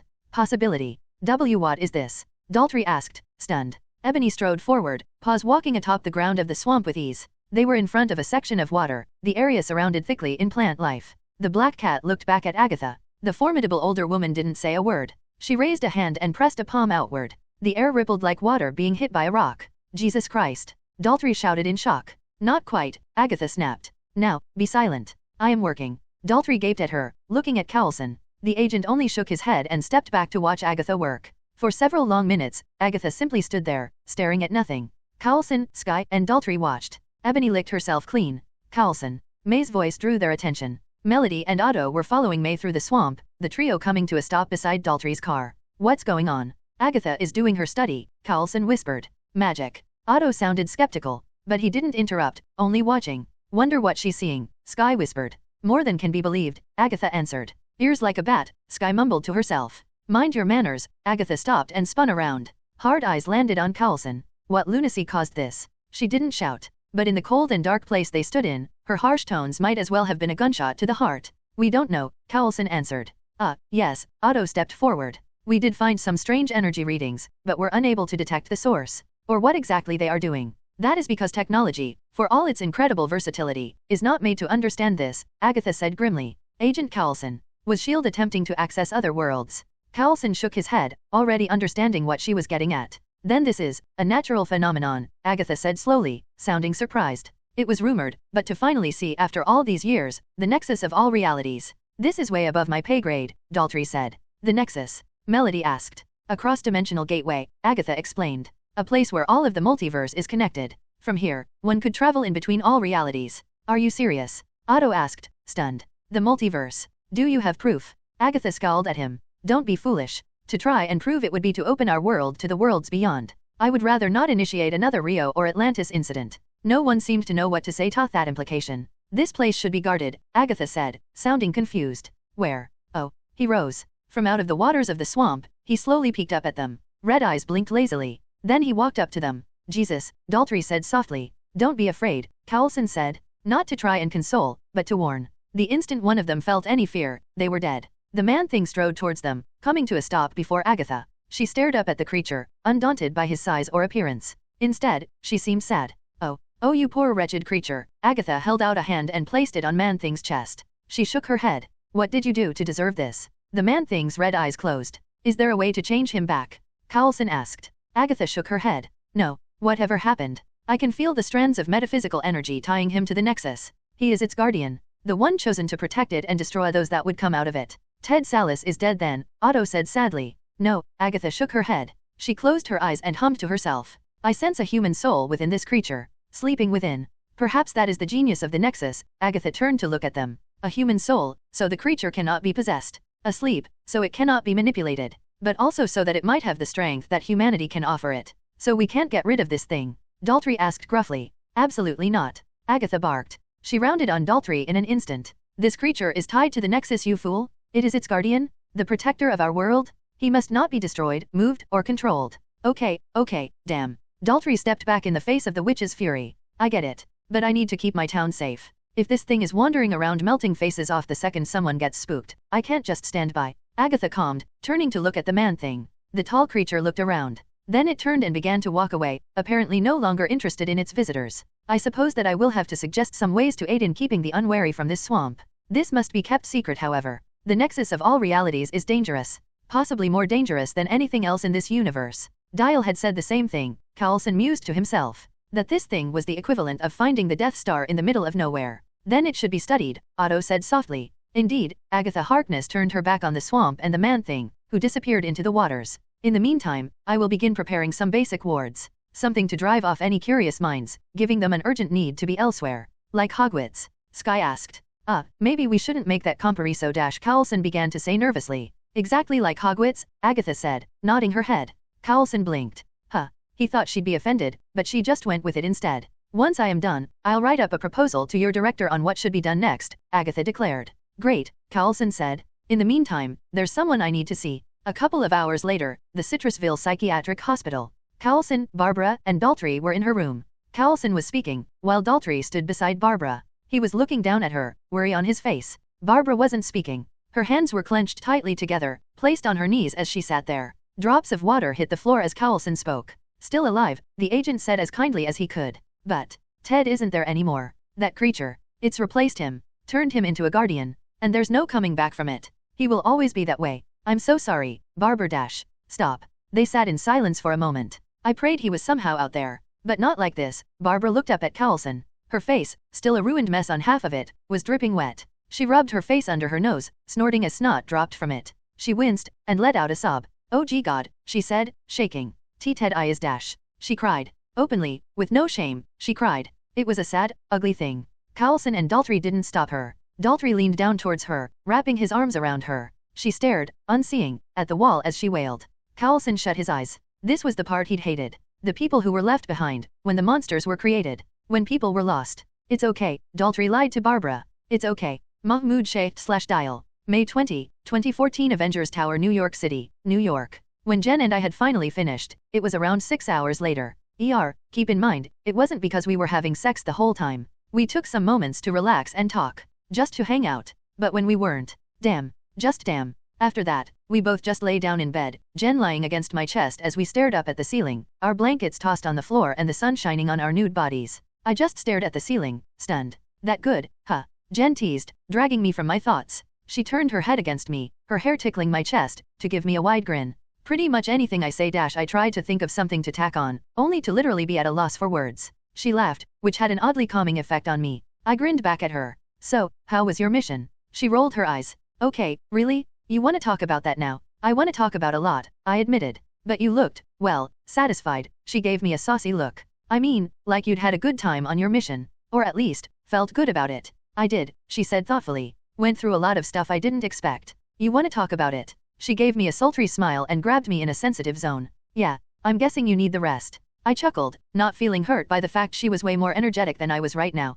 Honestly, considering the difference in our power, the fact I was still awake was a testament to how my recent training regimen had done. Jen got up from the bed, the blanket falling down as she did. Uncaring of her nudeness, she began to walk out, long black hair swaying with each step, green skin glistening. Damn, all 8 feet of her was enough to make a man go wild. A part of my body tried to show his appreciation, but he'd need a moment. Come on, make me breakfast and I'll tell you about it. Fair deal. I got up and followed her. In the kitchen, Jen sat down at the island counter while I went to the fridge and pulled out some eggs. As I prepared the rest of the ingredients, she began her story. Jennifer Walters/She-Hulk. May 18, 2014. My name's Jennifer Walters, and I'm the sensational She-Hulk. That's what the newspapers have been calling me at least. Foggy makes fun of me for it, and I gotta agree, it's a pretty ridiculous name. I kinda love it though. It's like the rest of the world understands what I understand. Mousy little Jen is gone. Now I'm lean, mean, and evergreen. Being hulked out has been a blast the last few months. I can leap to the height of a skyscraper, lift cars, and even reach the top of the refrigerator. Plus, I'm pretty damn gorgeous. But you don't need me to tell you that? But my body wasn't the only thing that changed since that asshole Stearns had kidnapped me. I'd moved to New York City, joined the Avengers, and ended up working for a different law firm. I've helped with rescue efforts in Rio, fought demons, dinosaurs, and other freaky things. My boyfriend can turn into over a dozen weird as hell aliens, but still blushes like an adorable kid every time I flirt with him. See, there you go, blushing. Do you want these eggs or not? My life has become a whole lot better. More interesting for one. That said, I still had boring things to do. I love being a lawyer, love putting together for a case and pushing myself to the edge as another lawyer tries to shatter apart my defense. There's a thrill to fighting with someone that way, testing your will. But the cases I had nowadays were slightly less exciting than I wanted. Okay, so, the VA is going to keep claiming that his injuries weren't sustained in battle, obviously, Foggy said as he worked through the pile of files on his desk. We've got some time before the medical report comes in, but the doctors say that he likely got them during the war. Matt was running his hands along a piece of paper as he spoke. They probably didn't reveal themselves until now. Happens, sometimes. Soldier gets wounded in battle, doesn't feel the damage until years later. 20 years, in this case. We should be able to help him though. So it's a slam dunk, I said. I wasn't entirely focused, mostly staring out of the window. Foggy looked at Matt. The trio was sitting in their office, within the room they'd designated the main meeting room, putting together a case for the Department of Veteran Affairs to reimburse a veteran for his upcoming operation. Murdoch adjusted his glasses. Well, it might be a bit more complicated than that, but essentially, yes, Matt wasn't quite looking at me, but I was used to it. While Matt and Dial had long divulged the secrets of Matt's superhuman senses, Foggy was still in the dark, so Matt had appearances to keep up. I got it, it was just kinda weird to talk to someone who never really looked at you. Jen, are you okay? You seem, well, I don't know, you sound bored, Foggy finished, giving me a grin. Come on, Jen, tell us your was. It's pronounced woes, I replied, grinning back at the cheery lawyer.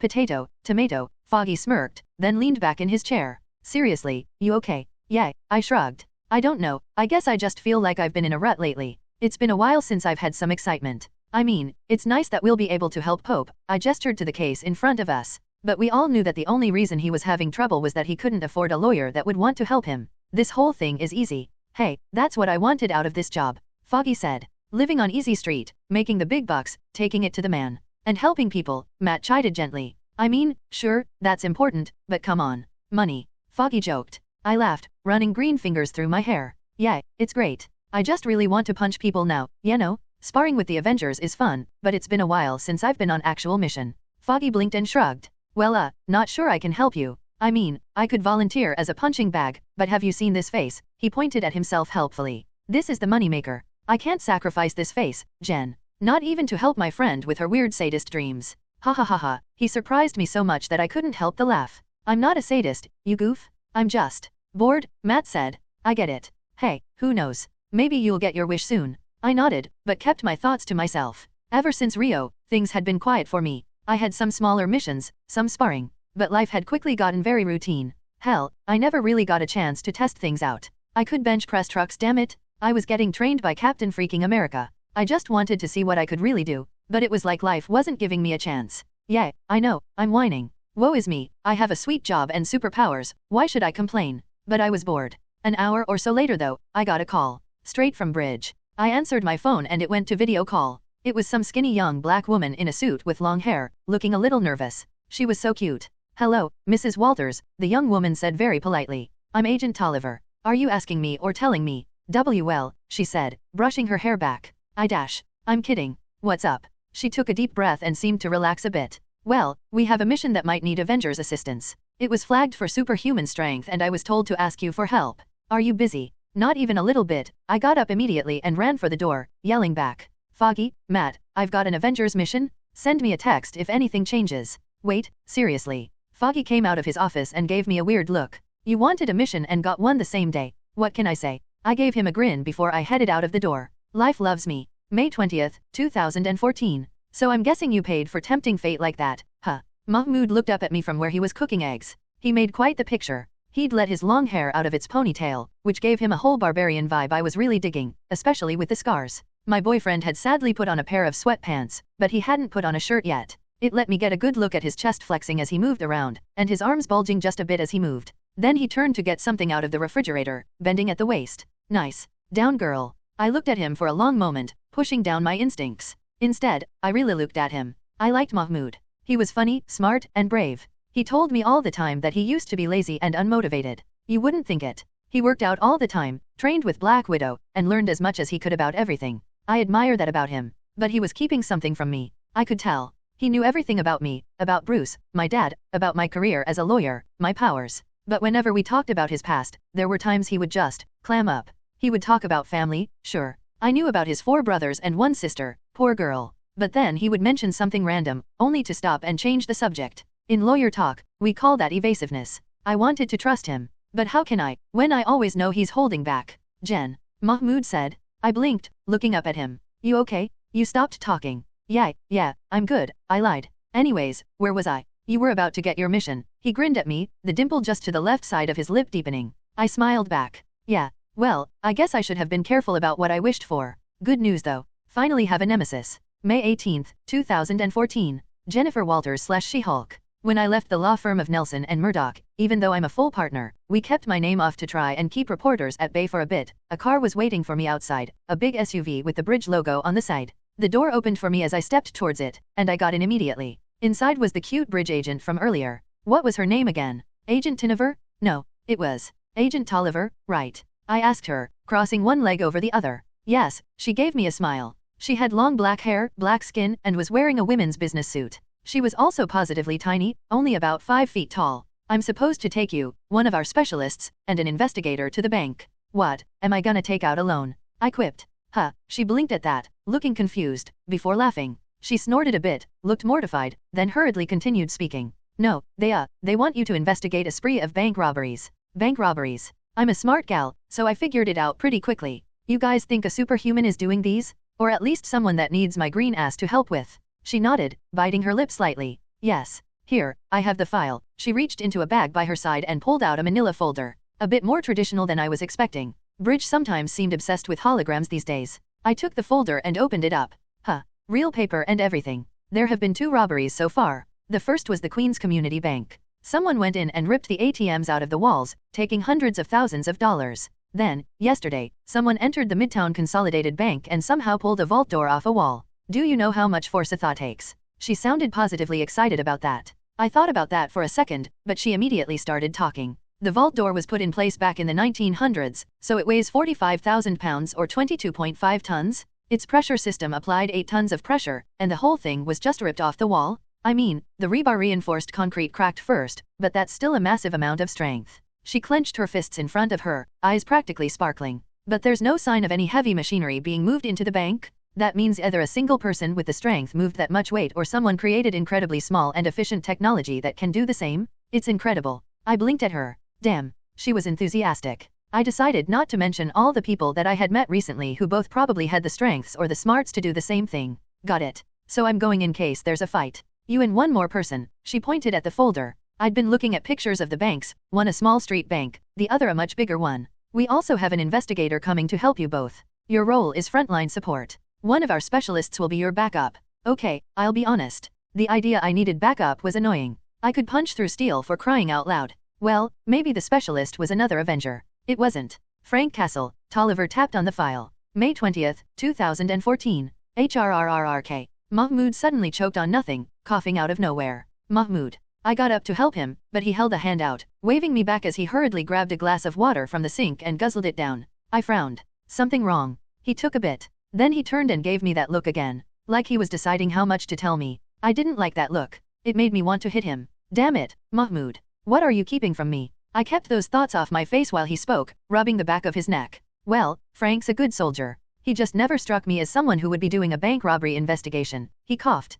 Well, not unless he was about to kill someone who did the robbery, I guess. I blinked. Okay, you really have a bad opinion of him if you think he'll just randomly kill someone like that. You didn't act like this when we were with him in Rio. He coughed again, smiling at me. Sorry, okay. Frank Castle and She-Hulk go into a bank with a bridge agent. What happens next? Actually, the funny thing about that, I watched as he went back to the stove, placing the egg omelet he'd made onto a plate and passing them to me. I took a bite and smiled. He'd put too much salt. Still pretty good. He started making another one while I took another bite and tasted some mushrooms he'd snuck, smiling a bit wider. You didn't put shrimp in this again, did you? He chuckled, looking over at me. No chance. She-Hulk hates seafood. I'm not the smartest guy in the world, but I know to listen to you. For one thing, you're way too good at winning arguments. Top of my debate class. I took another bite and shook my head. Anyways, we went to pick up Frank from his place. May 18th, 2014. I'd actually met Frank Castle a couple of times. In Rio, mostly. Hell, he was there when Dial turned into that monster of a creature he called Blight.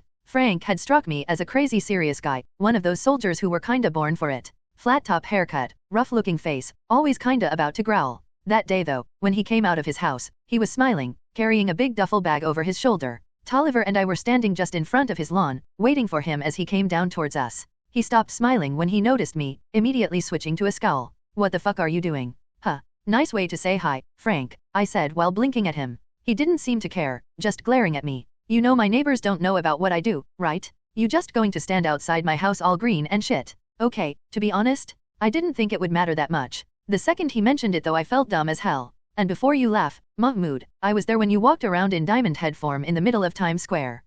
Right, I winced. Damn it, why didn't I think of that? Sorry. I'll go ahead and dash. Dad, a young voice called from the house. Two kids came running out of the house. A young girl and boy ran up together. The girl, a little older than the boy, stopped to stare up at me, but the boy ran to wrap his dad in a hug. The girl had long cinnamon brown hair pulled back into a ponytail. She was wearing a shirt with a picture of dinosaurs on it and a pair of blue jeans. The boy was a little younger, with the same color hair. They didn't look much like their dad, but they had the same eyebrows, if that makes sense. Frank was surprised, and I could see him trying to pull back that anger. Hey, he tapped his son on the shoulders. You're gonna end up cutting me in half if you hug me so tight. The kid pulled back and grinned at his dad before noticing me. His jaw dropped as he stared up at me. You're the Hulk's sister. Cousin, actually, I grinned down at the kid. How's it going? Cool, I gotta admit, seeing his wide eyes was pretty damn cool. Frank, apparently realizing he was stuck for the moment, took one of his kids under each arm. Yeah, so, these are my kids. Frank Jr. and Lisa. He tried to hide it, but he sounded downright proud as he said that,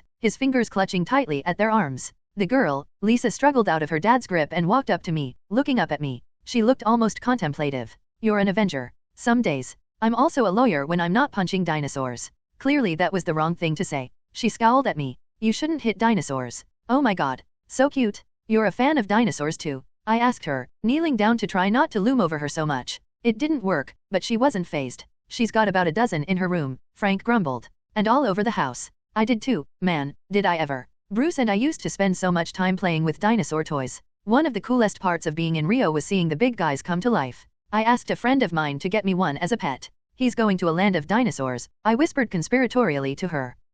That's classified. Tolliver stuttered behind me. Are you lying? Lisa asked, narrowing tiny eyes at me. Not even a bit. I grinned down at her and patted her head gently. I was honestly surprised she let me. Dinosaurs are still alive. And my friends are damn, couldn't say fighting them. Researching them right now. She stared at me for a second. I think she was trying to see if I was lying. Then her eyes widened. Really? Really? I chuckled, looking up at Frank. You the reason she's so paranoid. She's got good instincts, he said with a shrug. Your dad's mean, I whispered to Lisa. She gave me a conspiratorial grin. Frankie, Lisa, a woman came out of the house and walked over to them. She was an older version of Lisa, with her brown hair let flowing as she stepped out of the house and came over. Her face had some small wrinkles from smiling, and she looked positively radiant in a white sundress with blue flowers across it. She hesitated on seeing me, gaping at me, then looking at Frank. Frank, what does she hesitated again? Jesus Christ, Frank mumbled to himself, shaking his head and looking at me. See what you did. Can I help it that I tend to stand out in a crowd? I said with a smirk, cocking my hip.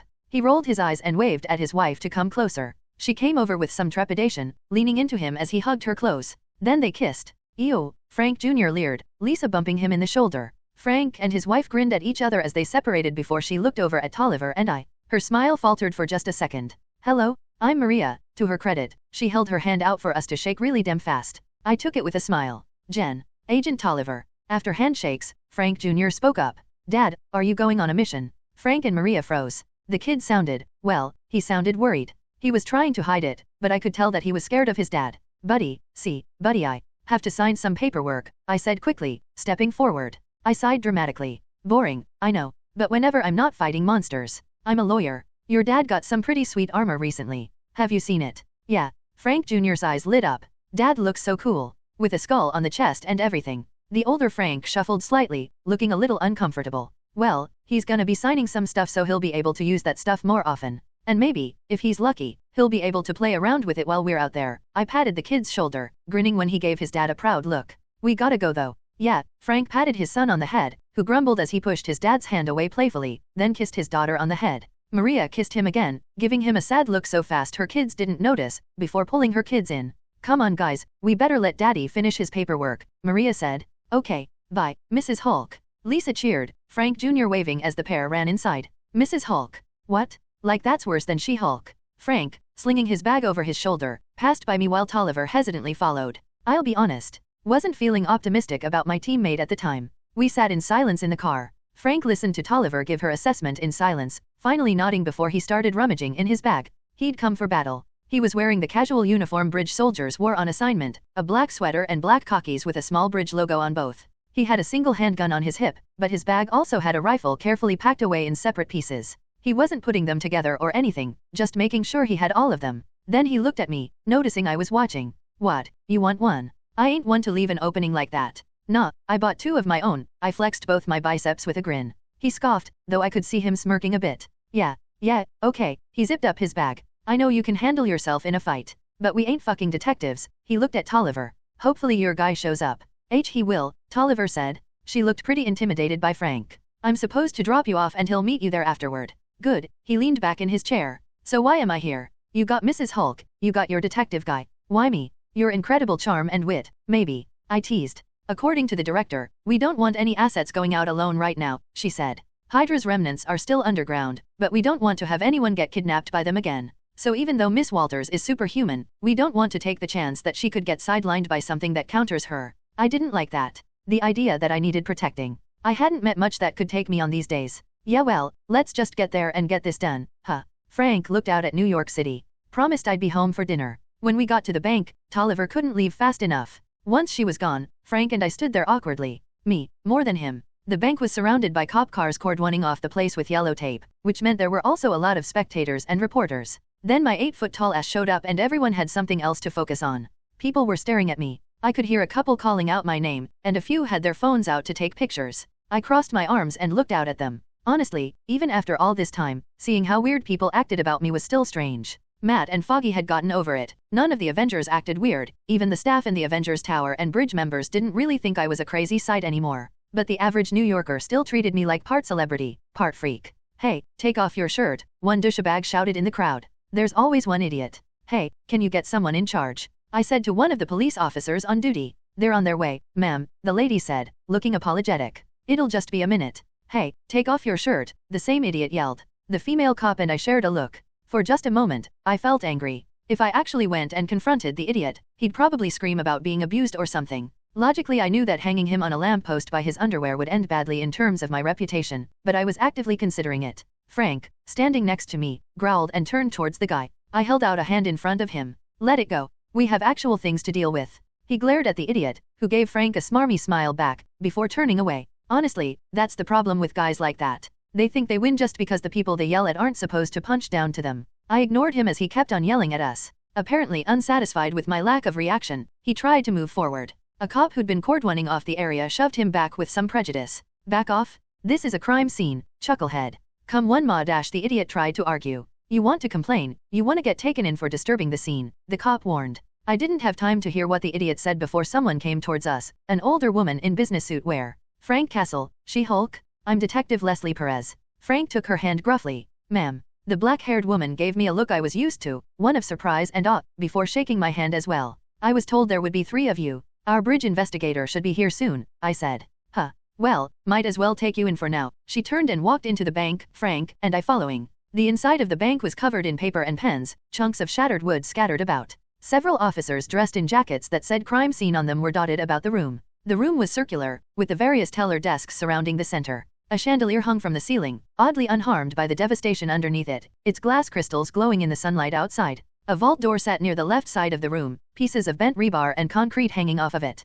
Yeah, that's the reason you're here, Detective Perez said when she noticed my gaze. The second we noticed that, we tried to figure out what the hell could have done that. Then one of our guys noticed the handprints. She pointed at them. I walked over and kneeled down to take a look. It looked like a human hand pressed into clay, squeezing hard. Except in steel 3 inches thick. I'm guessing you didn't find fingerprints, huh? Nope. Whoever the superperson was, they used gloves, Perez sighed. Gotta say, I don't like living in a world where people can just toss a vault door like this. No offense. None taken, I said absently. Out of curiosity, I held my hand to the print. Holy. It was bigger than mine. Just barely, but it was. The thing is, they also beat a security guard half to death, Perez shuddered. His ribs, arms, legs, he's lucky to be alive. Looks like he was attacked by a damn gorilla. How much strength does someone need to do something like this? Perez asked me. I mean, are they stronger than you? Are they bulletproof? I mean, can we even stop them when we find them? I looked up at her. She bit her lip and turned to look at the vault, which was covered in yellow cards with numbers, the signs of someone taking evidence. People were avoiding the side of the vault door. I looked at Frank. He was nudging at a nearby chunk of wood with his boot, a disinterested look on his face. Hey, Frank, you okay? I asked, knowing his answer was just what I needed. Yeah, just bored, he said idly. Perez blinked. You're bored. I laughed. Yeah, Frank isn't as impressed by all this stuff as most people are. He looked at Perez and shrugged. I'm a soldier. I don't really have the luxury to be impressed. Still, this place is a lot cleaner than I thought it would be. Clean? I asked, nothing all the destruction. Yeah, he pointed at the vault, then motioned his hand to the door. See, this shit got destroyed in a straight line. From the vault to where the door got thrown. But everything else is fine. Fuck, the bank doors aren't even cracked. He was right. The wooden desks had been destroyed by the door as it smashed into them, but nothing else. That got me thinking. You know, a while back, I had to persecute a bank robber, I said thoughtfully. He was cooperating, so he told me a lot about how he worked. Oh, Perez said. You think that will apply here? I mean, this guy, or girl, was superhuman. You think they'll do things the way regular robbers do? Absolutely. Super or not, people are people. Stupid, smart, emotional people. We're dealing with a different scale here, but, I got up and walked over to Perez with a smile. People are people. That's the best and worst part about superpowers. Yeah, she winced back from me once I got close enough. I was actually surprised by that. She swallowed and turned around. I'll leave you folks to it. She turned and walked off a bit faster than necessary. Fuck, I whispered to myself, looking around.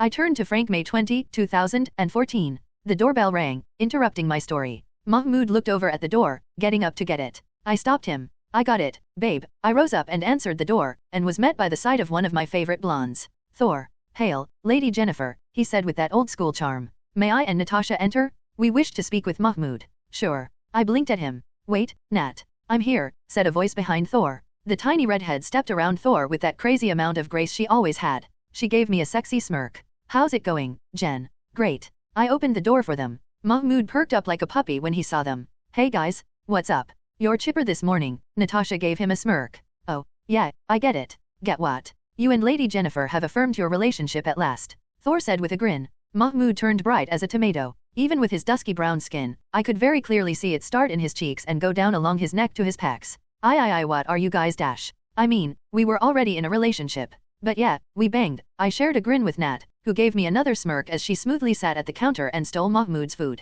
Are you guys superheroes or high schoolers? Mahmoud grumbled, still blushing. Relax, Thor clapped a hand on my embarrassed boyfriend's shoulder. It's a natural and good thing. He actually did relax, giving me a sheepish grin. Yeah, it was pretty great. So damn cute. Still, I'm surprised you're alive, Natasha said idly. Tony was betting on death by snoo. You guys bet on us having sex. I tried to sound surprised. I bet money on Omnitrix kinks popping up, the super agent grinned. As soon as she said that, my eyes landed on the Omnitrix. So did Mahmoud and Thor's. We stared at the green glowing gauntlet before sharing a look. I mean, not for the first time / not unless she asked, Dial and I said at the same time. Then we stared at each other. I'll be honest, I'd been half tempted, but I didn't know if he'd be open to it. It was weird, right? Oh god, was I blushing? Awkward, Thor whispered, while Nat chuckled under her breath. Thor raised his fist to his mouth and coughed. What were you speaking about before we entered? I wasn't relieved at the change in subject. Not too much anyway. I sat down to eat while Mahmoud hurriedly went to get Thor some coffee. Jen, was talking about the mission she had while I was getting chewed up and spat out by the savage land, he said. His back was turned to us, which was why he didn't notice how much his little joke affected us. Natasha stopped eating, her emerald eyes tracing across his back. I'd have gotten jealous at the sexy spy eyeing up my boyfriend if I didn't notice the way her eyes stopped on each scar he'd gained. I wonder if he even noticed the fact he had little ones threading up and down, with a large patch on his left shoulder blade that looked like a raised spider web. Thor sighed sadly, sitting down heavily on his chair. I got how they felt. When we'd been lying in bed, I'd found myself counting his scars. They'd felt interesting. Little smooth bumps on his skin. When he was talking about his fights, about that Sten asshole, hearing, in detail, how each one happened, hurt. He'd almost died. And I hadn't been there. When you saw Dial in action, turning into a giant tiger man to lift cars, into a goo monster to slip through cracks, or a pterodactyl alien that could break the speed of sound, it was hard to remember Mahmoud, the normal human who could bleed. How could he be so strong and so vulnerable at the same time? But then, I could relate now. The memory was still fresh in my mind. When he turned back to us, he had coffee in hand for Thor, who took it with a smile. So, you were in the bank. I blinked at how suddenly he just jumped back into things. What, should I just keep going? Of course. Thor said happily. I love a good story. Battles won and lost, great heroes triumphing? Natasha never shares her stories, he gave her a sour look. Why should I? None of mine are as good as yours, she teased. Thor paused. Once again, the big guy proved he was immune to sarcasm. True, but I still want to hear some. It's a good thing you're cute. Nat, Thor, and I looked at Mahmoud. He shrugged. What, it's true. I grinned at him while Thor chuckled, patting Mahmoud's shoulder. So, right. I might as well start the story from the beginning for you guys. I have nowhere to be, Nat said. Well, it all started at the office. At the same time I was restarting my story, my phone was buzzing on the dresser in our bedroom. A bunch of notifications from a few different sources. Later I'd take a look at it and find out that while I was pretty happy about the state of the Avengers, some people had some different opinions.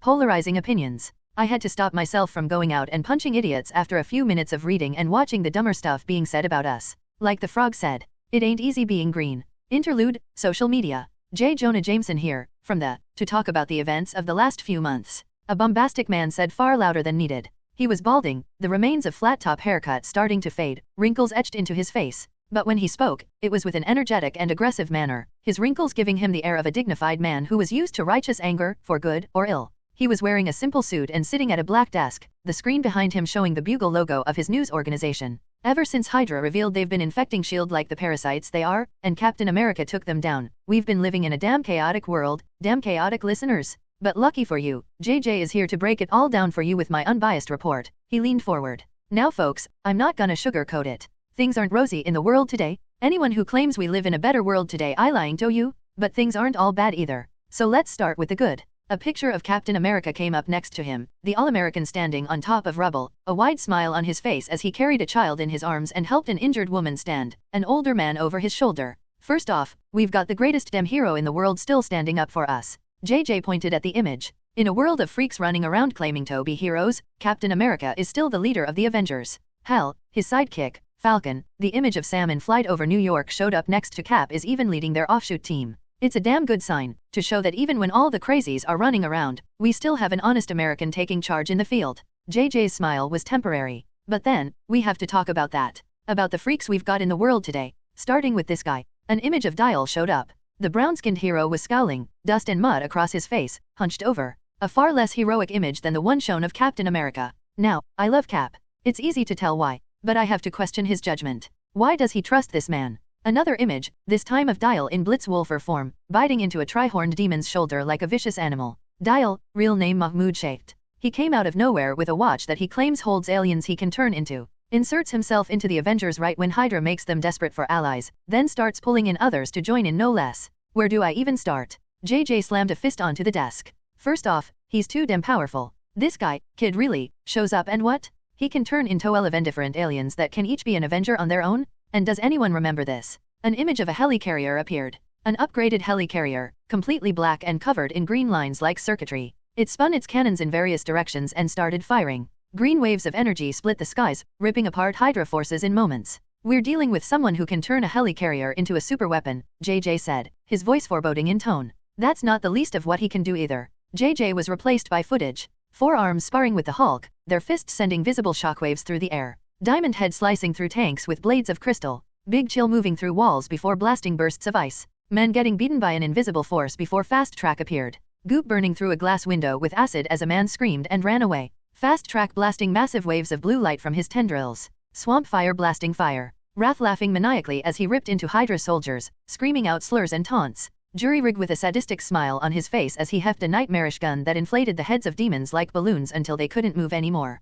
Wild Mutt, covered in blood and snarling as it fought dire wolves from out of prehistory. Let's not forget his friends, JJ said, positively incensed. First, we've got Carl Crusher Creel. The image of Creel appeared, midway in turning into steel. More images appeared, such as Creel in his boxing days. A former thuggened criminal, known for being a mob enforcer of all things. And then what did he do? Now I know what you want to say, listeners. But Jonah, Creel was reformed. He shook his head. Don't be foolish. Creel was a criminal for a damn long time. Are we supposed to just trust that this career criminal has reformed? Tell that to the victims who walk the streets of New York, fearing the name of Crusher Creel. And what about Russia? The image of the Winter Guard appeared, standing proud in the sunlight. Now, I have no problem with fostering better relations between nations. Hell, I welcome it, he scowled. But the Winter Guard is just the start of a new problem. Government superhero teams. Teams that will defend the nations of their own interests, first and foremost. Worse, teams that will do work for governments. Say what you will about the Avengers, but when Rio needed help, they went. JJ soured further.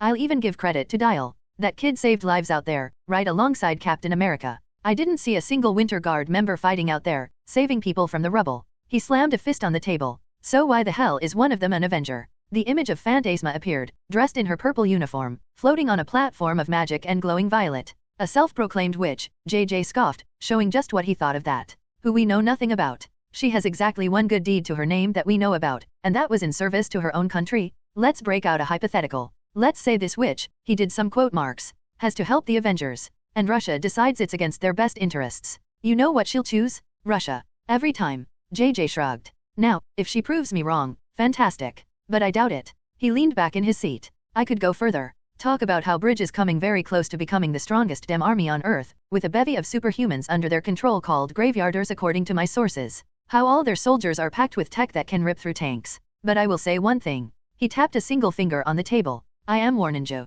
But I am also here to tell you, I have hope. I am worried that these are the signs of bad things to come. I am worried that governments will take cues from Russia and we'll have big government building secret teams of superhumans, black ops with superpowers, with all the wonderful actions that follow. He lost that excited tone to his voice. The last few months have shown us we're vulnerable. How dangerous things have become. At any moment, the world can fall out from under us. But we're also protected. I may warn you about the possibility of Dial and others becoming threats, because it would be idiotic to just take them at face value. But Captain America, the very man who brought down Hydra, trusts him. They went shopping, damn it. A picture of Mahmoud and Steve side by side in Forbidden Planet appeared, the two grinning as they pointed at a comic book. If Dial is on the up and up, if we don't end up fighting a war against that insanely powerful alien, then we've got a hell of an ally on our side. If Bridge really has shed themselves of Hydra, and Maria Hill isn't going to use her personal army to start shutting down democracy, then we'll have the world's most advanced soldiers ready to fight off any superpowers we had to fear. He calmed down very fast. It's a big if, I know. But New Yorkers, Rio natives, and much more, know that if is worth it. I'll take the Hulk over the damned Chidori, I'll take Tony Stark over any demons, and I'll take Dial over robot monkeys. And let's talk about that. Robot monkeys. Because while I will be keeping an eye on the freaks claiming to be helping us, let's not forget the freaks that are confirmed enemies. Hydra is still out there? Those monsters are still plotting to take away our freedoms. We can't just sit and wait to do something about that. Hydra needs to be eradicated, the last was said with vicious anger to it. Then we have things like demons flying around, countries making their own super teams, even AIM is apparently on the rise. There are threats everywhere. And honestly, AIM, he looked incredulous. They just get accused of trying to kill Tony Stark, a leader of industry, and the president. And now, the United States military is going to get back in bed with them again? I don't care if AIM starts making tech that blows everything we've got out of the water. Do not trust them. He slammed a fist on the table and growled. We're about to cut to a commercial for crap nobody wants. What? JJ stopped to look at someone off screen. The hell are you mouthing over there, Jared? No, I'm sticking with what I said, damn it. If they want to charge us out the ass so they can sell whatever garbage they want to trick the American people out of, then I'm damn well telling people about it. Except for that manscaping trimmer, the wife likes that one. Jennifer Walters / She-Hulk. Well, Nat and Thor, now that you're all caught up on the story, yeah, freeloaders. Another coffee, please. Here you go, Thor. Frank and I got to talking about the scene. You said you had to prosecute a bank robber, right? Frank looked up at me. That guy give you any tips? Well, what you said got me thinking. About this place being cleaner than you thought. I looked around. Normal bank robberies work off a chem's razor. It means dash. His eyes widened. Lex parsimony, right. Simplest solution is the best. Yeah. Kinda didn't expect you to know about it. He smirked. What, you thought I was just some jarhead? I once saw you take a night in Rio out with a catamax. And you're 8 feet tall and green, I don't insult your intelligence. Fair enough. Well, in the case of a robbery, the question is, how do I get the goods without ending up in pain? You go for the simplest way from there. So the first step is information. And the best way to do that easily in a bank is to act like a customer. The rough soldier nodded, looking around the room full of cops. In my mind's eye, I could imagine the place as it was before. A clean and orderly bank, with tellers and customers. I imagined one of them walking around and carefully eyeing things. Sometimes though, it'll be someone on the inside. I could picture a teller carefully noting things down. Either way, they'll keep track of things. Figure out the shifts of guards, the way police patrol the neighborhoods, work, or come in late to find out how many people are likely to be around at night. Basically the same thing Army intelligence should do. I could hear a bit of annoyance in his tone. Should do. Bad experience with a fuck-up of an intelligence agent, Frank smirked. Punched his eye out. And I'm supposed to be the scary one, I mused to myself. I looked around a bit more, still thinking. They needed intel. Once they had it, they enter. Where? From the back door? No. An employee entrance. Nobody said anything about any doors being broken down other than this bad boy. They must have found a way in. And then there's no reports on any camera catching them. A hacker, maybe. Frank asked. Hacking isn't as easy as pop culture makes it out to be. Someone hacking the cameras would require a huge amount of skill. Banks can't allow themselves to be robbed. Not because of their money, that's insured. But if a bank gets robbed, it ruins their reputation. So cybersecurity has to be strong. That's just logical sense, especially for a big one like this. I waved around at the pretty place. Hell, I think these desks are mahogany or something. At least, they were. I kicked one of the random pieces of wood, sending it scattering across the floor. Okay, they get the intel, Frank said. They enter the bank, head straight to the vault, open it with super strength, run out. Nothing super complex then. And no evidence other than we're looking for someone who's got bigger hands than you. Not that much bigger, I grumbled to myself. We got something, someone said in the back. Frank and I turned to see someone waving from the back. Hurriedly we followed them, Perez joining us. Once we got there, the crime scene tech led us to an employee exit, Frank and I sharing a look at that. Outside, we walked down the street for a while before reaching a section where an officer was guarding one of the yellow lines. There, just on the ground near a dead tree, one of those planted on sidewalks to give a bit of life to the city, was half a boot print. It was pretty damn big. Bigger than my own feet. Of course, size wasn't any measure of strength. I mean, Fast Track is a pretty normal-sized alien, but he can lift a hell of a lot for his size. Still, this was pretty ridiculous. This is perfect, Perez said, kneeling down as the tech began preparing a mold. We finally have something. Then you better tell me about it. We turned to see a woman standing there. She was about waist height to me, which made her a few inches shorter than Frank. She had long black hair, green eyes, and the looks of a supermodel. She knew it too. Even under her black jacket with the proud block letters displaying a familiar FBI, she wore a tight orange t-shirt that displayed her midriff, a tight black skirt that stopped at about mid-thigh, and a pair of black high heels, the tattoo of a chain around her left ankle.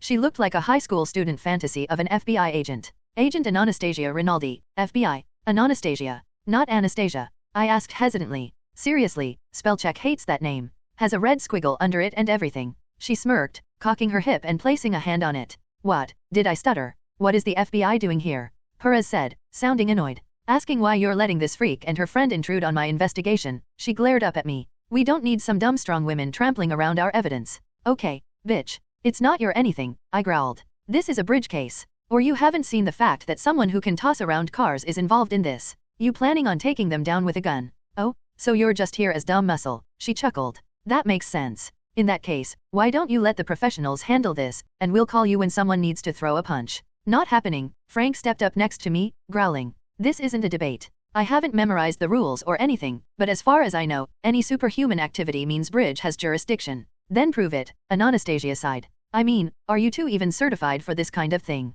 Damn it. She finally had a point. Frank and I weren't actually investigators or detectives or anything. Where the hell was that bridge agent who was supposed to be helping us?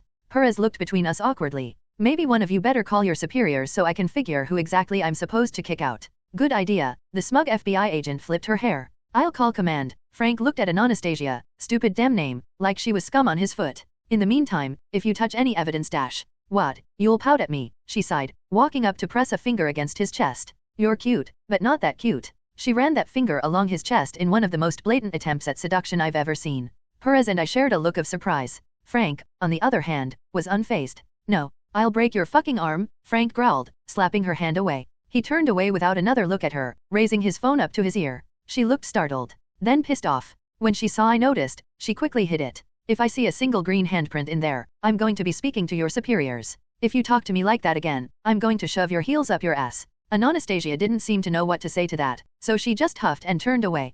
Perez and I were left behind with the crime technician, who was desperately trying to ignore the world around her while making a mold of the boot print. As soon as we're done measuring dicks, Perez said, looking as annoyed as I was, I'm gonna suggest you head to the hospital to talk to the security guard. He hasn't woken up yet, but it'll be worth a shot. I agreed immediately. Is she right? Perez asked. I mean, I know the FBI usually has sole jurisdiction among federal law enforcement agencies to investigate bank robberies, but Bridge should be able to take over when there's evidence of superhumans. I crossed my arms and sighed. I'm pretty damn sure that FBI chick doesn't have a leg to stand on. But it's more than possible someone up the ladder is trying to take the case from us, so we still have to make a stand. It's bullshit, but bullshit we have to shovel. I hate politics. So does everyone in the universe. May 20th, 2014. Thor lowered his coffee and frowned.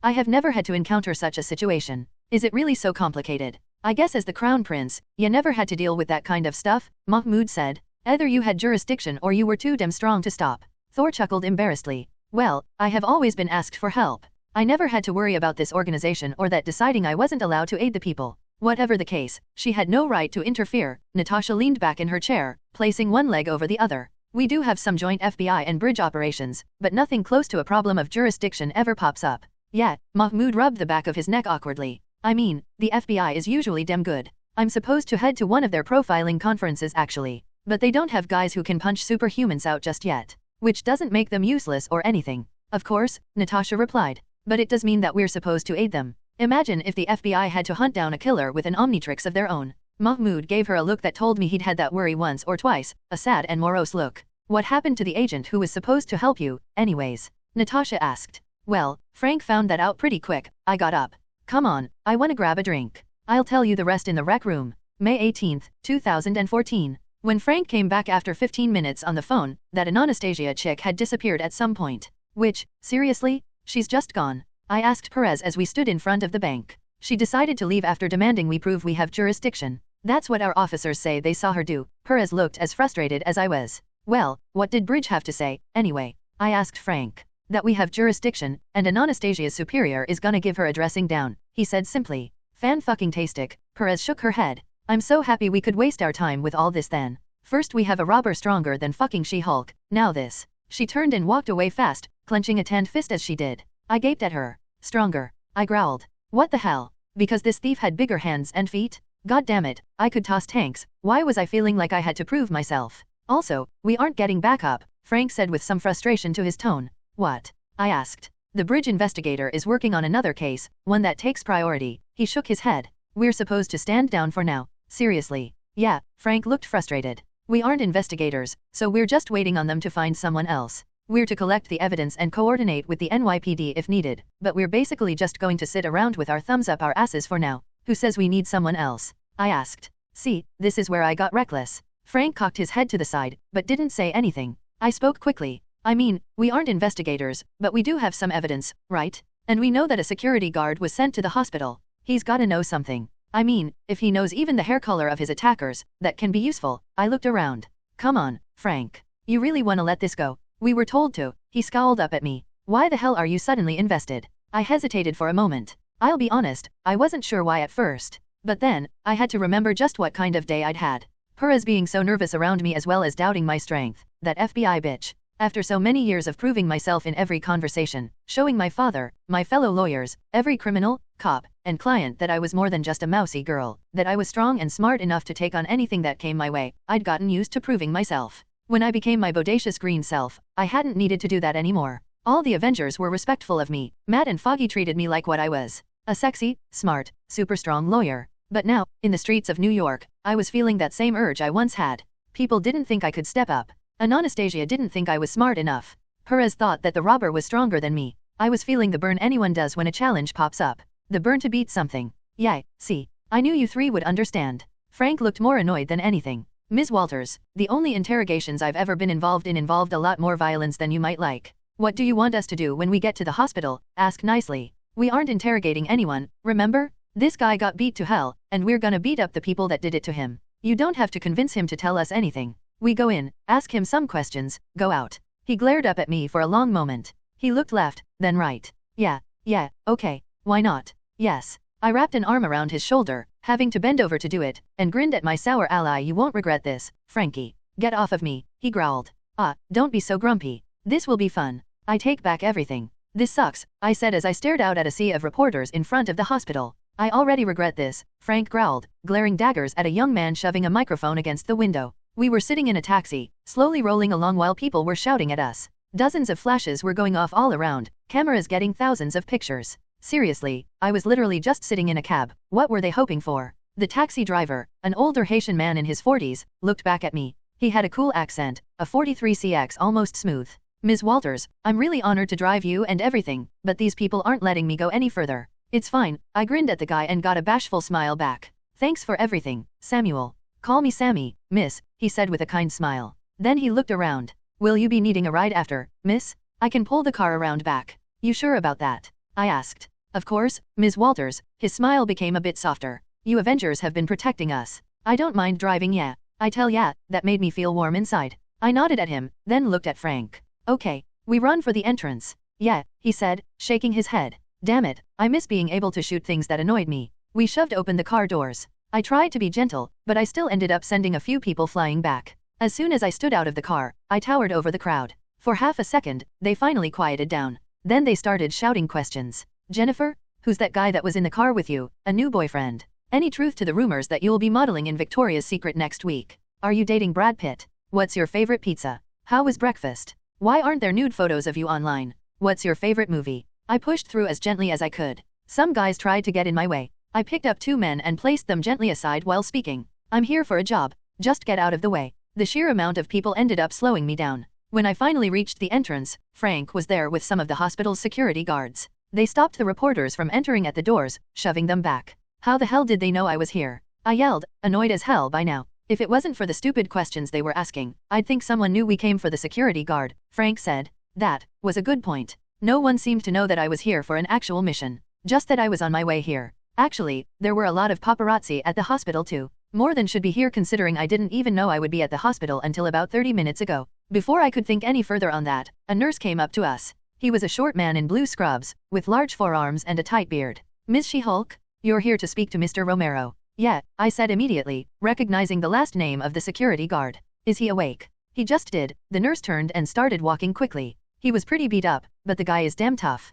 He's ready to answer any questions you guys have. Honestly, I think he's half ready to just go out and beat people up himself. My kinda guy, Frank said with a smirk. As long as he's good to talk, I said as we strode down the hallway. We entered an elevator and stood there for a bit. The nurse kept looking up at me as we waited. I looked back at him, curious. Sorry, it's just, never seen a superhuman before, he said nervously. You're really tall. I smirked. He blushed, and looked relieved when the door snapped open, rushing out. Frank and I followed, heading down the hallway together. We passed a man in a doctor's coat and finally got to the end of the hall a little after that. As we came close, a loud-pitched whining sound could be heard. I was confused as to what it was at first. The nurse, on the other hand, cursed and ran forward. At the end of the hall, two police officers were standing nearby in horror as some nurses and a female doctor were working around a man dying on his bed. Code Blue, someone yelled. What the hell happened? The nurse shouted as he ran in. We don't know, he just started coding, the doctor shouted as his patient was dying. They got to work around the man on the bed, desperately trying to save him as Frank and I watched. I stared at them for a moment, thoughts swirling through my head. Our one witness dying before we could get to him. Paparazzi outside, gathered early. Like someone had been. Oh no, my eyes widened in horror. Someone did this. What do you mean? Frank asked, looking up at me. Even as he asked, I saw him come to the same realization. They were trying to keep us from finding them. I looked around. Nobody was looking guilty. Except, what the hell was a doctor doing going for an elevator when someone was dying? Come on. I shouted at Frank, rushing for the elevator as fast as I could. I kicked my shoes off to sprint as fast as I could. The elevator was already closed. I didn't let that stop me. I stopped in front of the doors and slipped my fingers in between them, shoving the metal doors apart with a loud whining sound. I could see the elevator going down below me. Without hesitating, I leaped down the dark shaft, wrapping a hand around one of the metal cables. I could feel the metal wire trying to scrape the skin off my palm, but thankfully I was too tough for that. I fell towards the elevator below as it came to a stop and quickly squeezed down on the cable in my hand, breaking myself just over the elevator. I landed a bit heavily on the elevator, the whole thing shaking under my bare feet. Fuck, someone shouted from inside. I leaned over and grabbed the door on top of it, pulling hard. The metal crumpled like paper under my fingers. I ripped it off more easily than I expected, stumbling back onto my ass with a yelp. Holy fuck, someone shouted again. The doors for the elevator dinged open under me. No, no, no. I got up and leaped down into the elevator car as the fake doctor rushed out. I leaped forward and grabbed his coat, only for him to slip it off and keep running as I stumbled. You son of a dash. I ran after him as he sprinted for the doors. I smashed through the hospital doors in a shower of glass. He screamed. And someone came out of the skies to kick me in the stomach. I gasped in pain, the booted foot shoving me back. Pain filled me like nothing I've felt since I first went green. I went bouncing across the hospital floor, flipping over and over, until I crashed into a wall behind me. What just dash I gasped, coughing as I grabbed at my stomach. I looked up at the doors. A red-headed giant with long hair was spinning around to run away as well, disappearing around the corner. Walters. Frank shouted as he came from the stairs. You good? No, I snarled, snapping to my feet and rushing forward. I ran outside and spun my head left and right. Nothing. They were gone.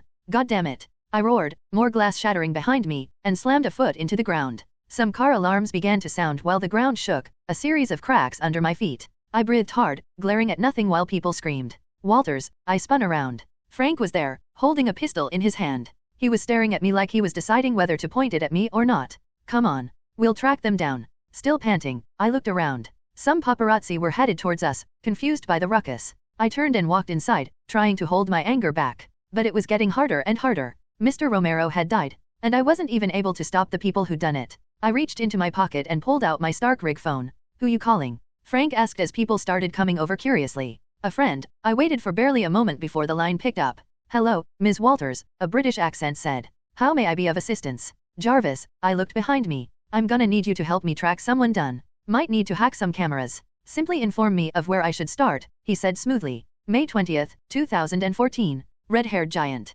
Mahmoud asked calmly as we finally reached the rec room. He went to the bar and grabbed a bottle of vodka, tossing it to Thor, who grinned at him while Mahmoud went to the fridge and started pulling out ice cream. Pass me a bowl of Rocky Road. Mahmoud gave me a grin and a nod, looking over at Nat, who shook her head. And yeah, that was all I saw at the time though, just a 9-foot-tall redhead. The bitch sucker punched me, hard to hide just how much that still pissed me off. Later I learned her name. Mary McFerran. And it turns out, she had a lot on her mind at the time. May 18th, 2014. Mary McFerran. Mary ran into the car and looked back at the hospital. Go damn it. The driver smashed down on the accelerator, spinning off. She looked out of the back of the car window and had enough time to see that green bitch coming running back out of the doors before they disappeared around the corner. That bitch is alive, the idiot next to her shouted. He was wearing a doctor's coat and looked absolutely freaked out. She's an Avenger, you idiot. Of course one hit didn't take her out. Mary shouted angrily, smacking him in the face with a casual wave. He screamed in pain as his nose broke. Why the hell did you let her look at you? Blood poured from his nose. You fucking dash. What? Mary grabbed his shirt and pulled him close. What? He stared at her, tears in his eyes. The driver said nothing, focusing as hard as he could on the road. God, that was delicious. The fear in his eyes as blood poured from his nose. Mary pulled him closer, pressing her other hand to his neck. She forgot her anger. Instead, she began to squeeze. A sense of ecstasy filled her when his eyes widened. She could feel him begin to struggle. She brought him closer, pressing his forehead to hers and breathing deeply. He coughed, a bit of blood landing on her face. Why did you let yourself get seen? You made me do this. You made me do this. She'd heard people say that to her all her life. Her stepfather first. Saying it now, as a weak pathetic person clutched and pulled at her arms, crying silently, her hands squeezing, made her feel so perfect. She finally had power. She let him go. He breathed in, gasping. Then she clenched her hands hard. She felt flesh give way under her hands, felt something rip. He tried to say something, but the blood had begun to pour over her fingers. That feeling was something she clenched to. The power over someone else's life. She slowly pushed him back as he died. "I'll burn the car when we get home," the driver whispered. "Good." Mary leaned forward in her seat and pressed herself to the back of the driver's. She brought her right hand around to press an index finger against his chest. For a moment, she hesitated. The driver was cute, but she'd never gotten used to flirting with people. Then, the thought struck her. If he refused, why would that matter? She could do whatever she wanted. She smiled. Just like her stepfather would. "Come to my room when you're done." The driver nodded quickly, swallowing. Mary smiled and ran a finger along his chest, knowing she could rip him apart in seconds. Knowing that an Avenger was after them made her feel much less confident, but killing the man had her on top of the world once again. May 20, 2014. Jennifer Walters / She-Hulk. "Wait, how did you find out that she killed that guy in the car?" Mahmoud asked. "That's kinda spoilery," I grinned at him. "Come on, you do that stuff all the time whenever you get to do story time." He sipped at his milkshake thoughtfully before speaking. "Well, yeah, but I'm supposed to be all dramatic. I am a writer after all." "You are?" Thor asked, looking genuinely surprised. "Why yes," Mahmoud said, offended. "I talk about it all the time." "No, you don't," Natasha replied. When he gave her a shocked look, she shrugged. "You talk about it sometimes, but you never exactly make a thing of it." He looked at me. I gave him a little chuckle. "Sorry, sweetie. You never really sit down and type stories. I mean, you do a lot of stuff for research, but..." Mahmoud sipped at his drink again. He looked even more thoughtful now. Thor chugged his drink before burping. "So, you have found your opponent, yes? When do we get to the part when you slay her in righteous combat?" "Slay her," I blinked. "Yeesh, what am I, a vampire hunter?" "Don't even joke about that," Dial and Thor said seriously in unison. Nat and I blinked together, sharing a look. "Okay, we'll just unpack that later, I guess," I said slowly. "So yeah, Mary McFerran. My first nemesis. I didn't know it yet though. What I did know was that I'd messed up. Edgar Romero didn't have any family, but he had friends. People who missed him. All he was doing was his job. And he got beat to hell. I was only a few feet from him when he died. I let the guy who killed him walk right past me. I felt a bit of pain in my right fist. When I looked down at it, I was surprised to see my fist was so tight it was starting to hurt. I slowly unclenched it. So anyways, I called Jarvis and we headed to a library for some privacy. May 18, 2014. "What you got for us, Jarvis?" I asked while striding back and forth in front of a holographic screen. Frank's Bridge-issued smartphone rested on the table, projecting the image of Jarvis standing in the Avengers Tower. I honestly had no idea if he was actually standing in the tower or just sending us a virtual image he'd made, but it was good to see the robot butler. "On assessment of the case, I have compiled a file. I believe I have found the man you are looking for." Jarvis popped up another hologram, this one showing a case file. "Named John Critic." "That's him," I snarled, staring at the face of the guy I chased. Even without him looking like he was seconds from pissing in fear, I recognized him. "Then I have fortunate news. I have footage of him from both locations." Jarvis' mouth blinked on and off with every word. "How?" Frank asked. "I thought they disabled the cameras in the bank and the hospital." "Yes. But not the traffic cameras around both locations." Jarvis showed footage of streets at night, zooming in on one particular street. "I've found footage the night of the robbery with a car containing the suspect in question. However, I lose as he comes closer to Hell's Kitchen. There is a surprising lack of surveillance in that part of the city." "Yeah, 'cause nobody likes being spied on," Frank growled, glaring at the holographic scene as one particular car was outlined in blue. "You can just access any camera in the city. Not unless asked by an Avenger or similarly ranked individual," Jarvis said. "For now, this is the last known location I can track the suspect to." Jarvis showed a random street in Hell's Kitchen, which the highlighted car drove along before disappearing around a corner. When compared to the footage of Mr. Critic's later drive, I may have a general location for him. However, more specific information would require further surveillance. "Well, he's dead either way," Frank said. I snapped my head to look at him, surprised. He shrugged. "Come on, Walters. These guys already killed a security guard, and they know you saw the guy. I doubt they'll kill the superhuman if they want to keep robbing places, but this guy is some 2-bit criminal. He's dead and dumped." Damn, he was right. But even so, this guy, John Critic, was a lead we could use. "Jarvis, show me his known associates," I asked calmly. He brought up another screen.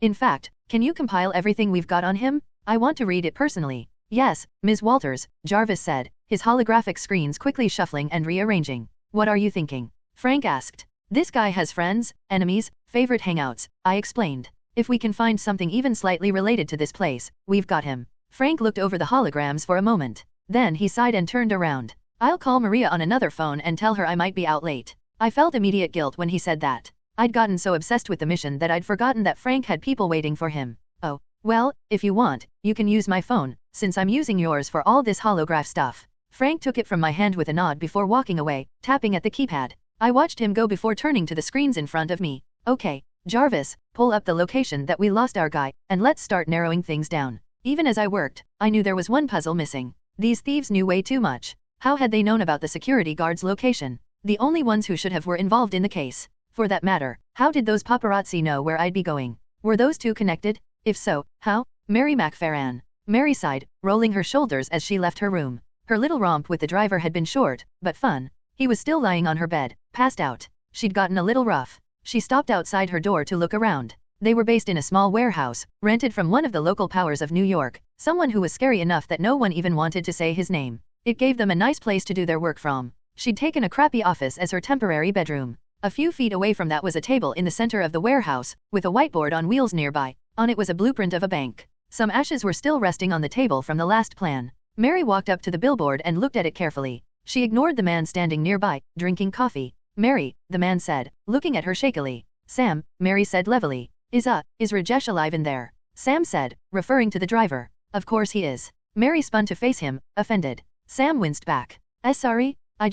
He was screaming. And after John dash. I killed John because he would have got us caught, Mary snarled. Her massive arms crossed over each other. Despite his fear, Sam instinctively watched the effect that motion had on her chest, only to wince. Mary took pleasure in that. First, at the confirmation, he found her attractive. Second, the fact he was scared of her. There was power in that. Being sexy and scary. And Rajesh is fine. We were just having fun, Mary purred, rubbing her arms. Glad to hear it. Mary and Sam turned to see a woman walk out of the shadows. The click-click-click of heels followed each step, sculpted calves practically glistening in the light. Sam swallowed. Both women were attractive, in their own ways. Mary, for all her incredible size and muscle, was sculpted like a 14-year-old's fantasy barbarian woman, her tan skin, flowing red hair, and curvy features giving her an exotic look. The other woman, while not as unique, was just as beautiful. With long black hair, a tight orange top that highlighted how perfectly shaped her breasts and abdomen were, a short skirt and high heels that showed off her legs, and the face of an angel. Well, Sam was in hell.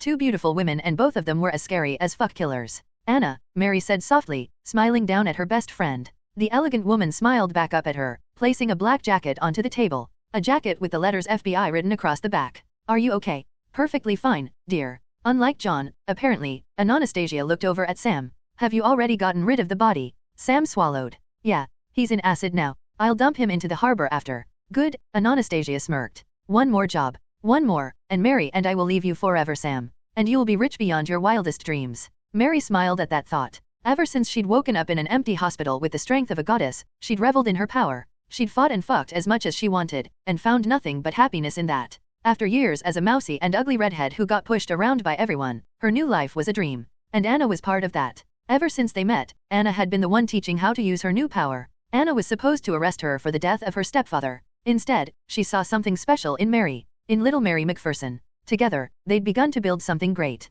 Anna used her FBI connections to find a group of idiots to use. Sam, a hacker, Rajesh, a getaway driver, and John, a petty thug who could get things done when Mary and Anna didn't want to be seen. Then they did a test run, using Mary's strength to rob a chump change bank for some small amount of cash, using Sam's skill as a hacker to keep the cameras off, before hitting one of their actual targets. Anna even had files from an FBI agent who had evaluated the bank's security weeks ago. Combined with John doing some surveillance as a customer, they'd gotten things down right. Now they only had one more. Then they'd leave New York. Leave to somewhere sunny, where the men were pretty and the sand was soft, rich for the rest of their lives. Freedom, absolute and endless. Looking down at Anna, Mary saw her hopes. Anna tapped her chin thoughtfully. But we have one problem. An Avenger, and a bridge agent. They're onto us. You think there'll be a problem? Sam asked nervously. Anna spun and slapped Sam in the face, sending him stumbling back in pain. Of course they will be, you absolute buffoon, Anna said calmly. You dash, Sam began to shout. Then he noticed Mary step forward, and quickly shut his mouth. Anna smirked. She-Hulk, she's supposed to be as strong as her cousin. And Bridge has been getting a rep. If I didn't let the paparazzi know where she was going, those two would have caught us much sooner. We barely got away as is, she sighed. Honestly, Mary, I wish you'd killed that guard from the start. It was like a shot to the chest. Anna, I didn't. I mean dash. We wouldn't have been in this situation, Anna shook her head sadly. Mary, you're amazing. But you need to live up to that potential. If you keep disappointing me, I don't know how we'll get this all done. Mary stared at Anna, uncomprehending for a moment before she shook her head. It won't happen again, I promise. How can you promise that? Anna's words might as well have been a knife carving into her. An Avenger is after us, dear. Someone who fights demons for a living. Can you beat her? Yes. Rage-filled Mary pointed towards that green bitch from earlier. I'll kill her? I promise. Then we'll be free. I promise. Please. Please don't leave. Mary couldn't stand to be alone again. Even with her new power, nothing could be worse than that. I understand. Anna's eyes were filled with warmth. Then we'll be fine. You handle the Avenger, and I'll handle the agent. Fresh worry filled Mary. Are you sure? Oh, sweetie, Anna chuckled, brushing back her hair. He's on. I know, man. Isn't that right, Sam? Sam hesitated before nodding. Why, yeah. Wave a little bit of booty in their direction, let them think you belong to them, and you own them. Anna smiled savagely. And if not, a bullet to the forehead works just as well. We take care of these two, and we'll head off into the great wide world. Mary smiled nervously. Yes.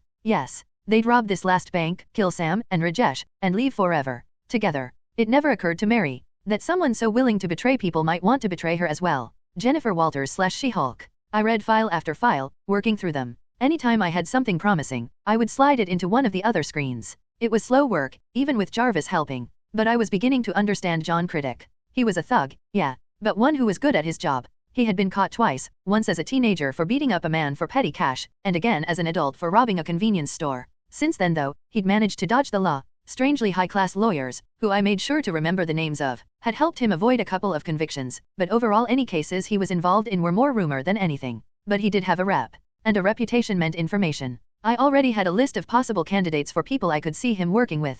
No red-headed giants, but that was the problem with superpowers nowadays. You could never predict how they would change people. Hell, I was living proof of that. I looked nothing like mousy little Jennifer anymore. Jen was a green bombshell now, not a pale imitation. It might be the same with this redhead giant. They could have been changed recently, which made finding out who they used to be just that much harder. Frank came back. He was looking a little, well, depressed. I grimaced before tapping at the holoscreen, dismissing one of the documents and turning to look at him. You okay, Frank? He looked at me with a very grim face, chuckling without any humor. What, Walters, you wanna be my therapist? I doubt I have enough time in the day for that, he grunted noncommittedly. But seriously, you alright? Tell Mama Shulky what's wrong. I tried to tease, but it ended up coming out a bit harsh. For some reason, I think that was better than being nice. Frank grunted again, before shaking his head. It's my boy. He's young, so he knows why I do what I do. But now that I'm spending time with the kid, it's like it's still not enough. Lisa, she's smart. She knows I can't always be there. But he's still asking me why I can't be there all the time.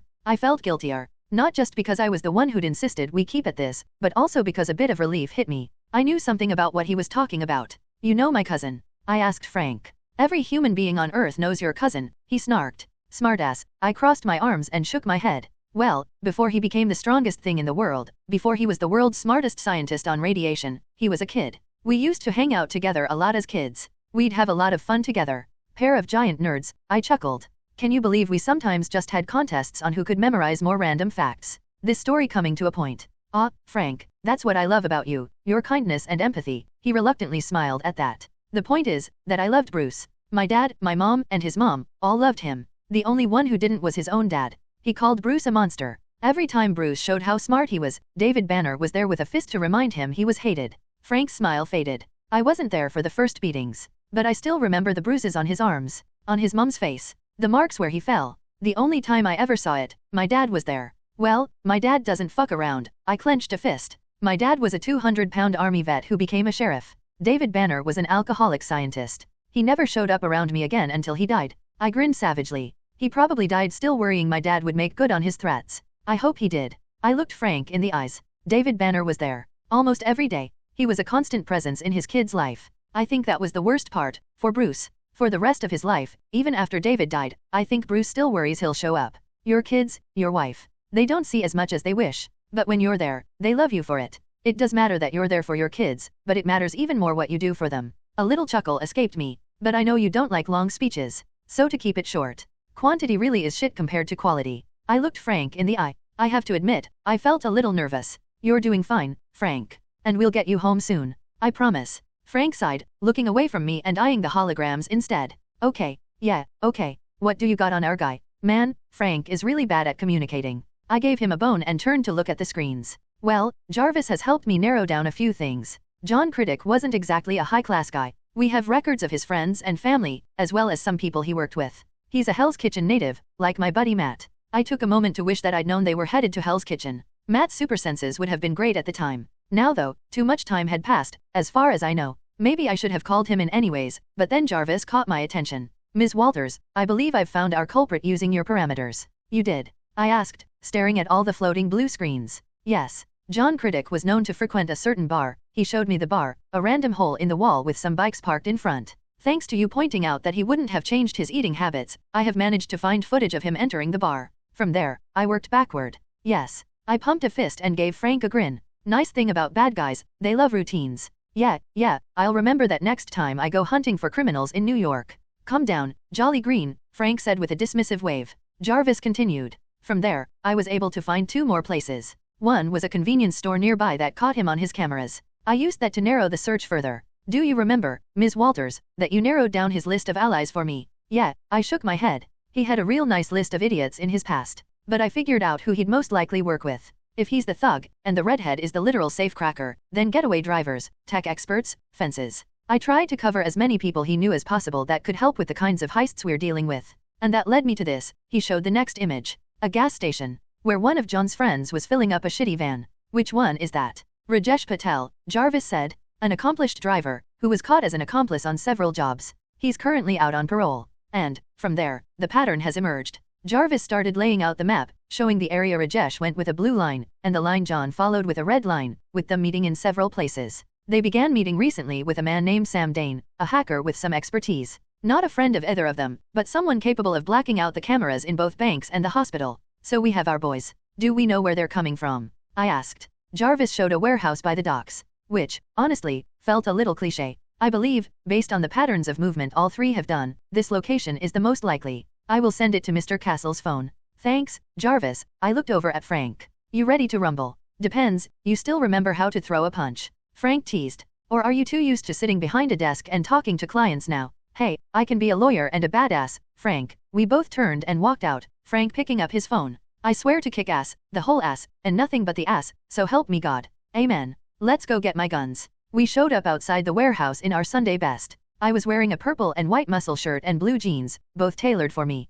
Frank, on the other hand, was wearing bridge tack gear, made for urban combat. We were met by our backup. You guys know as well as I do that we couldn't just go in with Frank and I. Bridge doesn't work like that. They sent us 2 agents, both dressed in the same urban gear, informed the correct authorities that we were working a case so any loud noises were just us taking down a superhuman suspect, and all around covered our bases legally. It's a harsh truth of the current justice system that superhuman cases get to skip over certain legalities. It's kind of like having definitive proof that a biological weapon or nuclear bomb is in the middle of a city. A lot of corners get cut to take care of the problem. You look happy, I said to Frank as he checked over his gun. He grunted. After a moment, he clenched his rifle to his chest, apparently happy with it. I'm just happy we can finally fight someone. I'm not made for all this detective shit. I felt that. This whole adventure had been frustrating. Sure, it was great that we managed to figure things out so far, but I really preferred the actual lawyer stuff, depending on good cops to find evidence I could use to build a case. Sir, ma'am, one of the 2 soldiers, a young woman wearing Kadam armor that made her head look like a sci-fi soldier out of a movie, said to me. We're ready to roll. Good, Frank said to her, raising his gun. We've got a superhuman involved in this mission. Assume brute strength and durability. Walters is our backup, but if you have to take them, don't waste time with ICERs. Hit them with the heavy shit, run while you do it. Got it? Yes, sir, the man and woman said in unison. Frank nodded. His own helmet snapped over his face. Over its faceplate, blending in so well it couldn't be seen unless you were up close, was the symbol of a skull. Let's go. I turned and grinned at the warehouse. All right. Let's go kick some ass. Nobody is here. Wow, that was just massively disappointing. The warehouse we were in was obviously the base of operations of the robbers. There were coffee cups laying about, some fold-away chairs, a car parked in the back room, a rumpled bed in a back room, and some blueprints placed carefully on some whiteboards. Looks like they just left, the male bridge soldier said. Okay, I'll be honest, his name was Frank. Frank Simmons. Considering I had one friend named Simmons already, and a Frank that was already on the same team, the name male bridge soldier would have to do. Sally. Damn it. Sorry. Just, okay. Well, the other Sally was staring at the blueprints. Are these the banks they robbed? Frank and I took a look. As soon as I realized what I was seeing, I turned and started walking, Frank following. They're heading to another bank. Get the NYPD on the horn, let them know what's going on. Frank barked. They're in Midtown Manhattan, near Madison Square Garden. Move. Isn't there a fight there tonight? Sally shouted as the male bridge soldier followed close behind. Oh, there's going to be a fight, I said to myself angrily. Boy, was that ever prophetic or what? Mary McPherson. Graic, biceps and abs clenched as Mary ripped the vault door off the wall. Behind her, Sam was waiting nervously. Concrete and steel gave up before a superior force, buckling under her fingers before squealing and crunching. With a heave, she twisted around to finally pull the door out, tossing it behind her. Sam yelped and ducked back as dozens of tons of metal flew over his head. Come on, Mary yelled at Sam, rushing into the vault. She ignored the money, which Sam started placing in the big black bags over his shoulder. Instead, she went for the safety deposit boxes, ripping the doors off them in big handfuls and grabbing whatever was inside. The pair quickly started working, grabbing as fast as they could. After around 9 minutes, Mary's earpiece buzzed. Mary, it's Anna, Anastasia said over the earpiece she'd given them. Some FBI tech Anna had stolen. I think there's some trouble coming. Police scanners are calling for an evacuation around the bank. Grab everything and get out. I'll try to intercept dash. Crakaboom! Mary and Sam spun around to face the door to the vault. A tall green figure crashed through the windows in a spray of glass, the moon shining bright behind her. Mary and Sam stared as the green giant landed in the center of the bank. She was massive. Almost as big as Mary, with deep green skin over taut muscle that could be seen under her purple and white swimsuit. The giant woman stood high and grinned. Hiya, bad guys. You ready to rumble? Mary stared at her for a moment. Then she stepped forward. Keep working, Sam. The woman grinned and walked forward to stand across from her. They stopped about 10 feet apart, looking each other up and down. So you're the She-Hulk, huh? Mary smirked down at her. You're shorter than I imagined. I've got a petite and cute figure. Jen smirked up at her. Who are you supposed to be? Mary puffed her chest proudly, tapping her chest with her fist. Finally, after all this time, she could tell someone her code name. I'm Mary McPherson, the mighty Titania, the strongest woman in the world. Okay, out of all the names you just said, only one of those is gonna go uncontested. Jen's fist clenched. I'll let Davida worry about the first one. Mary blinked, and a green fist was slamming into her cheek.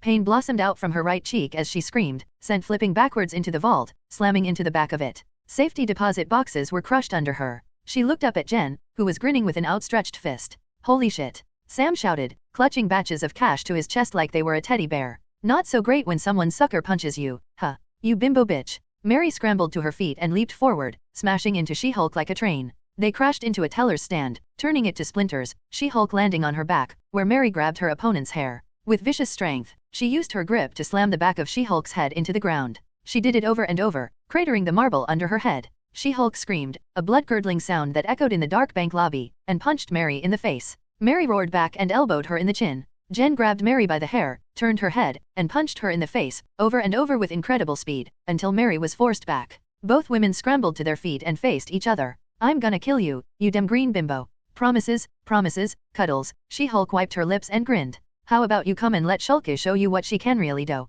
That was it. They met in the center, and the floor beneath them began to shake. Fists slammed into skin, stones cracked beneath their feet, and their clothes began to shred as bruises grew only to heal in seconds. The battle was just beginning. Jennifer Walter / She-Hulk. May 20th, 2014. I stopped my story for a bit to rub my forehead. Mahmoud, Thor, and Nat seemed willing to wait. Sorry, this last part is hard, you know. I looked at Mahmoud. He looked back at me, cocking his head to the side. I decided to tease him. What, you don't like it when people leave cliffhangers? He shifted uncomfortably. Yeah, he wasn't about to be a hypocrite about me leaving people in the lurch wanting to know the next part of a story. I blame my boyfriend. So anyways, I looked outside. Where was I? Glorious battle, Thor said with a smirk. Right. But first, Frank had to deal with something at the same time. Frank Castle / the Punisher. Move. Frank shouted as Jen leaped into the bank. We go around back. Sally, get the getaway driver. Simmons, you're with me. The three soldiers ran around the bank by entering an alleyway running alongside it, checking all their blind spots as they moved with guns pointed at the ground.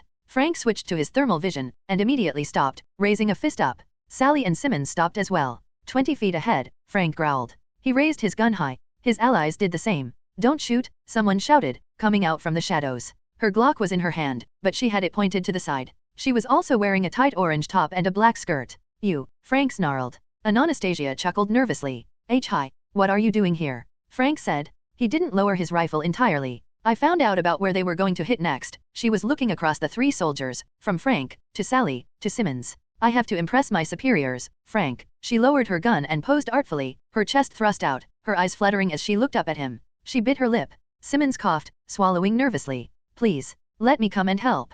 If I don't dash. Whatever, Frank looked at Sally. Keep an eye on her. If she tries to interfere, hit her with an ICER. Anastasia stared at him, shocked. What? We're on the same side. Yeah. And my side wasn't told anyone from the FBI was helping us, Frank said simply. You want to be here? Then shut up, follow orders, and shoot at what I tell you to shoot. He tried to keep how annoyed he was with this to himself but ending up sounding more like a drill instructor. Whatever. You really don't know how to talk to women, do you? Anastasia scoffed as Frank walked past her. We're hunting down a superhuman, who gives a fuck about that? Frank felt her eyes on his back as she sputtered. Move, Sally said to her, shoving Anna forward. Sorry about this, Simmons said nervously. Frank rolled his eyes at that. The four of them headed towards the back. Behind the bank was a large van, the kind any company would use for business. As soon as he saw the car, Frank pointed his gun at it, his sights on a dark figure sitting inside the car. Get out. Frank shouted immediately. The figure stared at them. He was an Indian man. Rajesh, that was his name, one of the people they'd figured for the thieves. Get out of the van, now. The man inside the van reached for the wheel. Frank pointed the barrel of his gun at the engine and pulled his trigger. A hail of bullets sliced through the metal, ripping into the engine in a loud series of explosions. Oh fuck. Rajesh shouted in fear, pulling open his door and rolling out. He had a pistol in his hand. Frank twisted the dial on the side of his rifle, switching from bullets to ICERs, and shot Rajesh in the face. The Indian man had enough time to gasp before the dendrotoxin in the round knocked him out as he fell on his back. Simmons, secure him. Frank shouted, circling the van and switching his vision to thermal again. Van is clear. Sally, go over to dash. A loud booming noise echoed. Sally shouted in pain. Frank spun around. Sally was stumbling forward. Another boom noise, then another. Sally fell to the ground. Behind her stood Anastasia, who was holding a shotgun. Sally stumbled forward on her knees, dazed from a shotgun blast sending her head bouncing around in her helmet. To her credit, she managed to rip her pistol off her waist and blind fire it behind her. Anastasia screamed in pain as a bullet sliced through her thigh, but pressed the barrel of her gun to Sally's head. Frank raised his gun as Anastasia shot again. The barrel of her gun was mere inches from Sally's head. As it went off, the advanced polymers of her helmet, which had withstood 3 blasts from a shotgun pressed to it, shattered apart. Sally forward. Frank let out a wordless roar while Simmons shot at Anastasia, who dived behind the van. Simmons, take care of Sally. Frank shouted. She might make it. Headshots, while generally fatal, weren't always. If there was the slightest chance that she'd survived, that her helmet had protected her just enough, then Simmons needed to take care of her. Frank, meanwhile, ran after Anastasia, who rushed into a building behind the bank. I'm gonna kill you. Frank roared, his voice splitting the air. He shot at her without hesitation, winging her in the shoulder. Really misjudged that guy, Anastasia mumbled to herself as she ran. Jennifer Walters/She-Hulk. I punched Mary in the face, and she just would not go down. We wrapped our arms around each other. For a moment, we pushed against each other. I felt the concrete under me crack, forcing me to give up some ground, sliding back. Apparently, fake Anya thought that meant she was winning. Heh, Mary grinned at me. I knew you were weak. Well, I'll tell ya folks. I just about lost my shit at that. Rack. I shot my head forward. She saw it coming in time to avoid getting her nose broken. Instead, my head slammed into her right breast, sending her back a step. I let go of her left arm to swing, smashed her in the stomach, then grabbed her by the hair and tossed her up to the ceiling. Vayich. Mary shouted. She hit a chandelier on the way up, glass falling around me, then pierced through the ceiling. I kneeled down and leaped up after, landing on the roof. She'd already gotten to her feet and spear-tackled me in the middle of my landing, wrapping her arms around me and sending us flying to the next rooftop. I landed on my back and rolled to my feet in time to catch a punch on my forearm, blocking it. I had a second to be really thankful that you pushed me to spar with other superhumans, Mahmoud. Because if it wasn't for that, ending up fighting someone who not only could match my strength, but also has some martial arts under her belt, would have really surprised me. She came in with an uppercut, which I blocked only for her to grab my face with her other hand. She pushed me back and slammed her fist into my face. I felt some teeth loosen at the blow, then shift back into place and heal. I grabbed her arm, pulled it in, and smashed my forearm into the back of her elbow. Her arm cracked, bones snapping out of her bicep. She screamed as blood splashed outward. She managed to bring her fist forward. Her knuckles smashed into my nose. I'd never felt my nose break before. Not an experience I want to repeat. I stumbled back, blood getting into my eyes as I made some room. I finally cleared my eyes enough to see her. She grabbed her broken arm and pulled it back together with a loud scream. I grabbed my nose and cracked back in place. Her arm healed. So did my nose. We glared at each other. So you can actually throw a punch, huh? I snapped at her. Better than you can, Shulky, Mary growled. Then come on. I raised my hands behind me. Let's see what else you can take. Thunderclap. My palms slapped together, condensing the air between my hands before exploding outwards. Mary had enough time to blink before a wave of wind hit her. She flew back like a leaf in a hurricane, screaming. I leaped after her, smashing into her in the air. I wrapped my legs around her waist and raised my fists high. Come on. I shouted again, punching her in the face. Then I kept punching as we tumbled through the air. Come on. The air and pound. It's a move you taught me, Natasha. Well, not so much a move as it is a strategy. Just wrap your legs around someone, then start unleashing hell. Get off. Mary shouted, punching me in my left boob. I grabbed the hand that punched me and pulled it aside to punch her in the eye. She headbutt me. I felt another tooth loosen and heal. She bit down on my hand. I pulled it out of her mouth viciously, accidentally loosening my leg's grip around her waist. She grabbed my ankle from behind her and twisted. Dragon throw, she shouted as she spun in the air. Around and around, with my ankle in her grasp. Ah! I screamed as the lights of the city and stars in the sky spun around and around me. Then she let go. Yay! I slammed into a big building I'd noticed as we were fighting in the air. Some place that was shaped like a circle, with some big TVs on the side, and large LED lights glowing blue and orange about its surface. It took me a second to realize the roof I crashed into belonged to Madison Square Garden. Then Titania's boot slammed into my stomach, and we both slammed through the roof and into the stadium below. Frank Castle / the Punisher. Frank snarled as he followed Anastasia through the hallways of the building he'd followed her into. She spun around to fire her shotgun at him. The bullets bounced off his shoulder as he ducked around the shot, sending him stumbling but causing no real damage. What the hell is that stuff made of? Anastasia shouted. Frank didn't tell her. He just got up and kept moving. She spun the gun around and shot the handle off an apartment door, smashing into it with her shoulder. Frank came up to the door and stopped just short of entering, instead focusing on his HUD. With a thought, his vision became awash in pale blue. He turned to look at the wall to the apartment Anastasia had run into. The backscatter X-ray was reverse-engineered from technology Coulson's team had stolen from Hydra, allowing users to see through walls.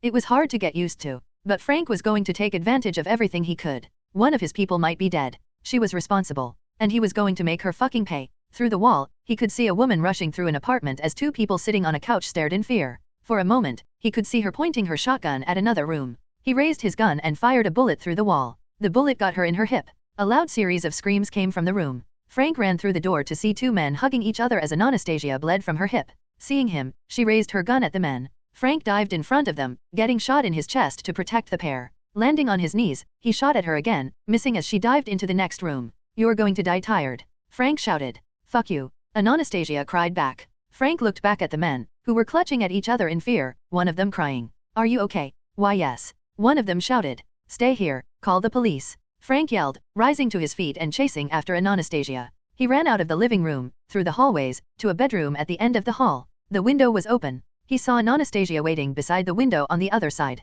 Apparently, she'd been hoping to surprise him as he climbed out, to shoot him at close range. He stopped and raised his gun. With a trigger pull, a bullet pierced through the wall, into Anastasia's arms. She screamed again, almost dropping her gun. Frank stepped forward, raising a fist high. His Cadam armor strength enhancers made smashing his fist through the brick wall only barely difficult. He grabbed his opponent by the arm, only for her to come spinning through the window on her own. She tackled him with a scream, grabbing his head while pressing her shotgun to his head. Face to helmet with him, she brought Frank to the ground while pulling the trigger. The shotgun blast sent his head bouncing around his helmet. Pain filled him. She grinned savagely even as the recoil threw off her aim. She'd killed Sally. Frank grabbed her by the left arm and twisted. Bones snapped like twigs. She screamed. Frank let go of her arm to punch her in the face, sending her flying. She landed on the bed nearby, dropping her shotgun. Frank rose to see Anastasia grab a lamp off the dresser and smash it into his head. When that did nothing, she tried to stab it at him weakly, her broken arm dangling at her side. He smacked it aside and shot her in the leg.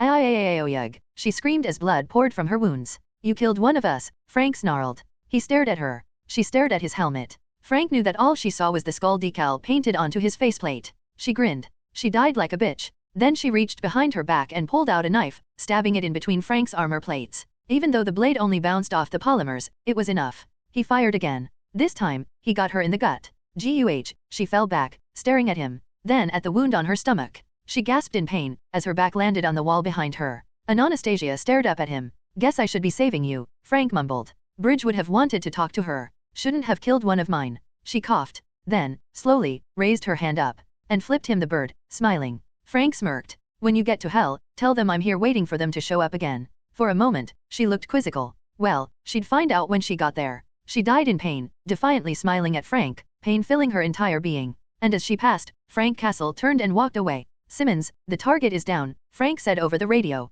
"I've got another guy over here, that Sam dude. He was trying to escape," Simmons said. "Sally. Sally didn't make it." Frank clenched his fist tightly as he walked out of the living room. "Understood. Where's She-Hulk?" "Madison Square Garden." "What?" "Jennifer Walters / She-Hulk." "We fell for dozens of feet, Mary standing on top of me. I grabbed her legs and tried to twist her off of me. We hit the floor as I threw her. Something soft caught my back, only to shatter under me. She went flying to land back first onto a pole, then landed on her feet. I rolled as well, staring at her. People were screaming around us, but I focused my eyes on Mary, not looking away for an instant as I shouted, "Get out of here, now." More screams. I started to realize what was happening by looking from my peripheral vision. An MMA ring. The fighters, a pair of men in boxer shorts, were staring at us, while the referee hurriedly opened the door to the cage, shouting at them to leave. People in the stands were yelling and screaming in shock. I ignored them, standing up out of the hole I'd made in the ring. I raised my fist slowly, keeping my eyes on Mary. She was looking around, but stopped the second she saw me. Yeah,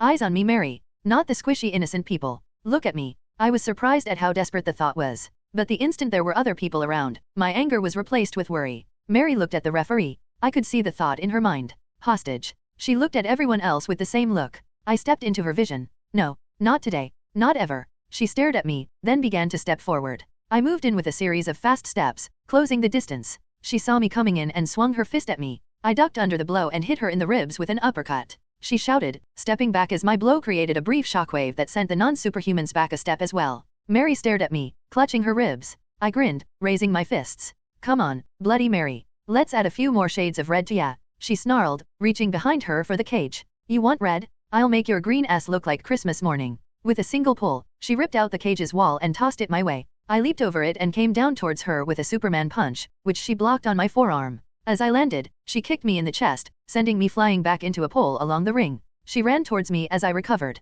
Before she could follow up, I reached over my head to grab the top of the cage, pulling myself into a backflip to land on the pole, then jumped in the air for the Jumbotron at the top of the stadium. As I flew past one of the TV screens, I realized that it was displaying me. Was someone filming us fighting? Spoilers, guys. They absolutely were. Get back here. Mary jumped. We both landed on the Jumbotron, each standing along the edge across from each other. I didn't know the things were hollow on the inside. When I looked down, I could see the screens from the other side, with some walkways running around it for workers. Mary grabbed a section of the TV she was standing on and ripped it apart, tossing it at me. I punched it out of the air in a spray of sparks, then jumped down into the Jumbotron, landing on a walkway. She joined me, the whole thing shaking around us. We met on a walkway and started trading blows. I punched her in the face again, only for her to grab me by the neck and push me into the metal struts holding up a TV. I choked under her grip, punching her in the face over and over. She grabbed one of the struts that had broken, ripping it out. I had a moment to appreciate its cracked end, sharpened like a spearhead. Then she pressed the end into my skin.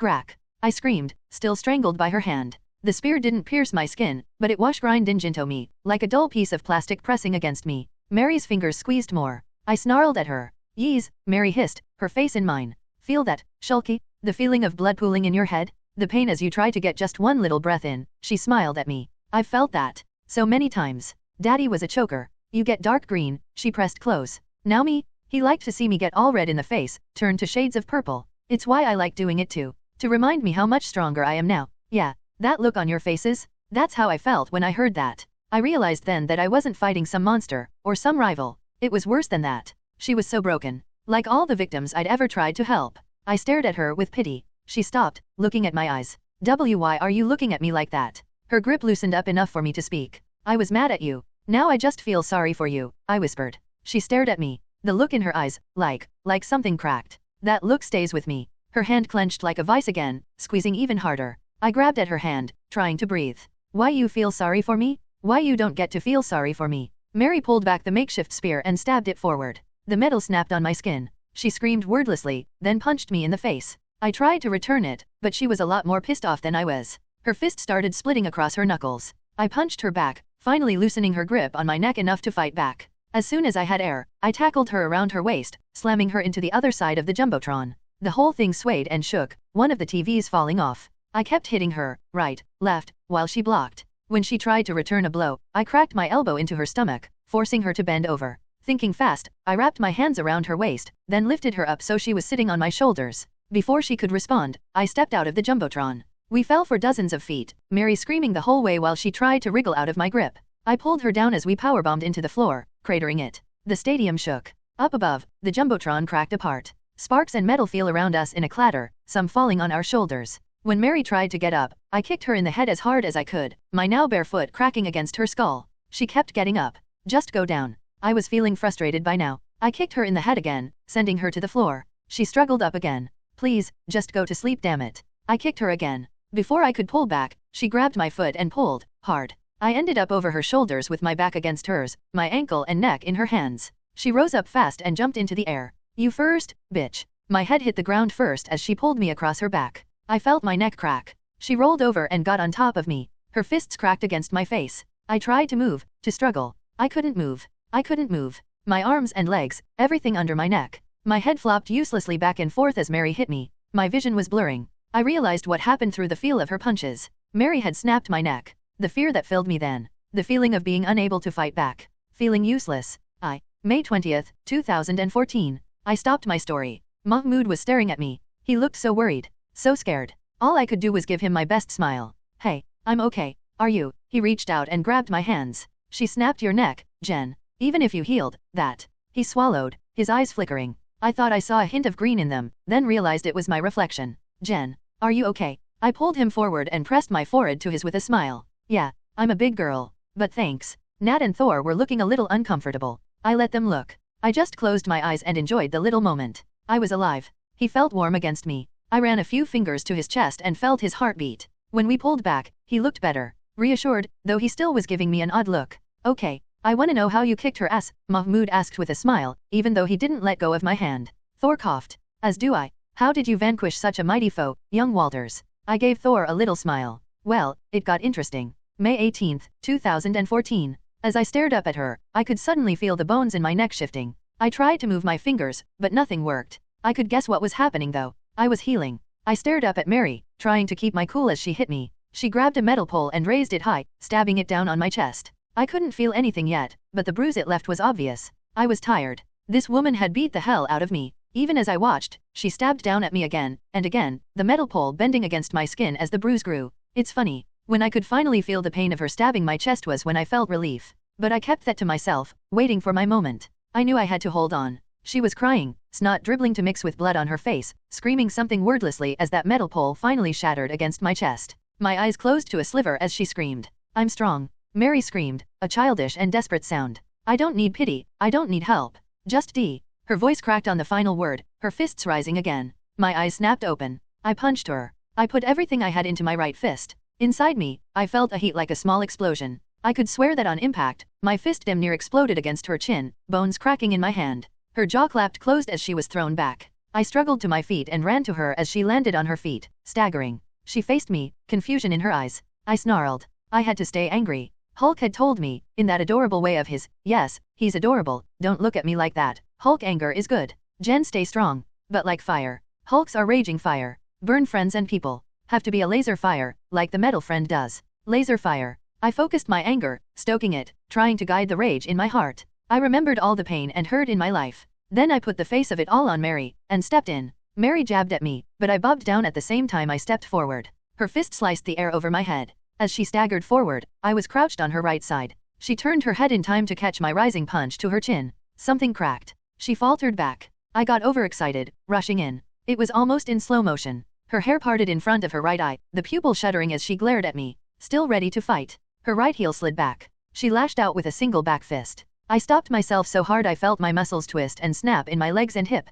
Mary's fist hit my forehead, but my sudden stop made a full blow a scraping punch instead. Her eyes widened. I jumped into her as her fist passed me. My arms wrapped around her waist as we fell together. I used my jump's momentum to pull her along as I front flipped while pulling her off the floor. When my feet hit the ground, I tightened my legs and ABS, tossing Mary up like a rocket. Crouched on the ground, I put everything I had into jumping after her, a loud crack filling the stadium. Mary, still tumbling through the air, tried to do something, but I flew past her. I twisted to land feet first on the stadium ceiling. Mary continued to rise towards me, red hair waving in the wind. I extended my legs like pistons exploding outwards, bringing my arms in front of me in an X pattern. Gamma bomb. I hit her in the chest with an explosion of noise and force, the roof above us cracking from the proximity of our impact. We came down like a meteor and cratered the ground. I felt my body protest at the sheer force of the attack, but Mary spat blood, the red mixing with the dust created by the concrete, metal, plastic, and wood we'd destroyed on our landing. The impact sent me bouncing upwards. I landed on my back and coughed, trying to breath. I really hope someone filmed that, I mumbled. I raised my hand to my forehead, rubbing away at the sweat. Then I froze and stared at my hand. My skin was becoming pale. As I watched in horror, the green shades of my body began to turn white. No, no, no, no, not now. I snapped up to a kneeling position, only to gasp in pain. My body was still healing. But even as my bones and muscles knit themselves back together, I started to shrink, arms and legs sinking into themselves. I slowly stood up, feeling a bit dizzy at the sight of a world I'd gotten used to being too small for my ever-loving green self. I snarled, shaking my head and closing my eyes. Dread filled me. Lyle gets/leader of AIM. Lyle was sitting in his office at his computer, trying to understand what was happening. He stared at the screen before him, trepidation on his face. It had changed. The folder had changed once again. And he had no idea how. No, he had an idea of who was behind this. The benefactor. That was the name he'd given to the mysterious person who had left the files that had saved AIM, allowing them to create the incredible inventions that let them rebuild. And now, a folder on Res had been replaced with more files on nanomachines.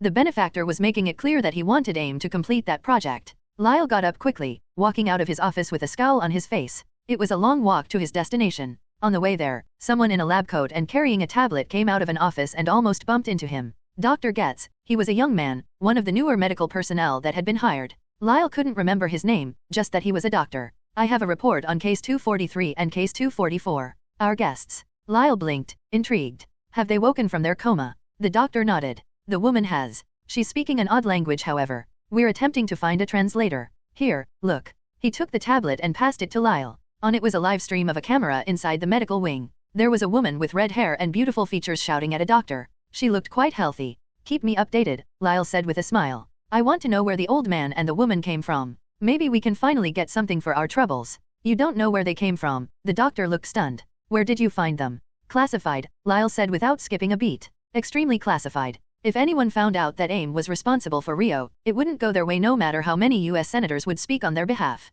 They'd already supplied several advanced forms of weaponry such as their energy weapons, the microwave emitting beam system, or MEBS. But no matter how shiny the weapon, AIM was on eggshells right now. Their former leader kidnapped the president. This was worse. So much worse. People still talked about the Rio timequake. The numbers were still coming in, but thousands had died in the initial quake. More had died to the monsters, the disease, the falling buildings. Even with the Avengers, bridge, and the armies and emergency support of several nations, not everyone could be saved. So Lyle would bury the secret deep. AIM would not fall. Not again. The timequake may have been a horrific mistake, but he would find a way past it. Keep me updated. Lyle passed the tablet back to the doctor. I want to know everything about them as soon as possible. Yes, sir, the doctor said nervously. I heard there was one patient who He was a violent maniac, who killed some of our best men, Lyle said firmly. He's currently running around the Canadian forests and evading our efforts. I have teams hunting him down for now. That's all you need to know. Shouldn't we Lyle stopped in his tracks and glared at the doctor. Get back to work.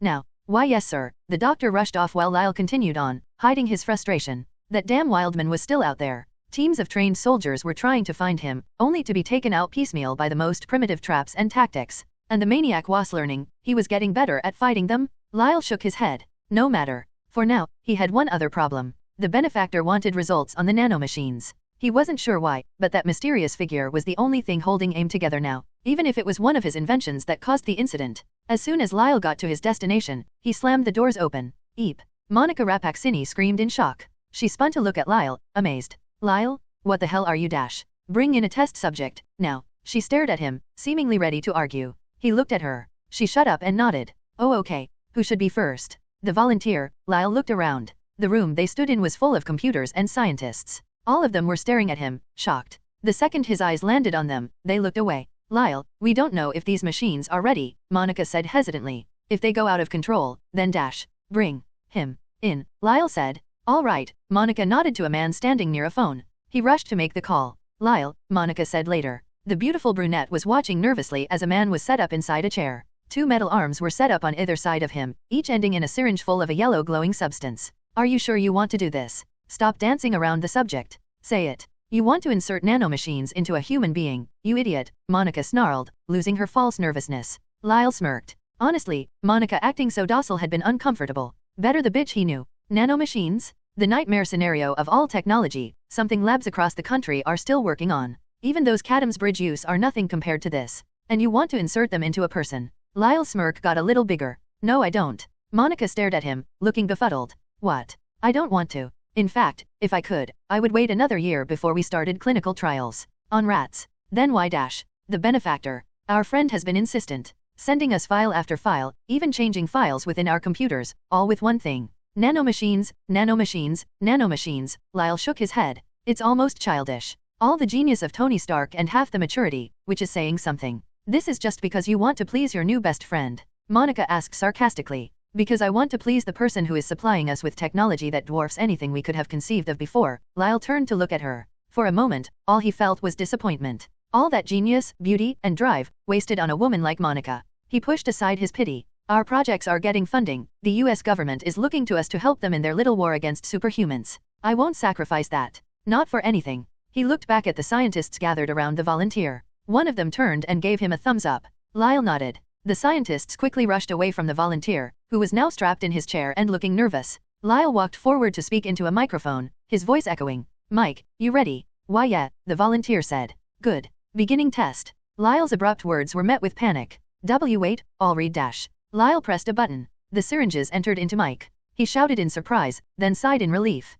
Lyle knew what was happening. First, the anesthetics were being injected, putting him to sleep. Then, as the volunteer's eyes closed and he finally passed out, the nanites began to enter his bloodstream. Lyle looked over at one screen, monitoring the nanites' progress. We're aiming for something very specific, Lyle whispered as Monica watched. If the nanomachines can turn Mike into something close to what we want, then we're on our way. Why did he volunteer anyways? Doesn't he know how dangerous this is? Monica asked curiously. He thinks he's going to become Captain America. Lyle shook his head. I tried to explain, but he dash. Aig.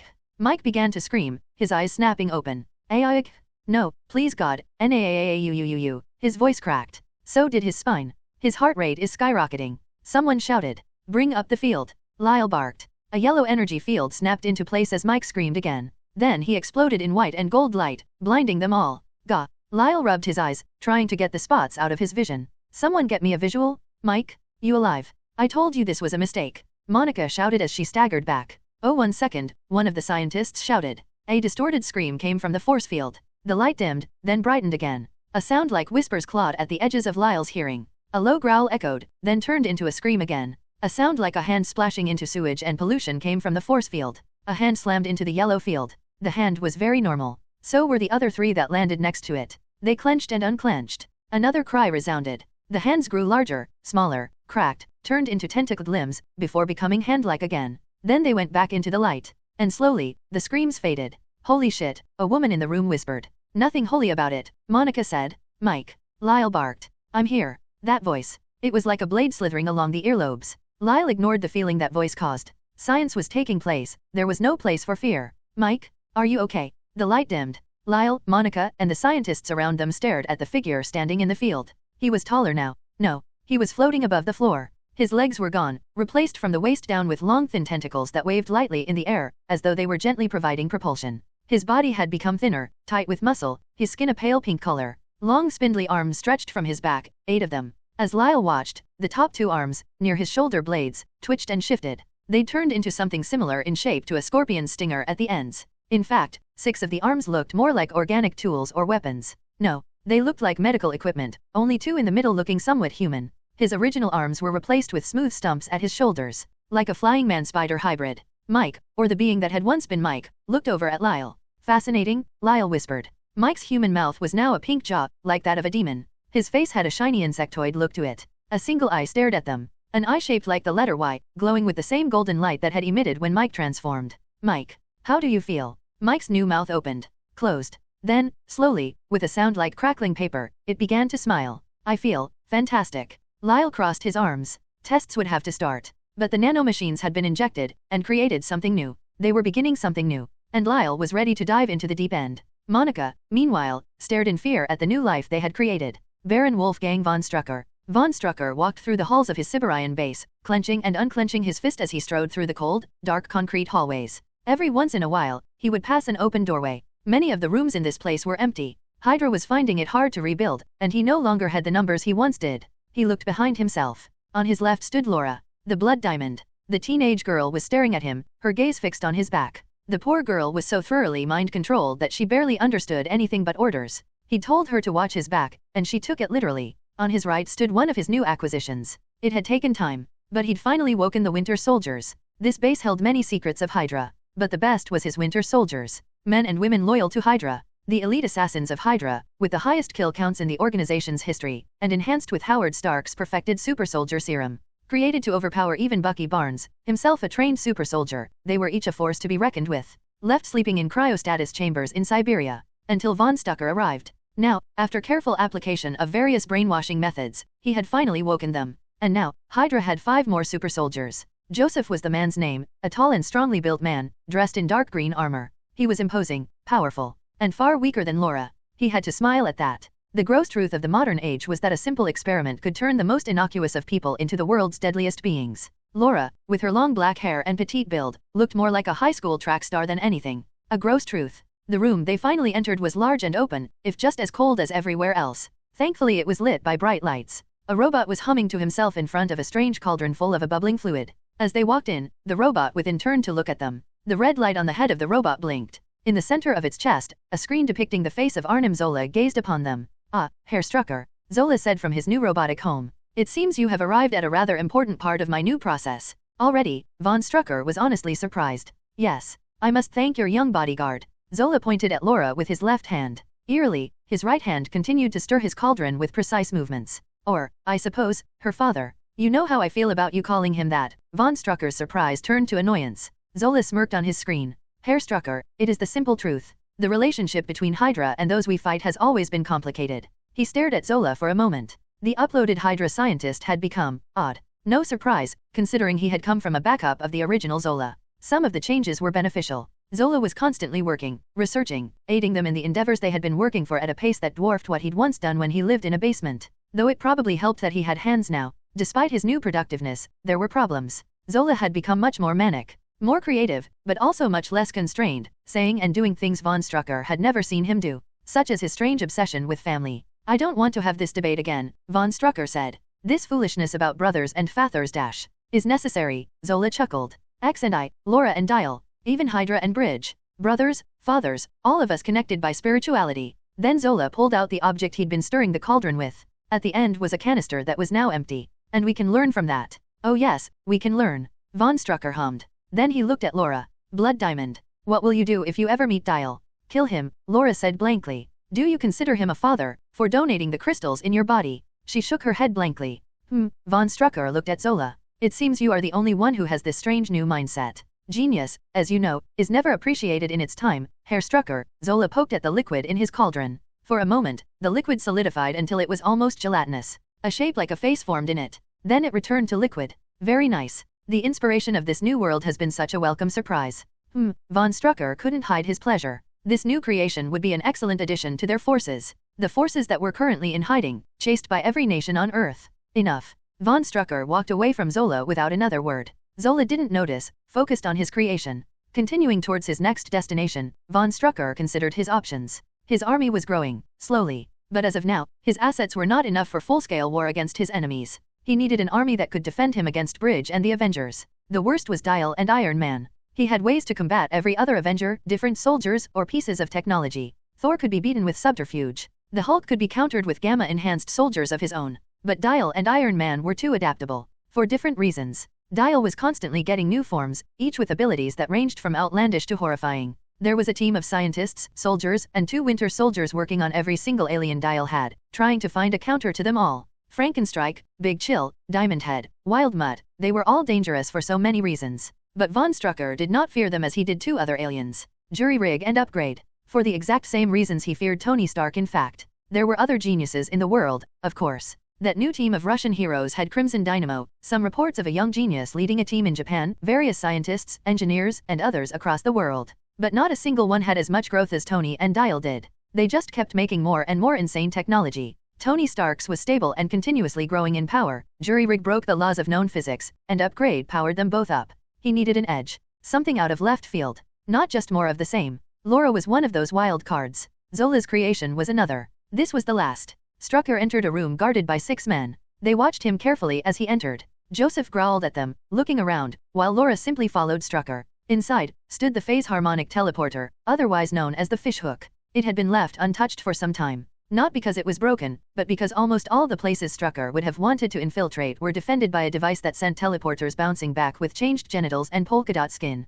Damned red goblin. But von Strucker had made his choice to use it now, to meet his last possible chance to change the game. A guard walked up to von Strucker, lifting a wrapped object in his hands to present to the leader of Hydra. He took the long object in one hand. Another guard passed him his gauntlet. It had undergone some upgrades as time passed, becoming a solid red metal piece of armor, all in the service of holding the unholdable. Strucker nodded to Laura and Joseph. The 2 stood on the sides of the teleportation device, grabbing a handle each. Strucker turned several parts of the machine, aiming it for a certain set of coordinates. Then he grabbed the lever. As one, Stucker, Laura, and Joseph lifted the levers. The machine shook under their grips, rumbling like an ancient beast. They lowered the levers. In the blink of an eye, they were gone. They reappeared in a black space. Strucker didn't look around. He knew what he would find. Blue alien symbols floated in the air around them. Laura and Joseph stood by his side, waiting for their moment. Strucker, a man stepped out of the shadows. He was tall, with the appearance of an older black man, his head shaved smooth.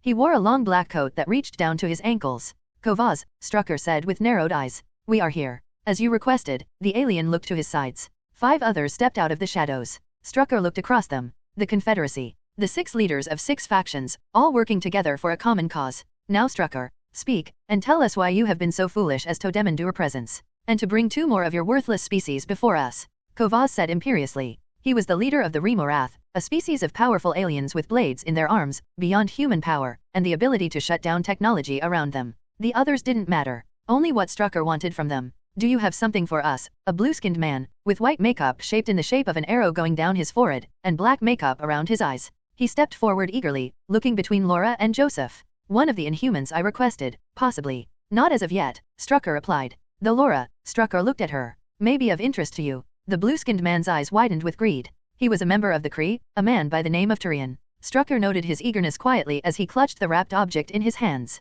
Then state your case, Kovaz growled. I know you Terrans have some love for wasting time, but ours is valuable. Or should I kill one of your men to remind you of that? Have any of you heard of the Omnitrix? No one spoke. This question is of vital import, Strucker hissed, his cold eyes looking across them. The Omnitrix. A wrist device of immense power. Alien, in origin. If it had worth, the only woman of the group, Estella, said while scoffing, her bright green eyes crinkling in her dark brown face. We would know of it. Yes. If you had as much power as you claimed, Strucker pointed out. What are you attempting to imply human? Kovaz stepped forward while snarling. I'm implying that you are liars, Strucker said simply. That you have used your advanced technology to bully weaker minds awed by shiny pieces of metal, claiming you have the power to save us while secretly forcing us to give up our greatest secrets before running off to let us die. 2 of the men looked at each other. Kovaz snarled. How dare you dash, the Remorath began to yell. If he speaks again, Laura, I want you to cut his right arm off, Strucker said. Laura didn't reply. It seems you've forgotten your place, one of the men, who had dark green skin, said in an almost bored tone.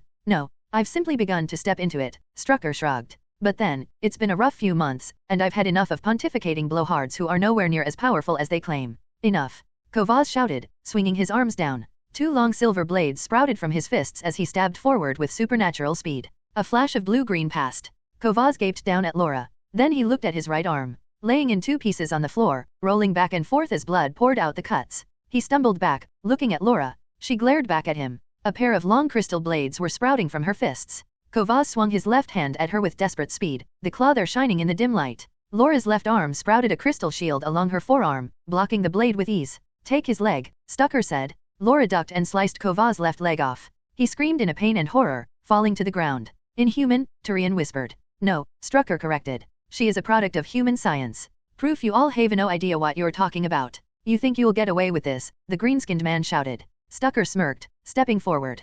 Kovaz, growling in pain, lashed out at him on the floor. The long object in Strucker's hand glowed blue, then fired a single bolt of blue light, ripping Kovaz's chest open. The wrapping ripped apart, revealing Loki's scepter. No, Estella whispered, staring at the dead Kovaz. I need something from you, Strucker said with a smile as he stepped close to Tyrion. The Kree man stared at him in horror. Holding the scepter high in a red-gloved hand, he smiled. Joseph and Laura leaped forward past Tyrion, and the screams began. You may be useless in unlocking the secrets of the Omnitrix, but I still have a use for you. He pressed the tip of the scepter to Tyrion's chest. The Kree gasped, and Strucker's smile widened while the scepter glowed an unearthly blue. Stand. In the jungle of the Savage Lands, in the city of the Sore Lords, Sten lay in a bed. His body was wrapped in bandages, soaked in blood, makeshift casts wrapped around his limbs. He didn't care. All he did was stare up at the ceiling. His first demand upon waking had been simple. Carve a symbol on the ceiling above him. One he could stare at for hours. So he could remember. So that the pain had something he could connect to. The symbol of a green hourglass set in a black symbol.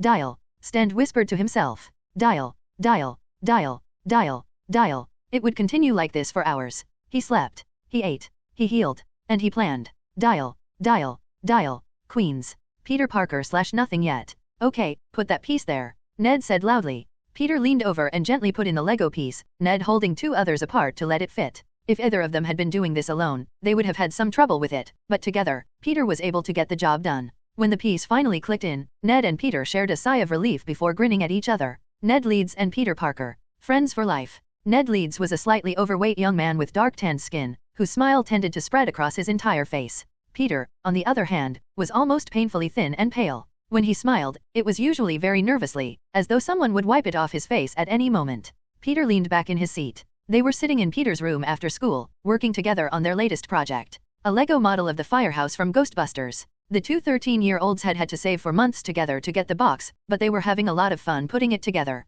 It looks great. Ned grinned at Peter. I can't believe we're almost finished. Peter grinned right back at his friend, leaning back further, only to yelp when he almost fell backwards. He'd never had the best sense of balance. Yeah, we should probably decide how we'll carry it to your house. You sure, man? Ned said nervously. I mean, it's already here, we can just leave it. Peter shook his head. It's okay, I want you to have it. I don't have a place to put it anyways. That was true. Peter's room was sadly a bit sparse, looking more like an unlived-in college dorm room than something a teenage boy would live in. Besides, Peter felt a little guilty taking the firehouse from Ned when his best friend had paid so much for it. Peter ignored the fact that he'd paid as much as Ned had. Well, thank you, man, Ned said with a smile. Then his phone beeped a notification. Grabbing it, he raised it up before laughing. Huh? Look. He showed it to Peter by tapping the screen, a blue beam coming from a section of the phone. The new Stark rig phones had the ability to pop up holograms of whatever their screens were showing. The feature took a lot of power from the phone, but it was so useful nobody minded. The hologram was a picture of Tony Stark rolling his eyes sarcastically at Chernobyl. On the image was a caption saying, yeah, he's not evil at all. The Dark God was roaring maniacally. Peter laughed. As much as the Russian government had tried to highlight that the Winter Guard was a force of good, they couldn't hide Chernobyl. Not when the literal Dark God had access to the internet. Look at this one. The next picture had the caption when people rant about demons online. It showed Chernobyl sitting on a throne with a tub of popcorn, a shit-eating grin on his face. Are you following him? Peter asked Ned incredulously. Yeah, he's really funny. Ned said with a grin. He says he's going on a trip to visit America soon. He wants Netflix to do a documentary on it. Seriously? Peter said incredulously. Oh, here's your favorite again. Ned turned the phone to show Tony Stark in his armor with Dial, in diamond head form, Thor, and the Hulk, the four laughing together as bullets bounced off of them. When you and the homies have bulletproof opinions. Well, he's really cool, Peter mumbled, getting a grin from Ned. Honestly, that was just part of why Peter admired Tony Stark so much. Peter could still remember being a kid, standing in front of a giant one-eyed robot. He'd been wearing an Iron Man mask and glove. He was so scared. All he could think to do was to use his toy glove to shoot it. It was dumb. The glove was just a toy. The robot had pointed a gun at him. He closed his eyes. For a moment, when he heard a repulsor blast, Peter had the crazy thought that his glove had worked. His eyes snapped open. The robot was gone. And Iron Man stood there, tall and proud, his red and gold suit almost glowing in the light. Peter, for the rest of his life, would remember the sight of Iron Man's blue eyes looking down at him.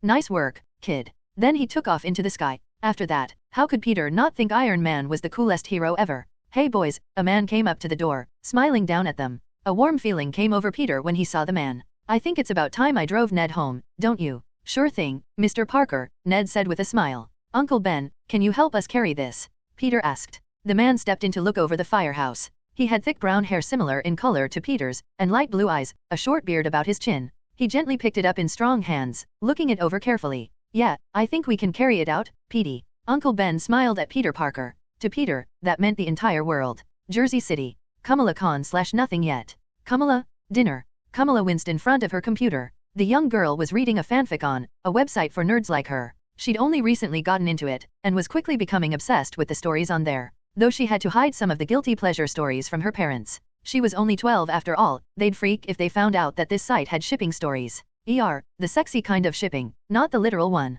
She giggled just a bit at the latest story she was reading, a funny one where the Avengers were dropped into a magical world and fought against demons. She'd spent some time playing with her best friend, Bruno, where they'd play out that exact scenario. It was so much fun. She played She-Hulk and he would play Captain America, and they'd beat up demons, or aliens, or Hydra. A couple of times though, she'd play Dial. She-Hulk was her favorite Avenger. A tall, powerful, pretty woman, who was always confident and spoke her mind, and just did whatever she wanted. But Dial was, well, he was Muslim. Like her. He spoke about it sometimes, real casually. He was pretty cool too. He could turn into all sorts of different aliens and fight bad guys all over New York. He was someone who looked like he could be her brother, who was also a world-famous superhero. She wanted to be like She-Hulk and Dial and Black Widow. She wanted to be an Avenger, which was why it sucked that her parents wanted her to be a good wife. Dinner time, Beta, a Pakistani woman walked into Kamala's room. She was in her early 30s, an older version of Kamala, with the same long black hair and bright chocolate eyes set into light brown skin, some small wrinkles in the corners of her eyes.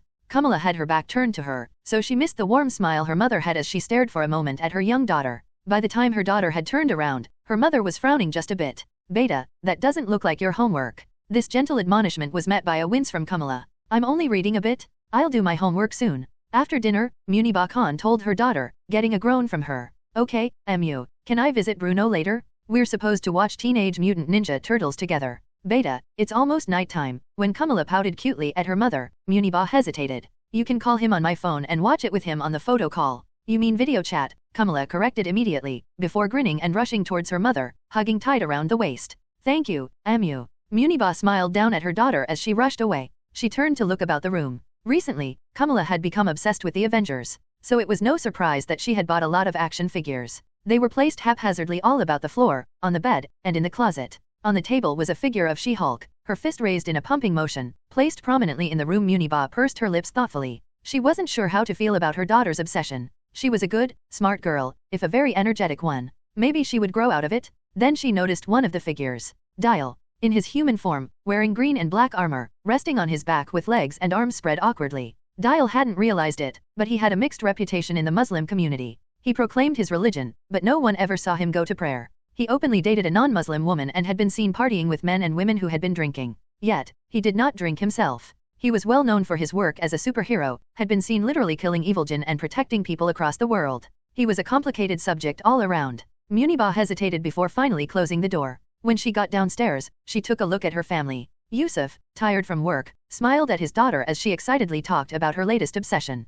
Her son, praying piously before the meal would begin, his beard just barely coming in. Yusuf noticed her standing there, and looked up, his eyes warm. Even after all these years, he still made her smile. The mother and wife joined her family for dinner, and all was right with the world. Montana. Umberto Lopez / nothing yet. In the desert of Montana, in the early morning, Umberto Lopez played with the small rock he'd found, looking it over, his blue eyes full of wonder. It was shiny and red, looking almost like a jewel. Mom, look. He ran over to his mother, who was patiently brushed at a fossil embedded in the dirt. She had dirt all across her face and arms, her jeans dusted a light brown. She looked up at her son, the 10-year-old waving the red rock in his hands happily. Look what I found. Oh, she looked up from the stones and leaned back to sit on her heels. Her son passed her the red stone, which she gave an interested look. Wow, that's really cool, mi vida. Where did you find it? In the dirt over there. He pointed at a random section of earth. There was a black light, and then I found it on the floor. His mother frowned at the rock, then at where Umberto was pointed. A black light? Mi vida, light can't be black.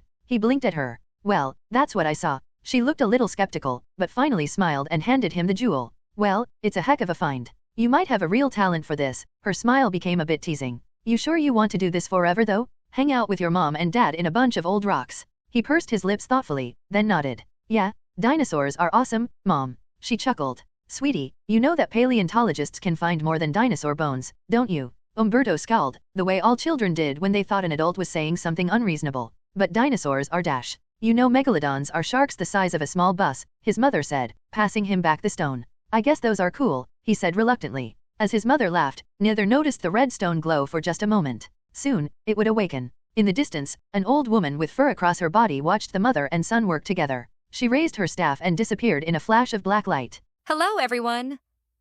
As we wrap up this video, I want to share a quick note. I have a Patreon account. If you'd like to support me and enjoy on-demand audiobooks, you can become a Patreon member. Alternatively, you can check out my Google Drive link, which has 500+ novel audiobooks available through my Ko-fi or Patreon shop. I appreciate your support.